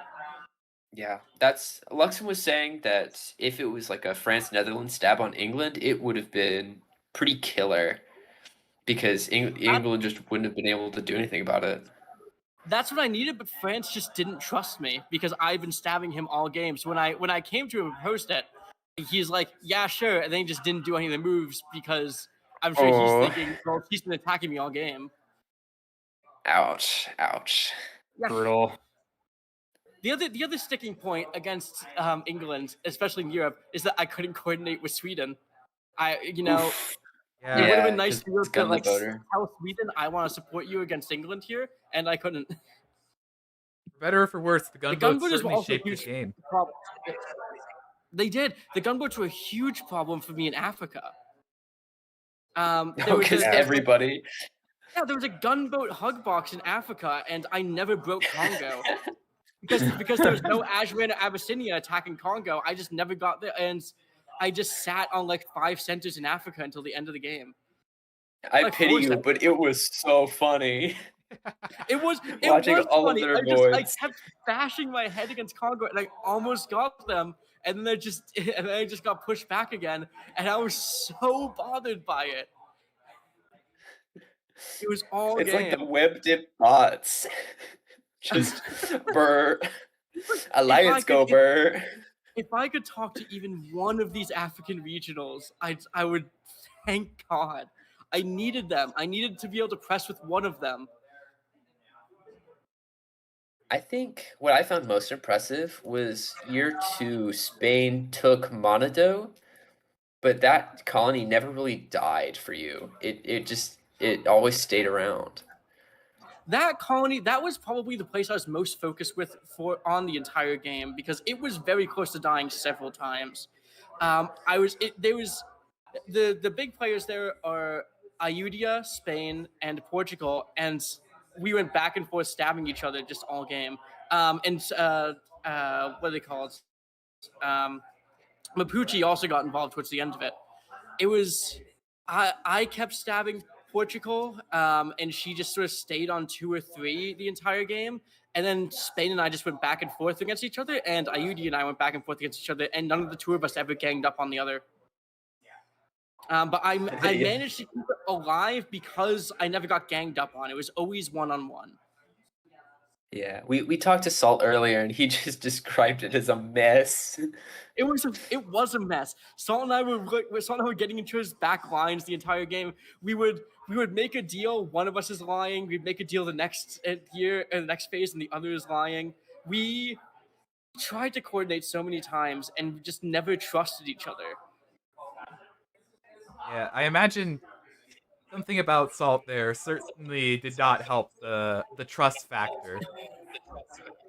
Salt, in fairness to me, Salt just kept stabbing me. So like, he kept walking into your centers and then walking out of your centers. Yeah, exactly. That was so funny. He'd walk into my centers and be like, "Well, I'm just gonna push it out," and be like, "I'm gonna push it out, so I'll support you against a Spanish center." He's like, "Yeah, okay." So he walks back out, and then the next year he's like, "Why don't I walk into the center because it's open?" And he walks back in. Oh, Mao. And to be fair, I was doing the same thing. I was just like, "Oh, is the like we'd agree? Okay, you have Sambas now. That's fine. You can keep Sambas." Then Sambas would be open. I was like, "Should I walk in? I should walk in," and then keep doing that all game. Yeah. One thing I was super interested about in your position was the India position. Could you tell us a little bit about the rise and fall of your India? I was really proud of India for a while. It was well, it started with Dia, Portugal. I opened aggressive against Portugal, and then intended to go into I intended to go into Maldives. That's what I was thinking in spring. Portugal came to me and she said, "What if I want Maldives? You can take the other center, the mainland center up there. I don't remember Madurai. You can take Madurai." And I was happy with this deal because what I realized is that she's one away as well.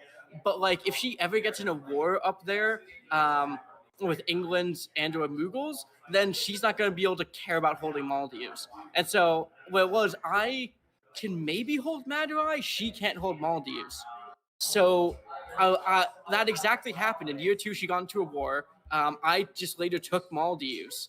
And I was able to keep that colony stable for the rest of the game because nobody built fleets up there. They were all focused on fighting each other. It finally started to fall when England built fleets and actually bothered going south towards it. I had, by that point, started trying to turn it into like a Death Star in the Indian Ocean. I had started just throwing fleets into the Indian Ocean, and that almost worked, but we could never break Ajuuran. The hug box. The Yeah, second side of the hug box. It's back to the Africa hug box. It was a matter of I survived because there was always a war between Mughal England and Portugal. And I never had to bother supporting one against the other. I just sort of kept taking Portuguese centers. That's the best way. Don't support people. Take dots. Yeah. All right. I'm gonna probably head out now. I'm gonna leave it for other people. It was lovely interviewing with you guys. Absolutely. Thank you so much for Yeah, coming in. I think France is next, right? Have a lovely stream. Thanks so Rest of much. you. Have a great night.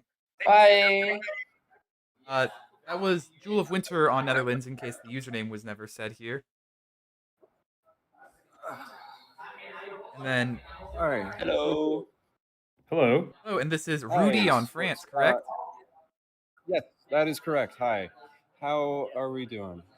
We are tonight? tired as you all are, but we are excited about how this game went. It was a very good game. Sorry, I'm gonna turn your volume up just a second here. I'm a little deaf. You're good. We were just saying that we're excited. It was a very good game. Yes. I mean, I had a very rough start, as you may have been noticing. You had a rough start, but we also saw some incredible moves from you. What was it? Where did you end your Caribbean fall your one move? Which one were you ended? Where you ended up in like a... Yeah, you stopped. You sniped Guadeloupe to Antigua. Antigua, yeah. Yeah, I stabbed for Antigua. That's right. Yes, because I was going for a stab against England because Inuit proposed I take Anacosty and Saint Anne. Well, I suggested that they agreed. So I was like, okay, I have a good opportunity potentially for a stab against England, and they did not give that to me. So it was only Antigua ultimately. So hey, it ended up becoming a really good Caribbean. It did because of that. The Caribbean was it was one of my key centers where I said, okay, I can pull back, consolidate here. Pull in stab for West Africa. I said, no, that's not going to work. I'll bail out of there. For Madagascar. For Madagascar, I just went to Portugal and said, look, whatever you do, I'm glad to work with you because we don't know what these like gunboating people up the north are doing, and I just don't see any reason for us to be fighting until that's clear. I think it might have been, it could have been played different if I understood gunboat tactics better, but I don't do a whole lot of that, so it's just kind of a mystery trio up north to me. It gets the best of everyone, that African gunboat trio. Yeah, but no, I mean, I held out for what it's worth, so. Yeah, you did a very good job in coming back. Well. Yeah, I mean, it's really impressive. A lot of colonials, when they hit like a big speed bump, they just sort of collapse and become free dots for everyone else. But it didn't really happen to you or anyone this game. No. I mean, a lot of what I was thinking was, who's working together against me, right? I had early on England, Netherlands, and England, Inuit. Some other smaller powers, but those are the main like heat I was getting. So I said, if I pull like my North Africa west, that'll put me further from Netherlands. It'll put Inuit and England closer together, so they'll have less room to work together and more opportunity for me to just find somewhere to survive, which ended up being that little pocket by Ayuthayya. Yeah, anywhere you can make which worked work. out pretty well. So I ended up with sort of 4 separate areas. I still really don't understand what was going on in Europe. Yeah, I wanted to ask as well. What was your relationship like with Austria this game? Because y'all were back and forth the entire time. Yes, that is a good way to put it. I think they were just not sure if they could trust me or if they could just stab me. Because, like I said, I was doing rough, so they probably thought France is a good opportunity to stab France. And I was like, okay, I need to make sure I'm establishing a point that I'm not as dead as I look. But at the same time, showing a path where I can work with them. And that ended up being like sort of playing the angle of mostly the Ottomans, a little bit with the Dutch, especially later on when the Dutch, I think, stabbed Austria or something. So I ended up just able to rebound with Austria, and they just became this really great late game ally that basically just threw whatever I wanted at me. So I couldn't complain about that, but it was unexpected. I thought Austria was going to be more of a problem, but like I said, Europe was just so much going on, I couldn't keep up with everything. So I was just glad it worked out. Yeah, it's all good. Again, you did a very good job at coming back from the tricky position you were put in after the first 2 turns. Yes. Yeah, no.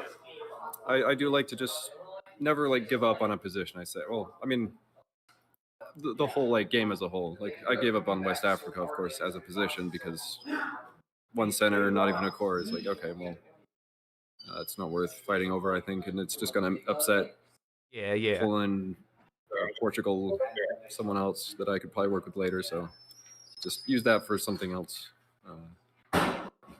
So just a lot of, trying to reposition myself into a place where I can survive. And the Caribbean was really just my major,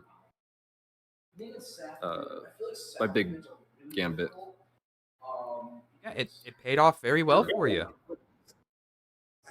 Yeah, I mean, Netherlands wasn't happy. I can imagine. But they just kept trying to renegotiate. And I was like, sure, totally. But they never really got on board with the exact idea that I had, which was more. I initially wanted to just kind of rotate around, have a more central position, but they kept trying to get an edge, and I was like, okay, no, I can just force it. It's fine. If it works, it works. Yeah, if it works, it works. It's a lot of what I went with, and Spain was happy to let me do that for the most part. They got a little hungry late game, which is understandable, but to no end, I guess, for them. Indeed. So, right. Do you have any last words that you want to say out here through the stream? I hope you all enjoyed. I know I did, and I look forward to reviewing the stream and all the wonderful things I'm sure, said about my early game in chat. Yeah, just don't. Oh, wait, we have one more thing to say. Yeah. Oh, sure. What's the deal with you and Masquerine C? The year 1 move, and the year 2 move, and the year 3 move. And the year 3 move. I feel like like I said, I was doing whatever Portugal wanted. I was like, look, Portugal, you figure that region out. And, fair enough. Wait, so Luxon was right. Portugal was just kind of. Yeah. Someone was just telling you what to do. Yeah, because I was more focused elsewhere, and I was like, look, I got to put this one on like someone who's more invested in this region. Fair enough. So it might have not have been optimal, but I was in a rush, and just had to spend my time in regions where I figured there was more potential. And it worked out. Maybe I could have done a little bit better in South Africa, but Hey, I'm happy again, enough with what I got. You salvaged your position very well. You did a great job there. Yes. Yeah, it was Thank awesome. you. All right, if All you right, could just hand off the see you guys microphone more. to, if there's anyone else who's waiting to talk, if you can just hand it off to them. Thank you very much for coming out. All right, thank you. One last interview. Well done, Rudy. Well done. Sit down. Who we got here? Who we got? Austria. Austria. Yes. Hello. Going back and forth for the whole game. Yes. Yeah. HB. Man, it was unfortunate for you. We had you up there for a while. It just up and down the entire game. Yeah, I mean, if I picked a direction right away, if I went with Russia and just eliminated Poland, or work with Poland to work against Ottomans, or get the Dutch against the French, like choosing one of those options instead of all of them at once would have been great. It's really tricky as Austria because your neighbors are gonna be fighting each other, but you don't have a ton of leverage to throw around, and you're not exactly psychic to predict exactly which direction you need to go. It can be very tricky.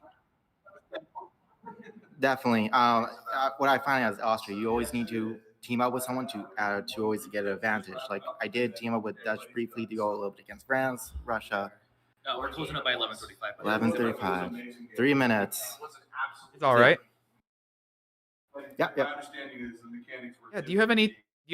There were some good highlights of your game as well. There, you did it for a while. There, you were had you in there the Adriatic Sea, and were trying to stall out the Ottoman centers.